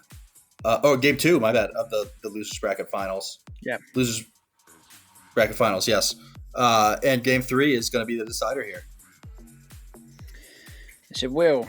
And I'm quite surprised that the score lines aren't too intense inside the maps, but between the maps it is like currently we're 1-1 in the maps, and we are going into the tiebreaker. The first map was sort of closer than this one between Team Big Biceps and what is it, Team Metsu.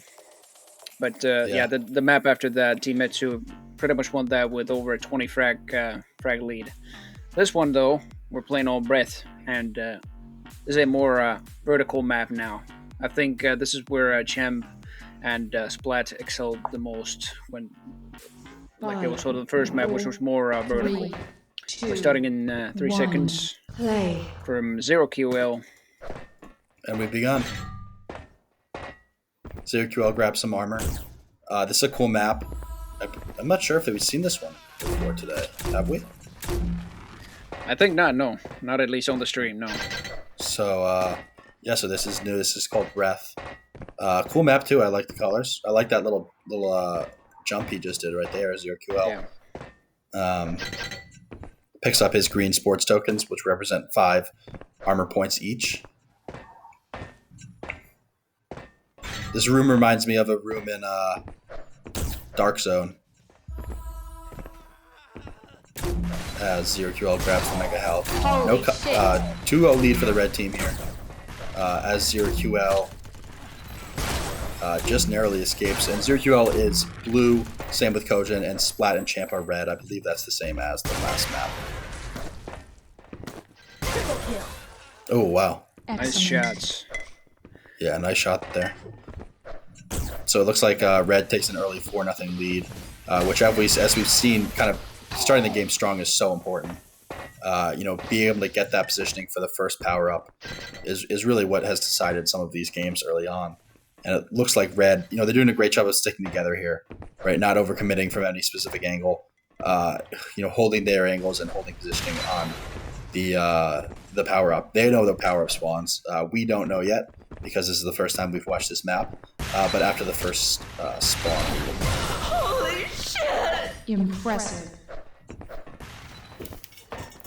Champ is doing a good job just cooperating with his teammate there, picking up the heavier item there. Oh goodness.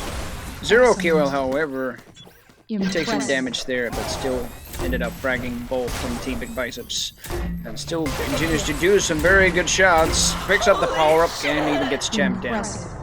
Yeah, 0 QL just picked up the power up, and that's huge. He only has 19 health though. He needs to get something going in terms of stack, and he does exactly that. There we go. Now he has 60 and 50, which is big.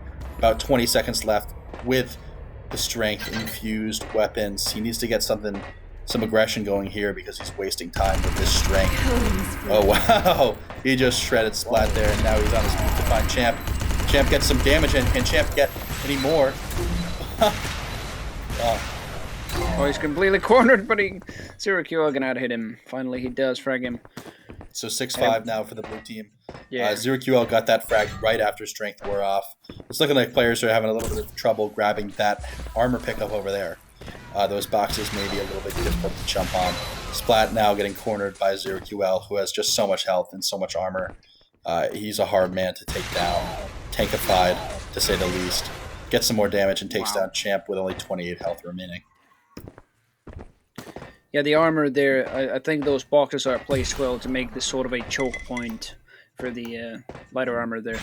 But yeah, the room itself is very small, and there's only like two ways you can come into the room itself, and there's not a lot of vision before you enter the room there. So it is some light choke point there, but not a huge one. Not going to be too many people at the same time over there.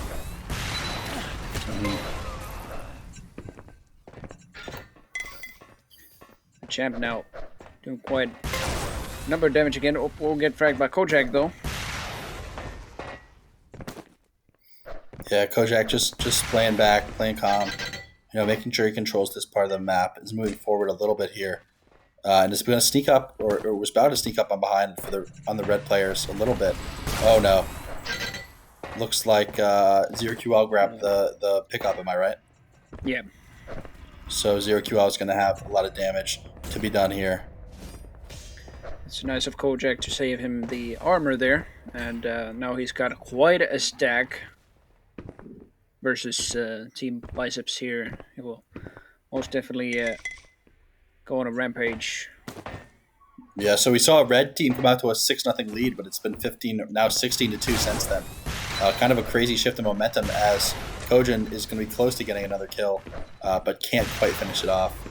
ZeroQL still with a huge stack advantage. I believe the power up has worn off, but still having the health is a huge advantage in itself.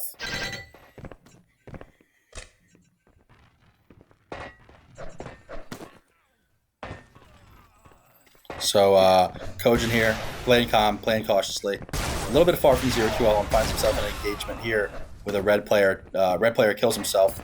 Not quite sure who that was. Might have been Champ. But yeah, Kojin camping this corner, camping the Mega Armor. We're seeing a lot of players doing that, staying right tucked close to the Mega Armor. It's so important to have, really in any game mode in Xonotic. So it makes sense that we're seeing players really, stay towards that side of the map.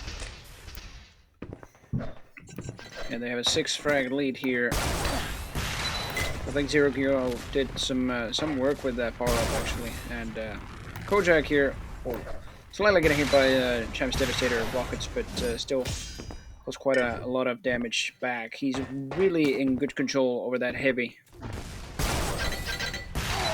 Splat trying to make some work with the mortar there. Champ enters the room, doesn't even see him. Kojak gets some damage from him. Oh, but here comes the power-up. Splat is exactly how his name goes. He's completely splattered. Heavy spawning. He's almost in that time over there. Oh, but here comes Splat again. Would you believe it? He's splattered again. And Kojin still has the power-up. It should be wearing off pretty soon.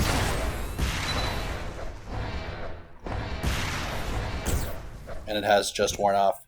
Still 10-point lead for the blue team. Doubled up the score of Red. Red gets one more kill there. I believe that was Champ on ZeroQL. Champ now shoots a rocket, but Kojin is able to dodge. Grabs the Mega Armor, and as we've been talking about, he's just been in absolute control of that resource. Evades a little bit, but he had the health advantage on Champ. I'm not sure if he knew just how lopsided it was, but probably just wants to keep control of everything, right? They did give up 2 kills here. But they don't need to overextend and get aggressive here. They just need to keep their lead, and just keep doing what they've been doing. Keep camping this Mega Armor, and that looks like what he's going to do. And gets a kill there for being, the patience pays off. He catches Splat in a bad spot, and lets ZeroQL take the armor. I love to see the teamwork out of these two. It's really great to see.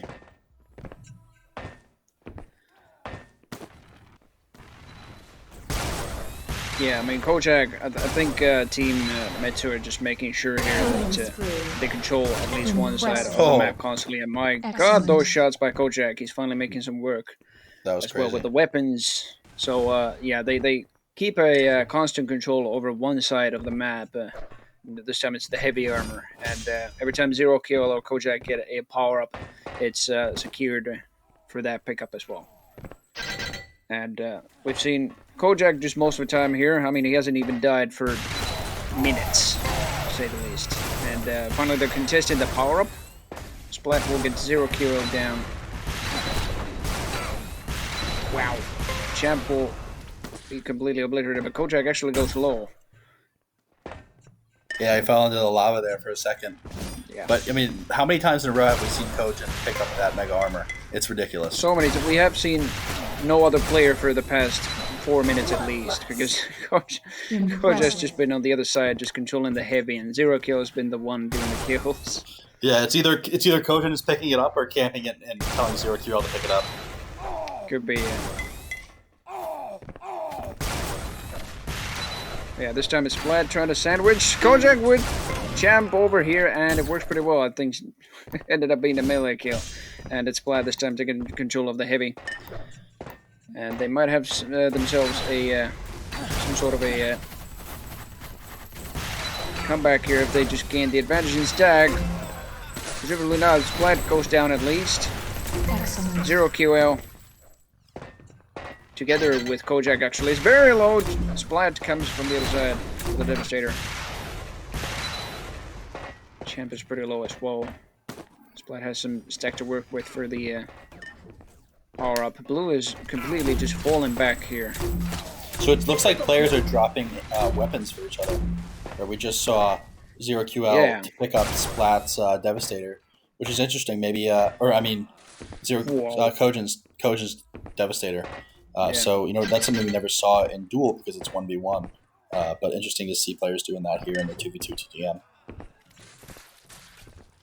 And what a surprise, Kojin is right near the Mega Armor. And grabs it. Yep. Power-up's about to come soon, and Kojak has to stack for it. Splat, though, is right there before him, but gets immediately devastated by Kojak. Yeah, so 14 kill deficit here. Yeah. I mean, it's good that Splat didn't give him 2 team Mitsu here, but it's also bad for them because they didn't get to keep the power up either for potential frags here. Kojak was there right after him and he saw Splat where he actually wanted him to be. Whoa.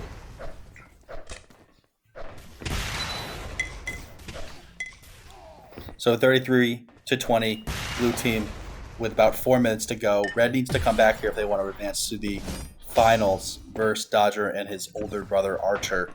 Right, 13 kill deficit, 60 seconds until the power up spawns. They need maybe 2 or 3 kills here, and then the power up do a lot of damage and they come back here. Good kill on Champ there to make it a little harder for the red team to come back. Even more damage from Kojin right there. The laptop warrior, as he calls himself, but Splat was able to get him down there.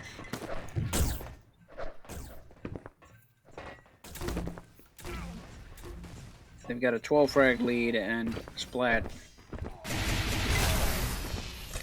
doing some nice variety on the weapons. Mostly spamming the whatever gun that is. I think that's the electro gun. Might be wrong. I haven't played Xonotic. So many weapons, but he still ends up getting fragged by Champ. Oh no, wait. Somebody, not Champ. So Champ is teammate. 11 kills is the deficit here as we just hit the 12-minute mark. The red team is going to grab the pickup, which is huge, right? This could be a big time momentum shifter in the game. Oh, that's a cool portal. Kojak had some stag, but immediately got fragged by his own devastators, and nice mortal placements there, but Kojak is just out of there immediately as soon as he saw Splat just coming towards us. He's like, no, I am not going there. And even after spawn, Kojak still is control over that armor. My goodness. 0 QL. Nice damage on Champ. He thought it was long gone already, but Champ returned with a nice jump over to his level and nice frag as well. Wow. And 0 QL, big kill there. That could be the sealer on this game. As Champ gets caught in a corner. Super awkward position for him. Almost as awkward as players trying to grab that armor pickup. As 0 QL grabs both the armor and the mega health. He doesn't really need it. They're up by 15 now. That was a 14 that changed to 15 mid-word. Quick adjustment. So, yep. 13:30 into the game. This one is looking like a victory for Team Blue.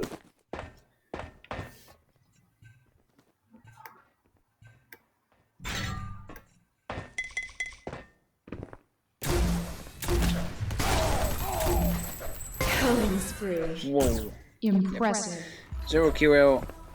His weapon switch and accuracy, as well as the trickier finger, I guess, is just pretty fast, just like that. They can just get somebody dead even before they enter the teleporter. Power-ups just spawning. 0 QL has the positioning for it, but not the stack. Splat will be the one picking it up. Game over.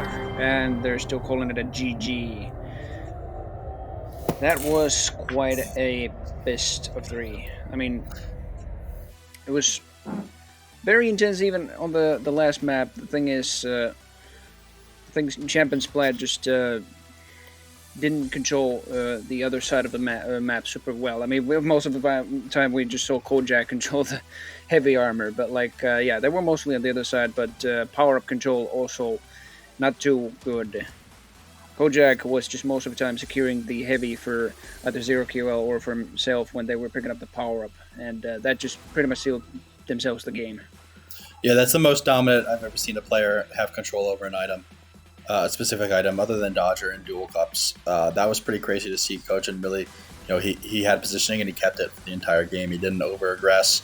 He didn't make any stupid decisions. He just stayed his ground and found players running in and took their head off with the Vortex, and that's going to push them to the next round. So Grand Finals is coming up here. I think we're going to take a quick break and be right back with it. As mentioned earlier, we're going to be pulling the winner of the Cerberus Alpha Edition card at the end of the broadcast, really right after it's over. So the next series will be a best of 5, and Dodger and his brother will have a 1-0 map advantage. So yes. Oh. Alrighty, yeah. Somebody shouted me out on the chat, Gilmo says, but yeah, I don't actually see the chat. But yeah, thank you very much for that.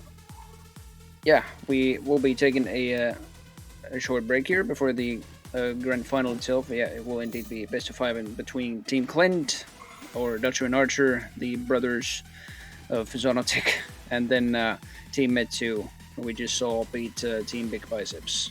And they are Zero QL and Kojak. So yeah, we're taking a short break and we'll be right back with the grand finals.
Well, hello again.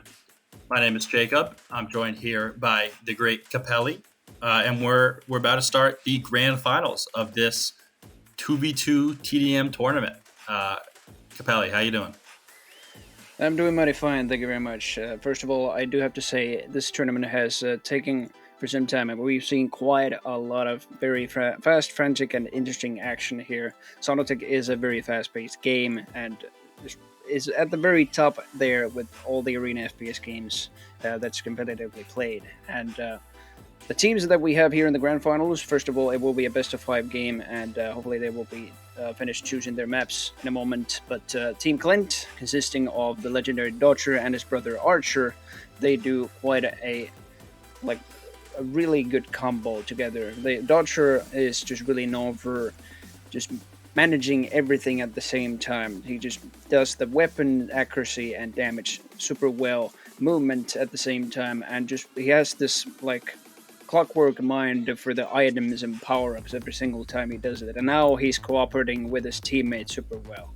Like those first 3 things he just does super well in duel, but now he just has one more thing to worry. Not really worry, he actually excels at it with Archer. And Archer pretty much does the same.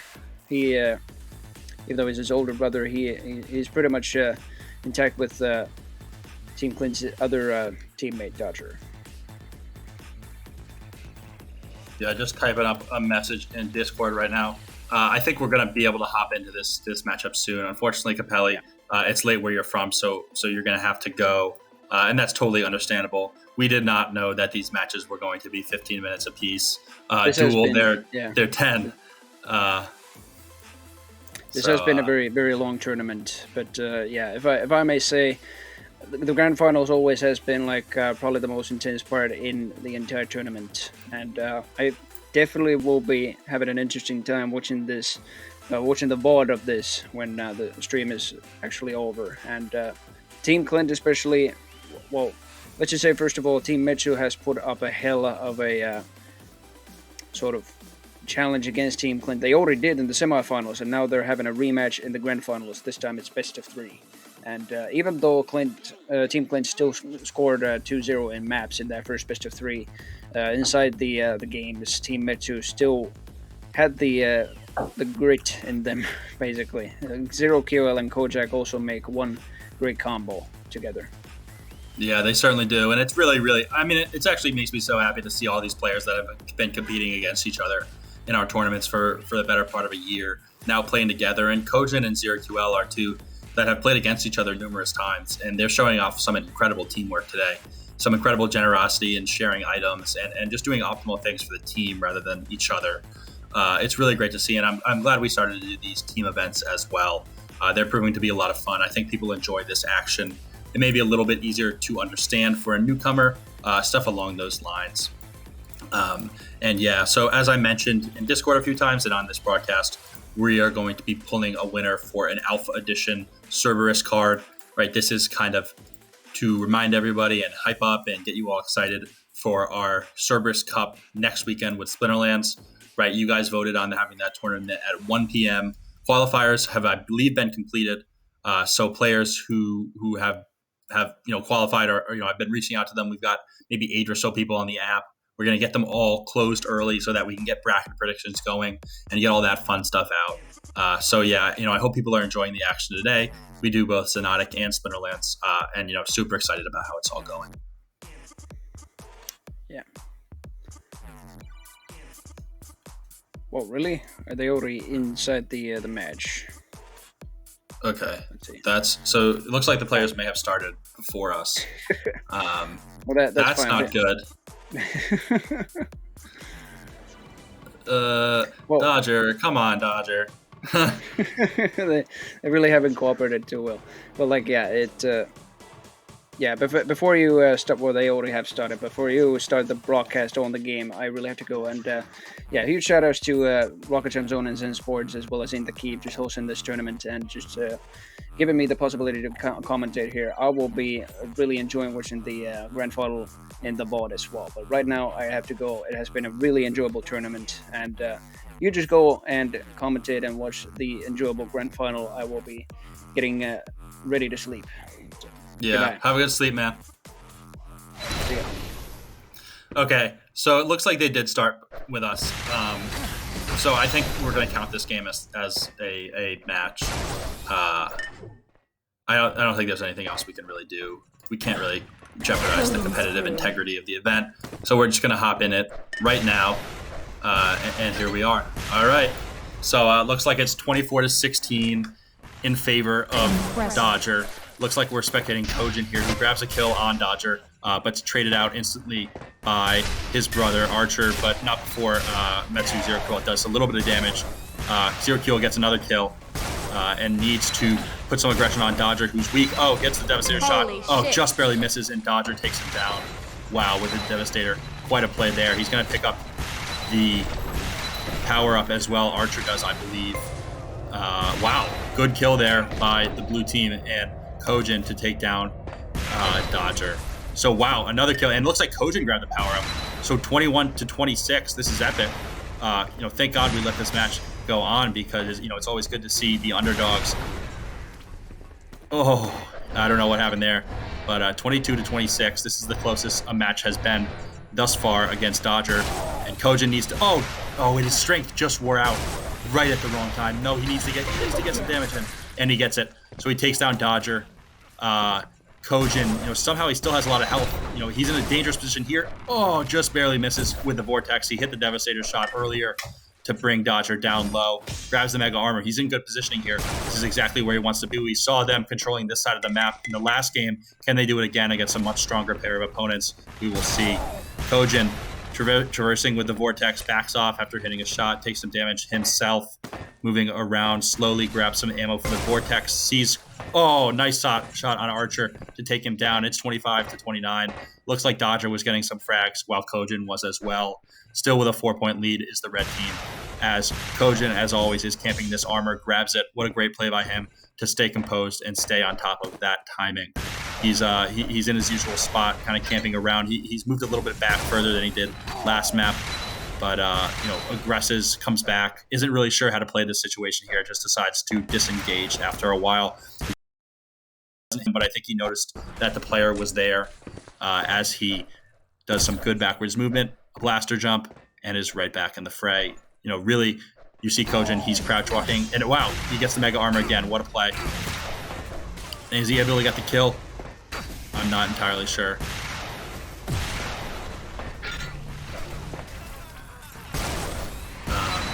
Hopefully this stream is okay. Let's just stick with us if we're having a little bit of a hitch here and there. We're watching Archer here with the Electro. Oh, good jump there by ZeroQL to evade. Can he get the kill? No, he can't. 12 health left for Archer. Oh no, that's not good. Looks like Kojin fell as well to bring a 7-point lead now for the red team. All up in the air is blue, and he's taken down by ZeroQL. Brings it to a 6-point lead for red. Fires off some mortars. Doesn't think the player's there, and he's right. He's gonna recenter and refocus with his teammate. Throwing some mortars, gets fragged by Dodger. What a nicely placed rocket there. Blue's coming up. Dodger's able to. Oh wow. And it looks like Kojin got him back. Oh, and Archer's able to get the trade in, as well as getting a bunch of health. And he's able. Oh, he's gonna get ZeroQL there. Wow. So Archer with the big plays there. Dodger's older brother, as we learned during the broadcast. Red gets another kill. Oh no, Kojin got a kill, I believe. And now it's 2v1 for red versus a blue player. I think they took him down, and it's now a 9-point lead for red. The power-up spawns in 48 seconds. That's going to be the best chance for them to come back. And ZeroQL gets the kill there. Wow. He must have done it. I don't know how he did so much damage, but he did. Brings it to a 7-point deficit. 100-100. That's a lot of health. That's a lot of armor to work with. He needs to do some damage with it. Can he? He sees Archer. He gets the good shot with the Vortex. I think he dodges the Devastator. Hits the jump. Gets the kill. What a kill. Now he needs to worry about Dodger, the best player in the game, the best to ever do it in Xonotic. Can he take him down? He gets the blaster jump.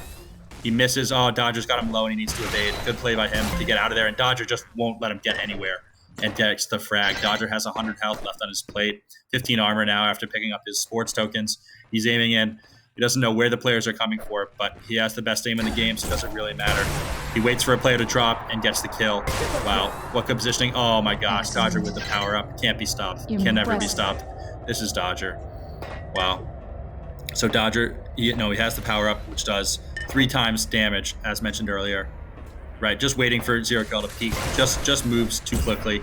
Takes down Kojin, though, but now knows the positioning of ZeroQL as he saw the shot coming from behind his back.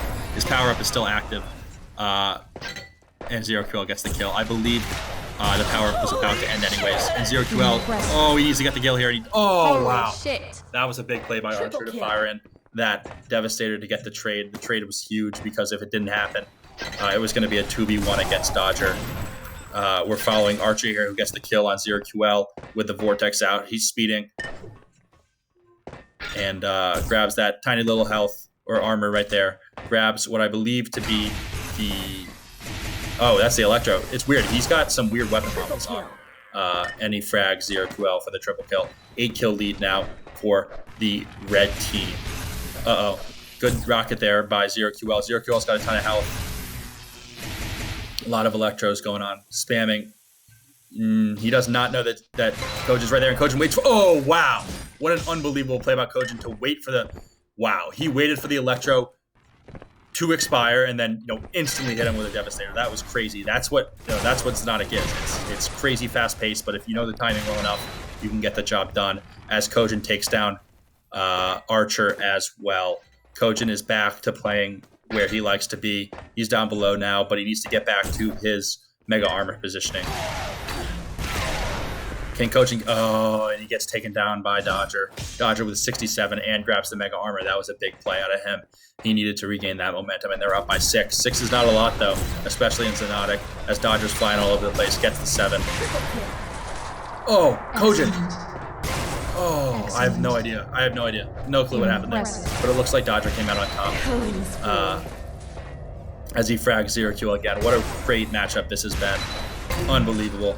As he frags 0QL yet again. It looks like he's moving at superhuman pace and doing superhuman damage, and that's not his fault. He just has the power up active. Oh, and he grabs 0QL with the shotgun out of nowhere. Strength has worn off. It's about time. As 0QL gets the kill, but he's down 11. He needs to get Archer. Can he do it? He can. He needs to get it done, and his teammate does it for him. Down by 10 with about a minute to go. He needs to get the kill here, and he does. Big time play right there out of 0QL. He reloads his rocket launcher. Nope. Too fast. He reloads his machine gun. Good shots there. Another good shot. Oh, he has an opportunity to splash both of them. Gets one of them. Oh. And gets Dodger. Oh my gosh, no way. And he gets to reload the machine gun. They're both at 1 health. Oh my gosh. Oh, and he gets Archer. Big time play there. Is he going to get the mega? Is he going to have time? I think he will.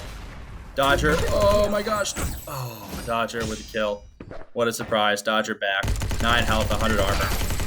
And they're up by 11 now. It's not going to look like a comeback on this map. And Dodger and his brother are going to take a 2-0 lead in the series. Wow. What a crazy match, though. That was some incredibly exciting Xonotic. As we've hosted these tournaments, we've seen players get more and more competitive, better and better aim, better movement, and it makes for some amazing gameplay. So super excited to see this coming to fruition. 61-48 is the score. It looks like it's 61-49, and that's going to be final. Game over. So 61-49. Looks like Dodger put up 36 of those. Oh no, 20. I think I was looking at some of the wrong boxes. And looks like we're going to Stormkeep next.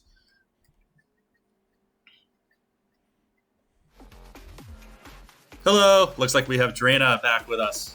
Drana, Hello. my guy. How you doing? Pretty good. I could not resist coming back now. That's awesome. We definitely are excited to have you back. Quite a tournament we've had today. You both played in it, and now you're getting to watch it. What do you think about this 2v2 mode in addition to our dual cups? It's amazing. It's really bringing some of the players that you don't usually see, like the bot clan. They are coming back. They are enjoying this. Yeah. And of course, I got to play with my friend Wolfie. So Let's I'm go. super happy. Yeah, that's awesome. We're certainly gonna keep doing these 2v2s, add them to the rotation, and maybe we could even do one then the other. It'll be fun. Because I like the duel too. It's a good game mode. Just one question for you, right? What do you think about the balance of the power up? Right? Is 3 times strength too strong? What do we need to do to make it more balanced? I think I have to talk with Dodger about that because I'm not that experienced in 2 versus 2. But after I'm gonna talk with Dodger and the bot clan because they played a lot of 2 versus 2. And we will find a solution to balance things out and have even better matches. Yeah. So stay tuned. I think it's awesome. I think this 2v2 mode, it's good to have it, and it's good that we'll learn the maps over time. And I really like that some of the maps are repeated, like Stormkeep and Silent Siege, which I think we're about to see soon. So it looks like they're working on making it droppable after death. Splat just said that. He says it's currently not possible in the engine, but I bet we can get some coders to figure that one out. It'll be cool to see, the improvements we can make to this 2v2 mode, what Champ wants to do, what the entire community wants to do, because that's who's really behind these tournaments. Zen Sports just runs the stream, but the power behind it is all the great members of the community who've been doing this for 10 years, and it's good to have some structure behind it that Zen Sports can help provide. But I'm certainly excited. I think that last match of the grand finals was crazy exciting. I really want ZeroQL and Kojin to take at least one. I think they have it in their power. Do you? Yeah, they have it. They are very smart players, very experienced, and they have actually a chance. And with that, we will start in 3 seconds. 2, 1, and go. So, following ZeroQL here, in a very good situation, he got the Mega from the start, and he's now ready to get some damage and provide some damage. So, very awkward exchange. So it looks like, Dodger won the 2 1v1s. Dodger and Archer both took the 1v1, so that's not how you want to start if you're blue, and they take another one there for a 3-0 start. Yeah, now we see both brothers here engaging. Archer with very low health here and ready to engage though. He has the opponent very near him. Beautiful use of the Electro, spamming it, and got the upper hand on the exchange. So, 5-2 -1. Not good for the other team. Yeah, definitely not good. We're following Archer here. So how do you think Archer compares to Dodger? I mean, he's pretty good, isn't he? He's very, very amazingly good. In fact, Archer used to punish Dodger all the time when they were practicing. And Archer was pretty much better than Dodger. But look how Destiny goes, how life goes. Now Dodger is the best one, and Archer is not playing as much as before, but he's surely an amazing player. And you can see. Let's go. Yeah. Koji got the strength. Let's go. This is exactly what I want to see. Oh, don't die. Please don't die. Oh, he needs to get some help. Come on. This is the fastest Kojin's ever moved. Kojin here is stacking himself, making sure not to be an easy target. He's aware of the heavy, picking the heavy, trying to get some shards, not successful with the jump. There we go. Got it that time. It is funny how he was in time. But he was writing in the chat while trying to get the jump correct. I didn't see that, but that is ridiculous, Kojin. Come on, man. Yeah. He doesn't miss. Look at this aim. Amazing. Yeah. Oh, just misses him. Oh, wow. What a play there. Man, and Dodger was at his... Yeah, and Dodger was at his back all the time. He was suffering a lot. And Kojin ran right past Archer, but I think Archer didn't really want to engage even. Grabs the mega health, has a ton of stack, misses that shot, which is huge. Gets that one, though. Oh, hits Dodger. He's coming in for the aggression. Can he finish off the kill? Oh, he hits Archer, he gets Archer down. Dodger gets the trade. Dodger and then ZeroQL comes in to finish it off. So trade versus trade versus trade. ZeroQL comes off as the last man standing and then takes down Clint Archer to gain the tie back. Holy shit. Another exchange here at the next. People like the next a lot, especially if you have pretty good aim. Everyone here in the server has a pretty amazing aim. You can see that from Dodger right now. Certainly so. And getting both of them. Oh! And 3 of them. Whoa, that was crazy. Oh my gosh. Okay. Who even knows where that one went? Another combo from Dodger and Dodger now in a very good situation to get a lot of frags. You can see that the strengths here being very useful, but look at the teamwork. Yeah, that was great. That was really good. But Dodger here pushing. Yeah, Dodger kind of took that over there for a second. He was unstoppable. Even in 2v1, he was unstoppable for a second there. As ZeroQL takes him out, though, Dodger got the little bash, and Arch is able to get the trade and then grab the Vortex. Blue is low. They can't fall here. Oh, and he does. ZeroQL should have backed out there, but I don't think he really had much of a chance. As Blue comes back and gets some damage in and 2 kills. Wow. So 15-20 now. Red's in front, but Blue has some momentum. 75 seconds till the next power up. We have an interesting match here. Pretty close score, especially when it's the first time I see a pretty, it's not one-sided, and we have Dodger in it. It's amazing. But that's pretty understandable because we have Zero QL, the veteran, and also Kojin here. And speaking of Kojin, he somehow managed to get time to change his name. Yeah. You really appreciate the sense of humor of these players. Yeah. It was in between all of his packet losses. He found some time. I don't know if that was pretty broad before, but Kojin is playing using the Wi-Fi connection, so he is not happy with that. Yeah. So we have Lager going forward, trying to get some stack back. You can see his positioning. He's not rushing. He's actually checking the terrain, trying to get a clue about his opponent's nice flick there. Beautiful shot. Not good enough. As Dodger got the upper hand and the power up. He's not rushing good. through. Oh! Ooh. Excellent. That's tough. Nasty.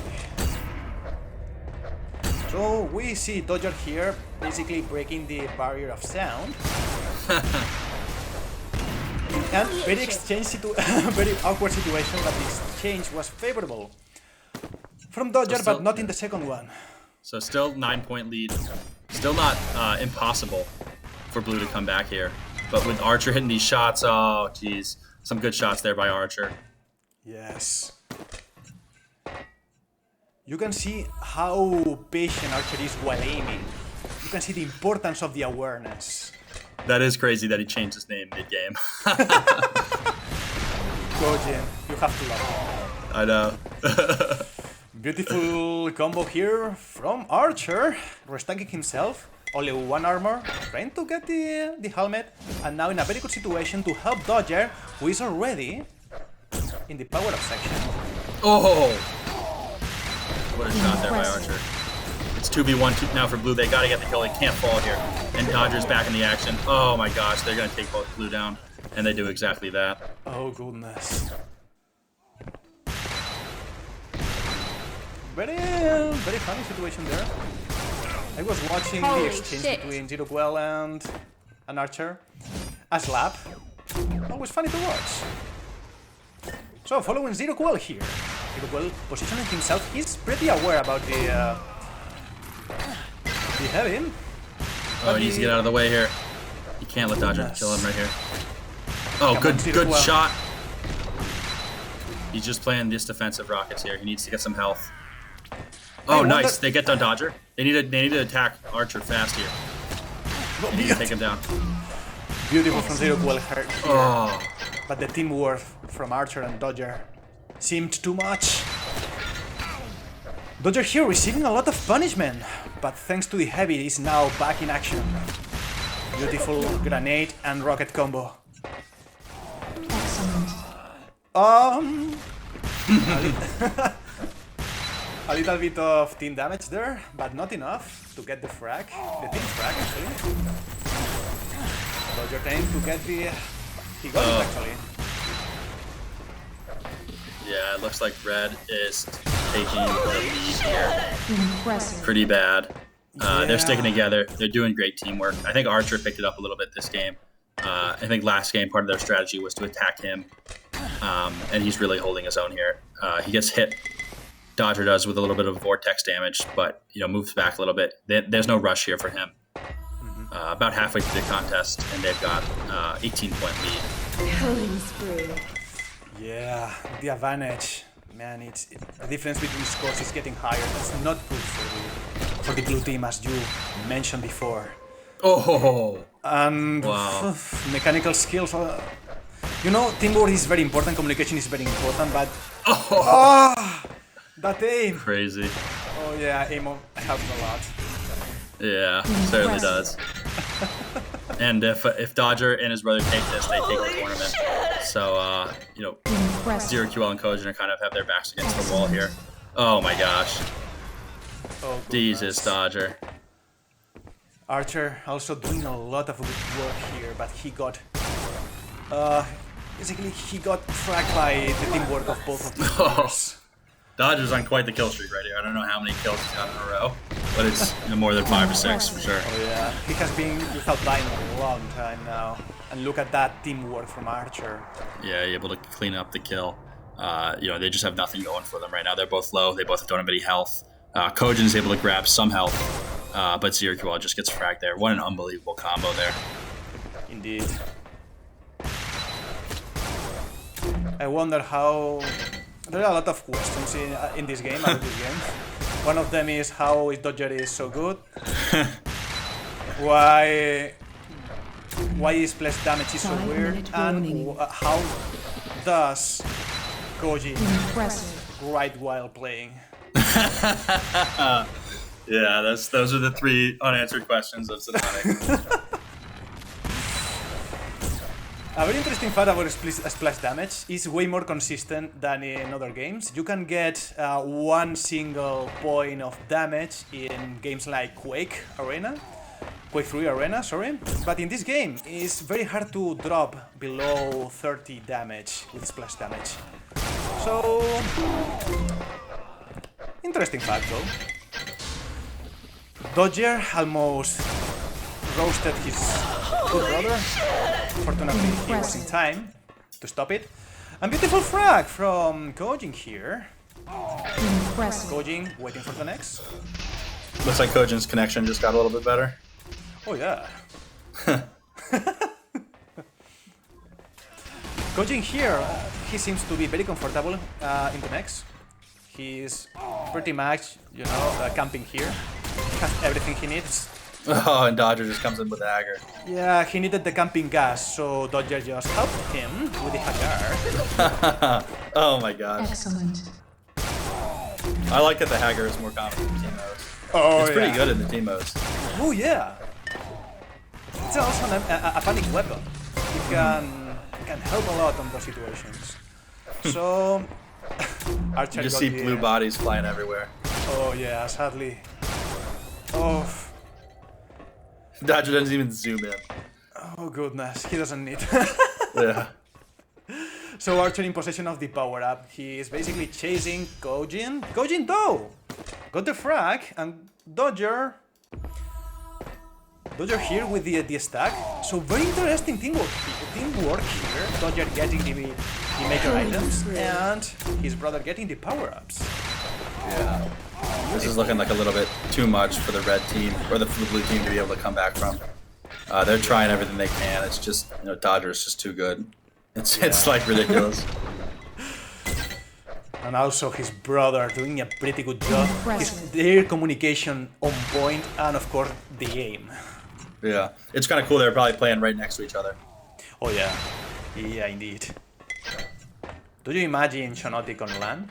That would be amazing. I love it. Maybe eventually. That would be awesome.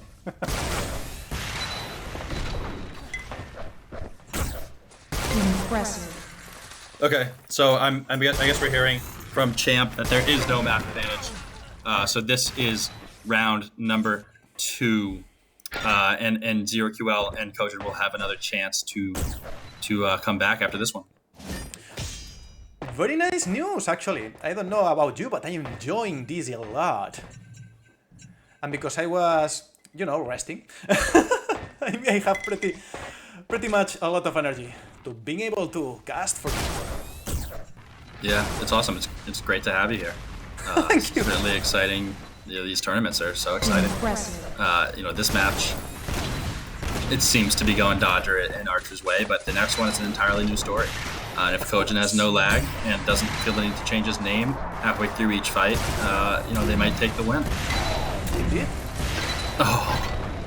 Speaking of changing names, Kojin just took the opportunity. It seems like he had time to write a lot of stuff on the chat. I don't know how he does it. And he's so good. 1 minute remains. So Dodger. Oh. Oh goodness, dude.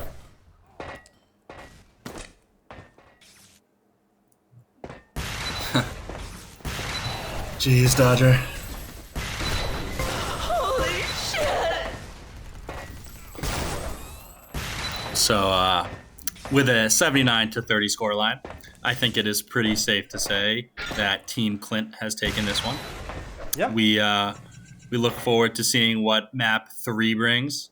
As many of you are aware of, we're doing a huge giveaway at the end of this for an Alpha Edition Cerberus card in Splinterlands. So if you want to win that, make sure to tune in and stay for that giveaway. The winner will be picked on Twitch chat. And I see Splat is kind enough to throw the Xonotic Discord channel link in there. If you want to learn more about the game, that's a great place to learn. It's a really strong and close community. So, if you want good advice and, have friendly conversation, that's a great place. But if you want to troll, probably isn't going to go so well for you. So, it looks like that's the end of map number 2. Yeah. What do you think? What do you think, Treda?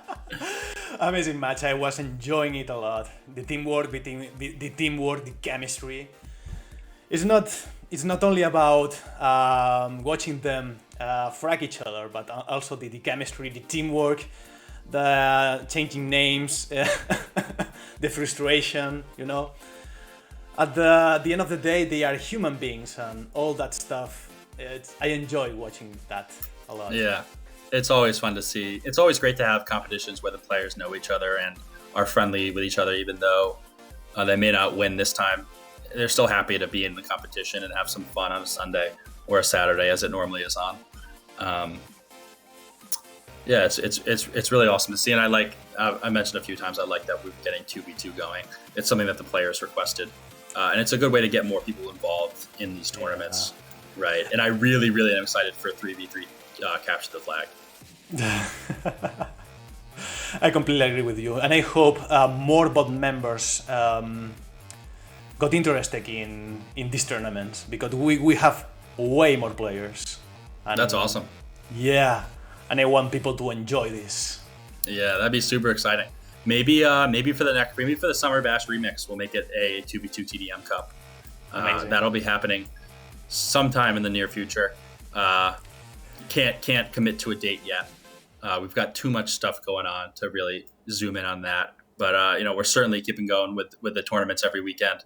Splinterlands, then Xonotic, and it's a blast. It's been a blast. We've been doing weekly tournaments for maybe, I don't know, it may be like 6 weeks now, and it's been awesome. I'm so glad we got this cadence down. I'm so glad we stayed with Xonotic instead of Diabotic. So glad about that. And the match has started. Yeah, I'm very happy that Xonotic is getting its audience, really. And Zero Cool here, getting all the stack he needs. Actually, Archer got the heavies, if I'm correct. I hope I am. Dodger in a very bad spot here. Oh, he gets him. Got fragged. And he almost hit. Oh, wow. With Zero Cool. Pretty amazing reach here, but Archer, I believe Archer is in possession of the power-up. Knowing that, Zero Cool, he's positioning on point, but he needs to get out of there. Only one rocket from the power-up is enough. And that's it. Archer came up right behind him. Strength has worn off, so it didn't last very long. And Red is only up 3-1 because of it. That's not a bad start if you're blue and you lost the first power-up and you're only down 3-1. Oof. We can see that he's still lagging, it seems. At least he has the feeling of that. He has Archer on the ropes there, but Dodger on the other side. Yeah, it looks like Zero QL fell twice. Kojin's got to get somewhere where he can help out his teammate. Even though he's staying alive, it's too much damage being done by him not being in the action. Good shot there, though, by Kojin with the Vortex. Yeah. They're just making sure to hold this mega armor spot. Does exactly that, grabs it, and he's got a big stack advantage. Oh, wow. Oh, and he gets trapped in the lava, no. No, but he got on time. He's able to get the blood. Dodger, pretty close to Kojin. I think Kojin is aware because he was listening to the shards being picked up.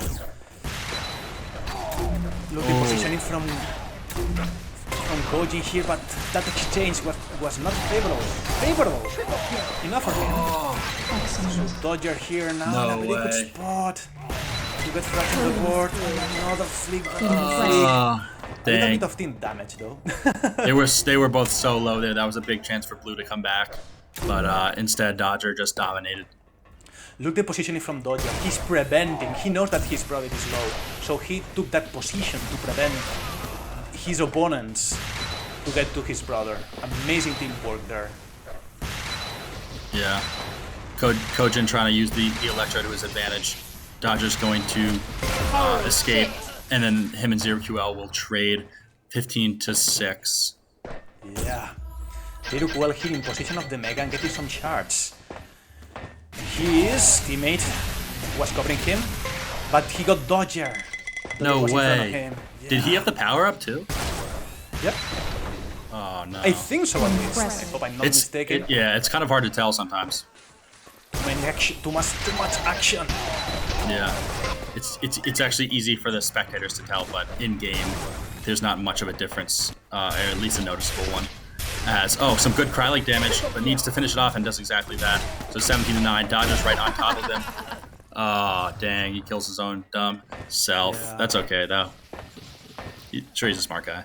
In the meanwhile, there was an exchange, and Kojin got the upper hand on that exchange against their brother. And Archer is camping at the next. I don't know if they are aware. Yeah, so it looks like ZeroQL didn't see him there. Dodger was, kind of snuck around his back. ZeroQL got 2 seconds for the Mega Armor. Oh, I think he just missed it. Please get it. Please go get it. Oh, good. No, ZeroQL, damn it. Very unfortunate. Dang. I mean, they didn't do that bad there. I mean, Kojin has a big stack. Even though he messed that up, they still got some good momentum on their side. Oh, yeah. And he kills his own dumb self, which is, puts it within 7. You can see the Kojin. pressure. Yeah. And then he grabbed his power up, and he does that. Oh, let's go. Yeah. This is big for them. Oh, indeed. ZeroQL doing a pretty good job at dealing with Dodger. And Kojin now with the power up. Going through. Let's see if he can land the shot. No! Oh, no. No! Yeah, Dodger. And a little bit of frustration on Kojin's regard. Basically waiting, of course, on the chat. Dodger is breaking the barrier of sound again. He's rushing while his brother is positioning himself. Oh, let's go. Beautiful shot from ZeroQL. Oh my gosh, Blue's coming out hot. Yeah! Temperature is rising here. For sure. So 3-kill lead for the red team here. We are 5 minutes and 10 seconds into this. This is round 3 of the grand finals. If red takes this, they take the whole tournament. If blue takes this, they have 2 more to go. A pretty awkward exchange there near in the big armor room. Actually, the heavy in possession of the blue team. ZeroQL got it, to be more precise. Some exchange here. Upper hand. Yeah. The blue team with the upper hand. Dodger trying to get the Mega. Dodger in a pretty bad spot there. Let's see if he can be fragged. He got fragged. Shit. Pretty good teamwork. And a little bit of...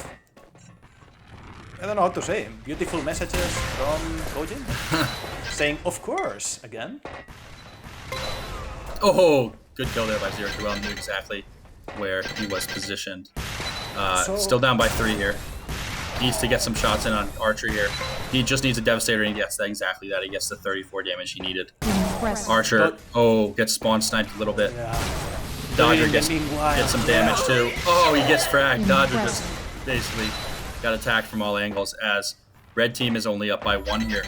And ZeroQL takes this time to actually grab the Mega Health this time. And is able to have his... Oh, he does some teammate damage though. That's okay. They took the... they tied it up here, which is big. Oh, and he gets fragged by Dodger, but Dodger only has 20 health. Brings that up to about 65. Make that 100. Takes a Devastator shot, and then another rocket takes him out. Archer gets damage from behind and from the front. 26 to 24. Blue is up for the first time in this match. Yeah, as you mentioned, scores pretty close to each other. You can see the pressure getting to these players. Even Archer is making some mistakes, unusual mistakes.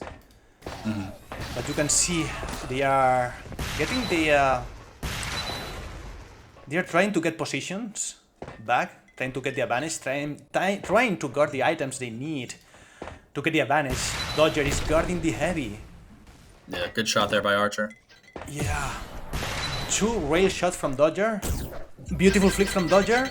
From my point of view, Archer on the other hand is getting some other items. He got the heavy. That was we were expecting. And the stack is favorable for the red team. Wow, so Red looks to have... Yeah, Dodger and his brother looks to have taken back the advantage. Some big plays by... Actually, both of them. Archer had some big plays there. They really played cautiously there. Blue was kind of hiding for a while, and Dodger and his brother didn't overcommit. They just played passively, and it paid off for them as they take a 4-0 lead here. For a while there, it was all Blue, all everything, right? Dodger wasn't getting anything going. It was crazy. It was awesome to see. But wow. You can see the importance of the items. Both Zero QL and Koji pretty experienced in item control. Thanks to that, they are able to counter the firepower of both Dodger and his brother. Yeah, and we're all tied up here with 8 minutes, about 7 minutes left to go in the contest. Zero QL's got a ton of health. Can he make a difference here? Does somebody have the power up?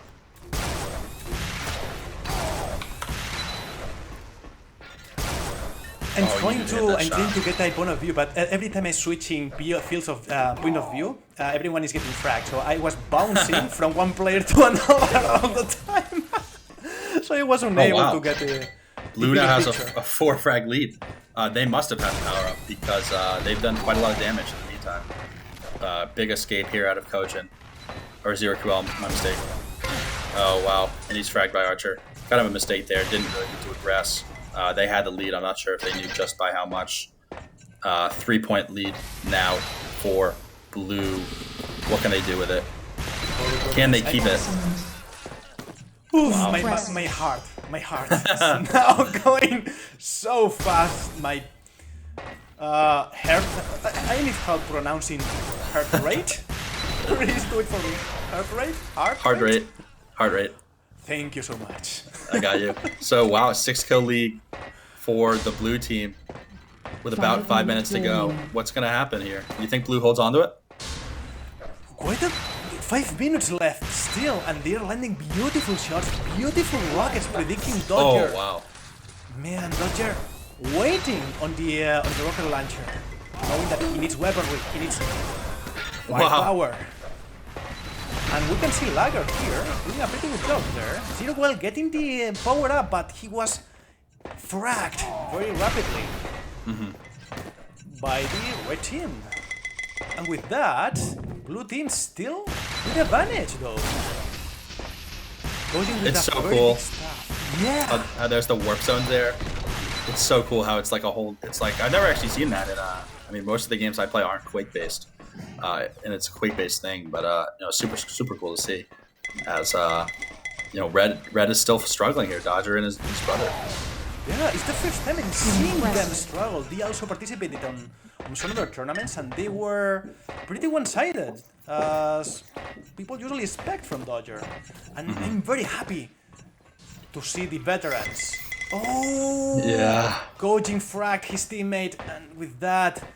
No, the scores, look at that. They are close again, and Dodger pushing, now scores tied. And with that, tension is rising right now. Just missed the Devastator there. Expecting Archer here. Beautiful shot from him. Pushing, man, eating a rail shot. Holy shit. Well, trying to...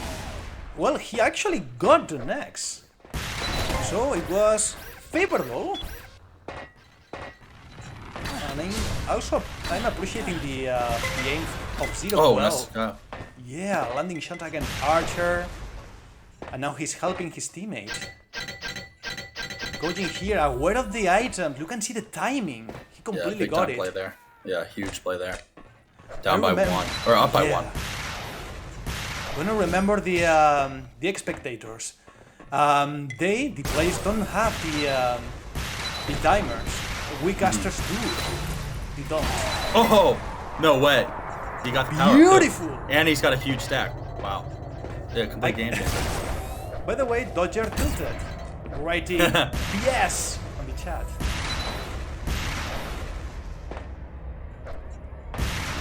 Very happy. So blue with advantage again. Pretty close though. And Red's really playing, staying away from action here. They don't want to get fragged by the power-up, Oh yeah. as they do right there. Archer gets taken down. Grabs some more Vortex ammo. Strength has just worn off, but it doesn't even matter. Uh-oh. Does a lot of damage, but can he get the kill? Goodness go. Gojin here stacking himself. He knows he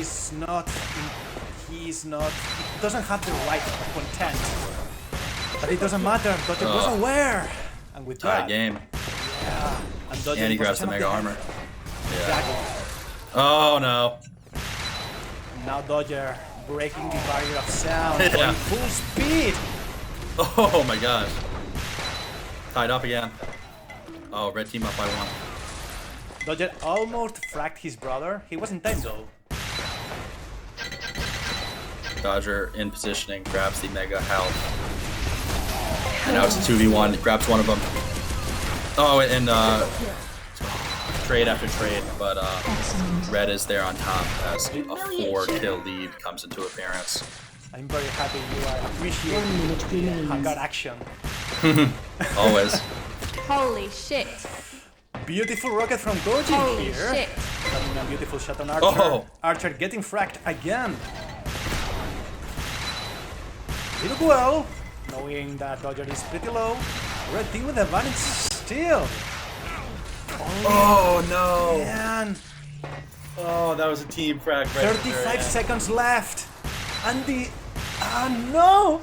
No! Oh, it just fell out of their grasp at the very end. Dodger got the power up and now Deus Ex Machinas. He's destroying everyone. Yeah. Wow. I thought when Kojin got that power up and had a 230 stack, I thought it was Blue who was gonna take this one. Wow. GG's cold. Ooh. Well, that does it. Dodger and Archer take home the gold in the first ever Zen Sports and Rocket Jump Zone 2v2 tournament. Drana, thanks for coming at the last minute. How much fun was today? Amazing. Exhilarating, and I have my heart rate. Pretty much, oof. I don't have words for this, so I'm very happy to be able to watch this amazing tournament. And I hope everyone here watching this had the same fun we just had. So thank you. This was awesome. Dodger and his brother, Team Clint, take first place. Team Metsu takes second, and Big Biceps will take third. This was really fun. 2v2 was. I think we'll actually have a vote on our Discord. Maybe we'll even do 2v2 again for the next Xonotic tournament, given how well this one went. I think that's certainly a scenario that could happen. And as promised, in about a minute or so, we will pull the winner of the Alpha Edition Cerberus card. But before that, we want to give some thanks to everybody who tuned in today. Drana, Capelli from the long distant future, and then Gelmo behind the scenes as always. In the keep, you always do amazing stuff. You're really what make these broadcasts so special, along with the entire Arena FPS community.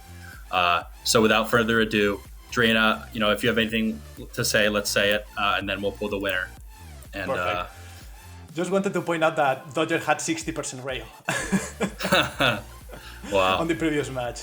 And also thank you to everyone, to the spectators and sports, Rocket Jump Zone, Xonotic itself. Thank you to all of you. Yeah, these are awesome. I'm glad they're growing. I'm glad people are starting to appreciate Xonotic. So without further ado, let's pull that Alpha Edition Cerberus. Entries are closed. Who's gonna win? Oh, Stytalk I hope you play Splinterlands because you just won a $50 card. Just one. So I know it says a Splinterlands card or a $5 Steam card, but that was a gold foil Cerberus. Oh, no. Alpha Edition Cerberus, sorry. No, we didn't have time to update it. But Stytek, if you're in here, I hope you are in here because you won. So, if you reach out to me on Discord, you're going to get the card. But if you weren't in for the broadcast, that's tough. I hope you watch the VOD and see that you won. And if Stytalk isn't here to claim his prize, don't worry. The card will just be given away in the next tournament. We're not keeping any of these cards for ourselves. So if you want anything today, make sure to just reach out to me on Discord. And really, thanks, everybody. This was amazing. It's been about 5.5 hours, though. So I think we're going to end this. And thanks, everybody, for your time. Thank you. Yeah, have a good night, everybody. Good night. Never quit, yeah, I won't stop. Don't do it for the props, just to rock the block. Don't care what haters say, I'ma make it to the top. They can talk all they want, I'ma leave them shocked, yeah.